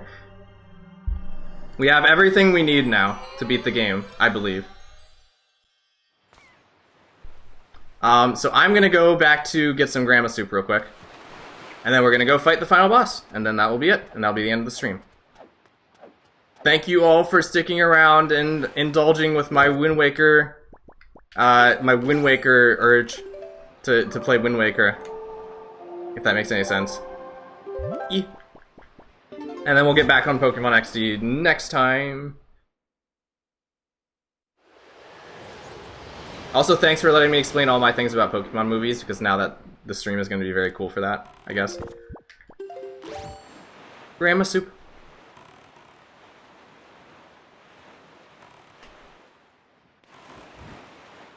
Doo-doo-doo. What are some other weird Pokemon stuff that I can talk about?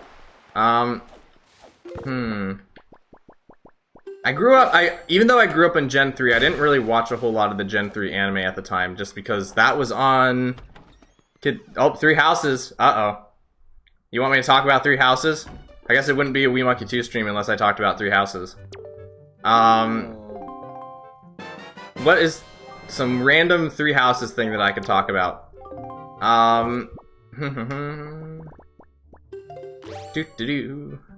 I kid? Okay.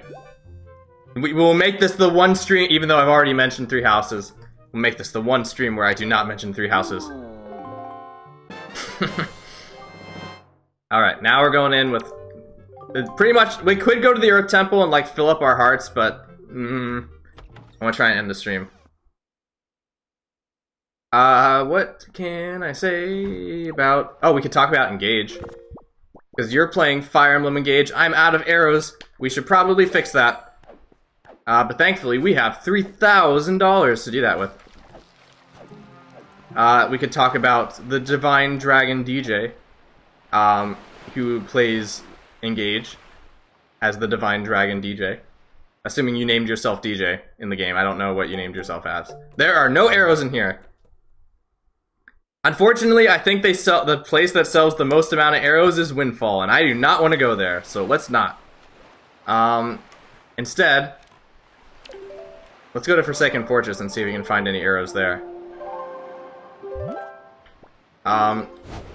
Yeah. I really like Engage's gameplay. Has some really cool things. Story has some really cool moments. Some of the DLC emblems are very, very cool. Have you found... Okay, question. Have you found the... What is happening? Okay. That was weird. Have you found the 3 houses? Okay, this is one way I could work it into 3 houses, maybe. Have you found the emblem of, like, the 3 houses? So, like, do you have the, like, the emblem with, like, Dimitri, Claude, and Edelgard yet?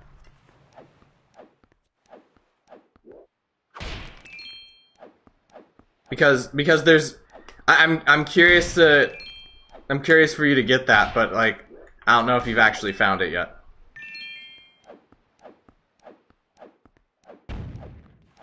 I bought the DLC, you just haven't gotten there yet. I see.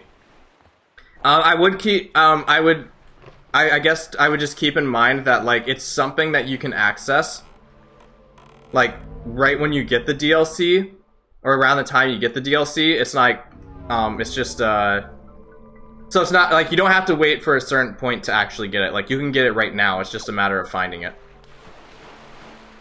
I'm just saying that now so that you don't get to the very end of the game and, like, you still don't have it.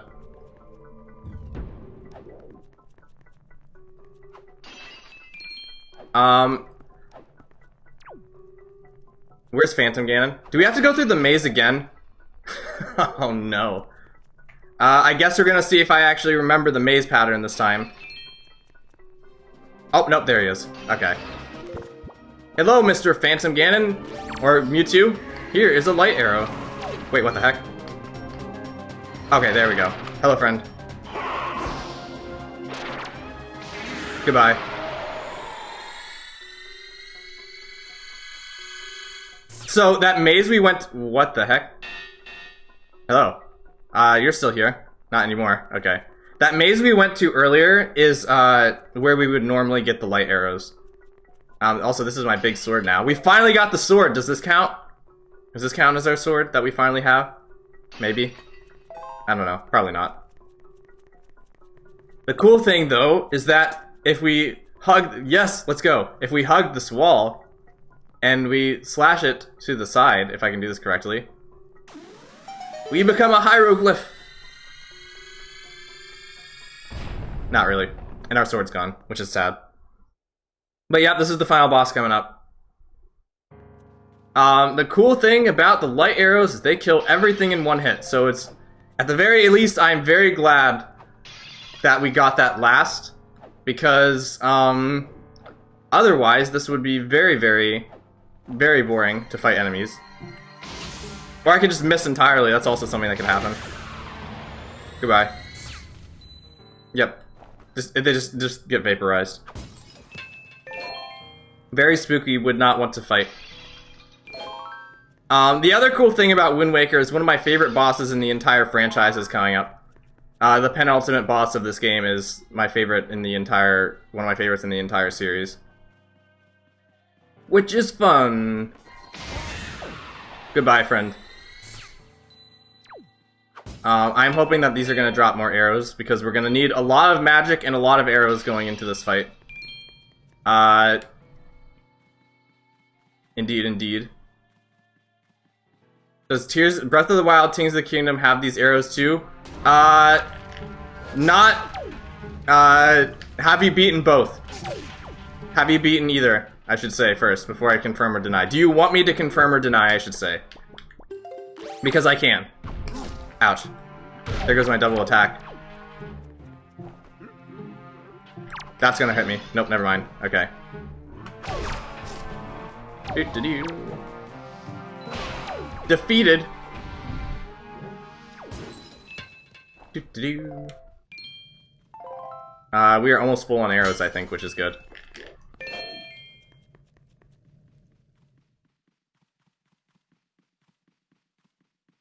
I played the Tears of the Kingdom, but I haven't beaten either.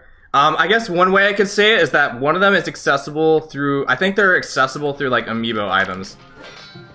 Oh, Oh, why am I fighting these guys? I don't need to. Because I have light arrows. They are in the game, but they don't kill in one hit, I don't think. Not in Breath of the Wild, at least, or Tears of the Kingdom. Alright, it's time to fight one of my favorite bosses of all time, at least in Zelda. Here we go. And everything's gonna do 4 times damage, so this is gonna be interesting. I'm hoping there's a fairy in one of these, so I can heal that 1 heart that I lost earlier. Fairy. Give me a fairy, please, I want one. Nope, okay. Final pot, please be my savior. Let's go! Okay. Don't go in the wall. Okay, thank you. Alright, here we go, friends. May I introduce, assuming that it didn't change anything. Puppet Ganon! It is Ganon as a puppet. And the concept of this fight is simple. You see that blue ball on the tip of his tail? You need to hit that with a light arrow. Which is why we need the light arrows to beat this game. Now the thing is, you're supposed to cut off those straps to hit the ball, but I like to challenge myself and try to snipe this legitimately without doing that, which might take some practice because I'm out of practice, but we'll see. Yep, there goes 1. Okay. I just think it's a really fun challenge. Need to go, have a good stream. Okay, the German Charizard, thanks for sticking around as long as you have. The stream will be ending shortly as soon as we beat the final boss, so don't worry. Ah, I just missed that one. Oh, that one's way too much to the left. I think this guy is gonna summon some bats now, if I remember correctly. Let's get our Pokeball out.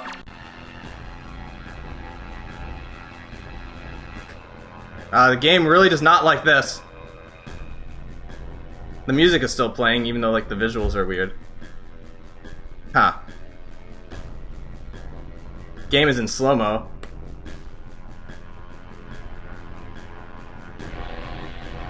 Do you like this beat, guys? Let's see if I can, turn something off here. That doesn't fix it. Yeah, I've never had this happen where it, like, continues playing the music even though it, Hold on. Let me see if I can make this less painful. Let me pause this for a second. There's an option that makes it so, like, the music stays the same even when it's, like, lagging a little. Let me see.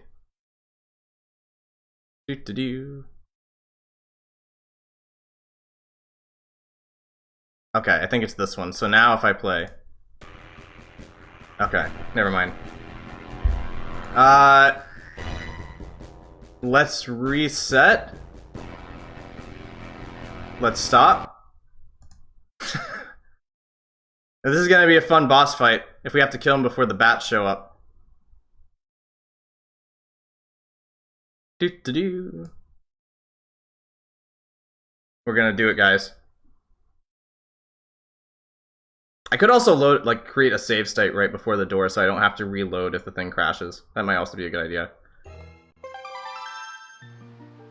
I think that's what I'll do, actually. Alright, so I think this should put us, like, right outside the door? Yeah, okay. It is this way. And all the enemies should still be gone, so we should be good. Take 2!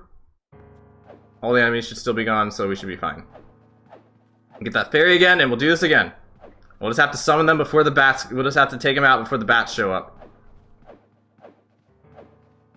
I love mashing the A button. It's like I'm playing Mario Party right now.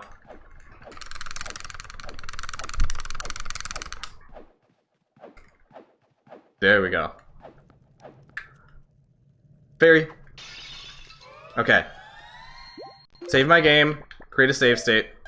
It's gonna be great. It's gonna be fantastic. We're gonna beat this guy on our first try. That was just a practice.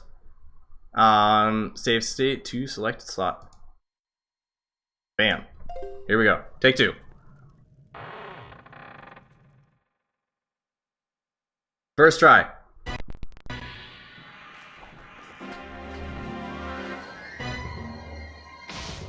That was too far to the left. That was too far to the center. That was not right.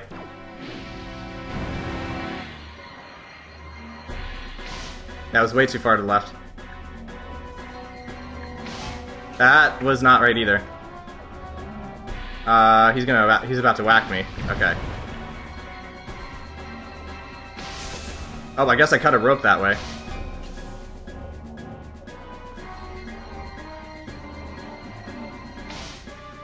Oh, that was missing. Okay. The tricky thing about the light arrows is that you have a limited amount of magic, so you can only shoot so many before you have to refill. Oh, here comes the bats. Oof. Load state.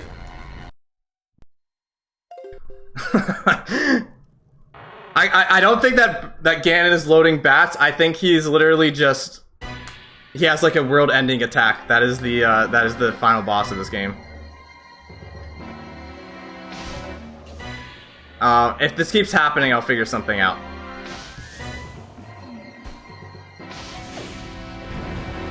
I'll read that in just a second.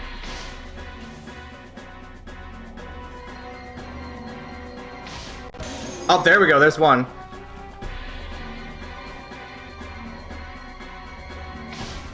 There's two. All right. Now let's go. Hold on. I'm gonna create another save state. Save state. Save state. I'm gonna select a new slot. And then we're gonna save to selected slot.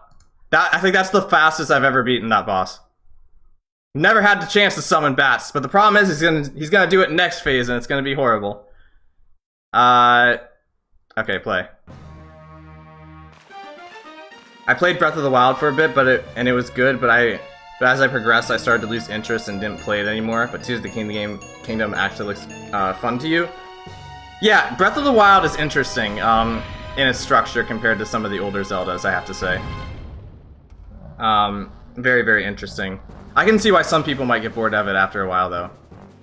Now, the problem is I think bats get summoned in this phase and they're unavoidable, so if bats really do crash this, then that's a problem. Yep, there goes some bats. Let's load. Let me see if there's any settings that will help us get through this.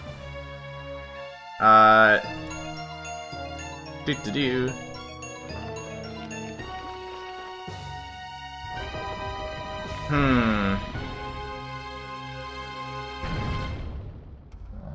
I'm not really sure what we can do here, because the bats kind of get summoned automatically, and I'm not sure if I can stop them. Let's see.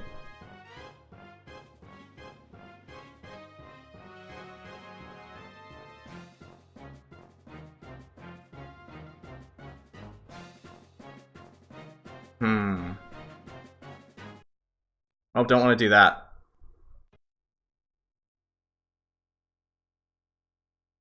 I don't know what that was all about. Okay. I've seen the ending of Breath of the Wild in a speedrun, so I don't think I'll be missing anything from starting Tears of the Kingdom. I don't think so. If you want to start Tears of the Kingdom, I'd start Tears of the Kingdom. Don't wait. You don't need to beat Breath of the Wild. Guess we'll see what this does. Like, if I can't stop the bats from spawning, I don't know what I'm gonna do. Because I can't stop. I can't stop them. Like, they're gonna get summoned. No!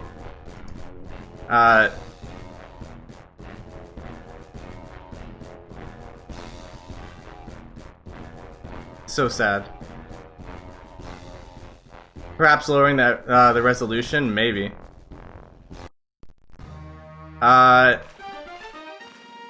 I don't think there's any way I can like lower it more than it already is, though. I think it's like something in the game itself. I'm gonna go custom textures. Maybe if I turn this off.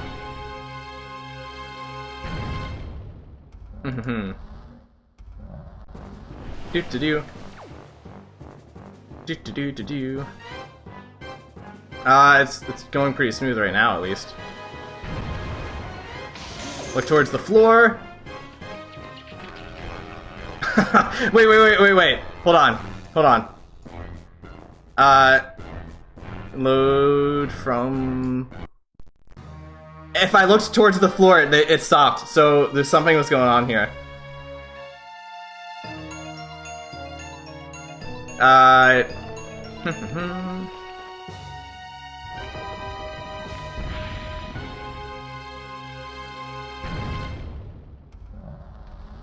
Boop boo boo.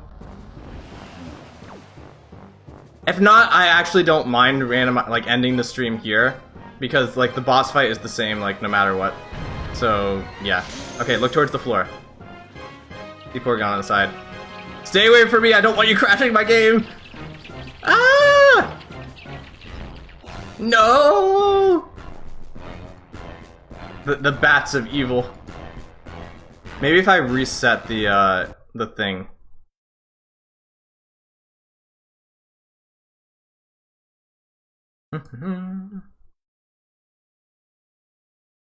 Load.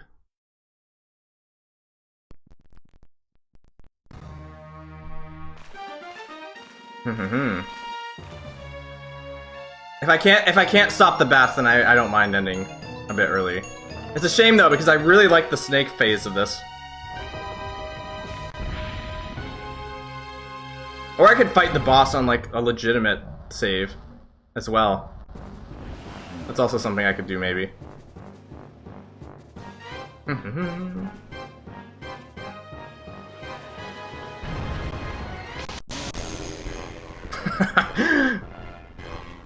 Okay, apparently the rando really doesn't like this, so let me try a few more things and see if I can get this working. Oof. Big oof. I'll pause this for just a second. You're gonna see some very silly things for just a second. Don't worry, this is all legit. It's all legit. Don't worry about it.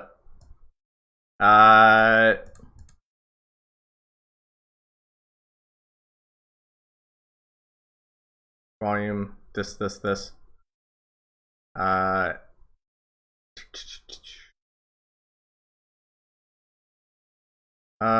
Here. Maybe this will help. Okay, two things we can try here. We're gonna try two different things. And if not, maybe we'll end the stream, we'll see. Play. You guys will have to fight the final boss yourself to see who the final boss is. I'm not gonna fight it for you. Oh, this is a little off-center, hold on.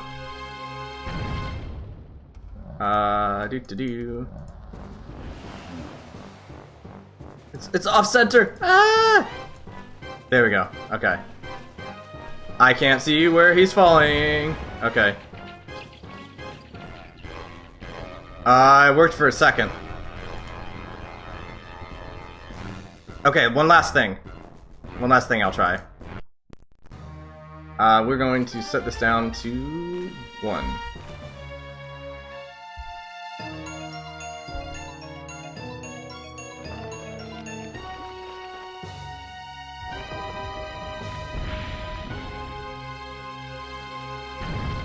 Or turn this off. Okay.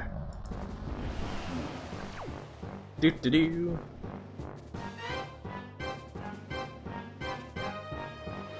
No crashing allowed.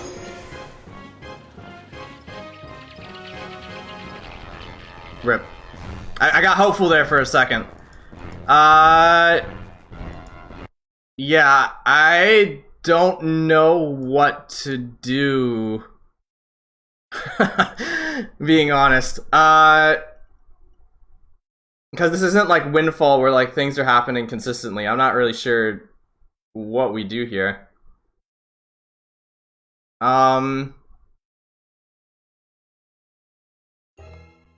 Give me just a second. I need to think about this for a moment. And if not, then I can sign off.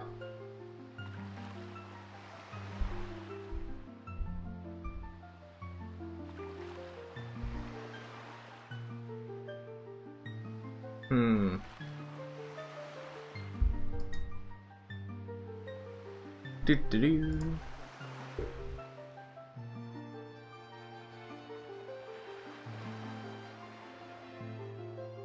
I wonder if it's like the reflections or something that's causing problems.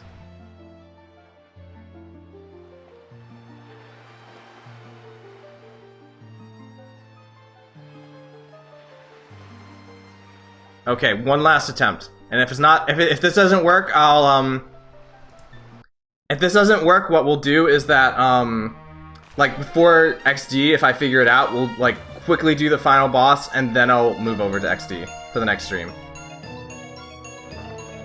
And I'll, like, figure it out between the week now and then.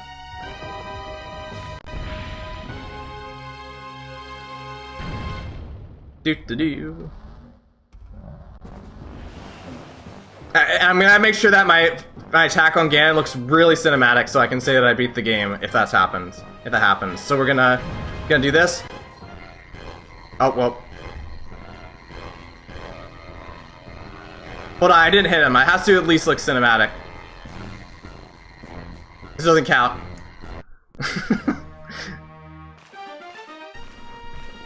And then I'll end the stream just so we can say that we killed Ganon.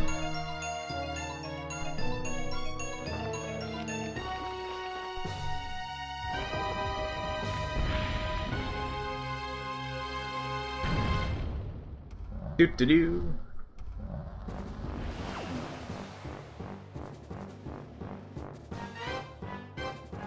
Alright. Final blow! Swordless run. You did it! Whoa! I can't believe it! Like, look at that. Look at that moment. Wait, I'm gonna pause this so I don't kill your ears. Pause. Look at this moment right here. I can't go full screen, but we'll just appreciate this moment right here. This was the moment. Like, there's definitely not two other phases to this. This was the moment that our hero slayed Ganon. Like the last frame that like the world was saved is right here. Went with him about to launch an attack against this crazy beast. It's quite the sight. This will be on a museum someday. But yes, for those of you wondering, like, the last two phases are just, you know, the Ganondorf fight regularly. Like, there's nothing really in the rando that isn't, like, randomized now. It's, like, basically base game from here. So, we got all the items we need to beat the rando. It's just fighting the final boss, really. So, I'll tell you what. Here's what I'm gonna do. I'm gonna look into this. Between this week and next week. We'll see if I can figure out the issue. If I can figure it out, I will stream that before XD, like literally like the moment before XD next week. I'll fight the final boss, then I'll immediately move to XD. Or I'll do like the reverse, where I'll start XD and then move to the final boss of Wind Waker to end the stream off. But yeah, that's certainly an interesting ending. I can't say I kind of wanted to show the snake phase, but I guess that'll be for another day. Or I could like get to a certain save and like fight the final boss that way too. I don't know. Anyway, I think that will be it for now. And I will see you all later for Pokemon XD, where we'll finally get back to that after 7 months. Because that is way too long to keep people waiting. But yeah, thank you all for sticking around, especially you, DJ. Thanks for sticking around as long as you did. I hope you have a wonderful rest of your day and that everything is fantastic. Indeed. I'll see you all later. Bye-bye.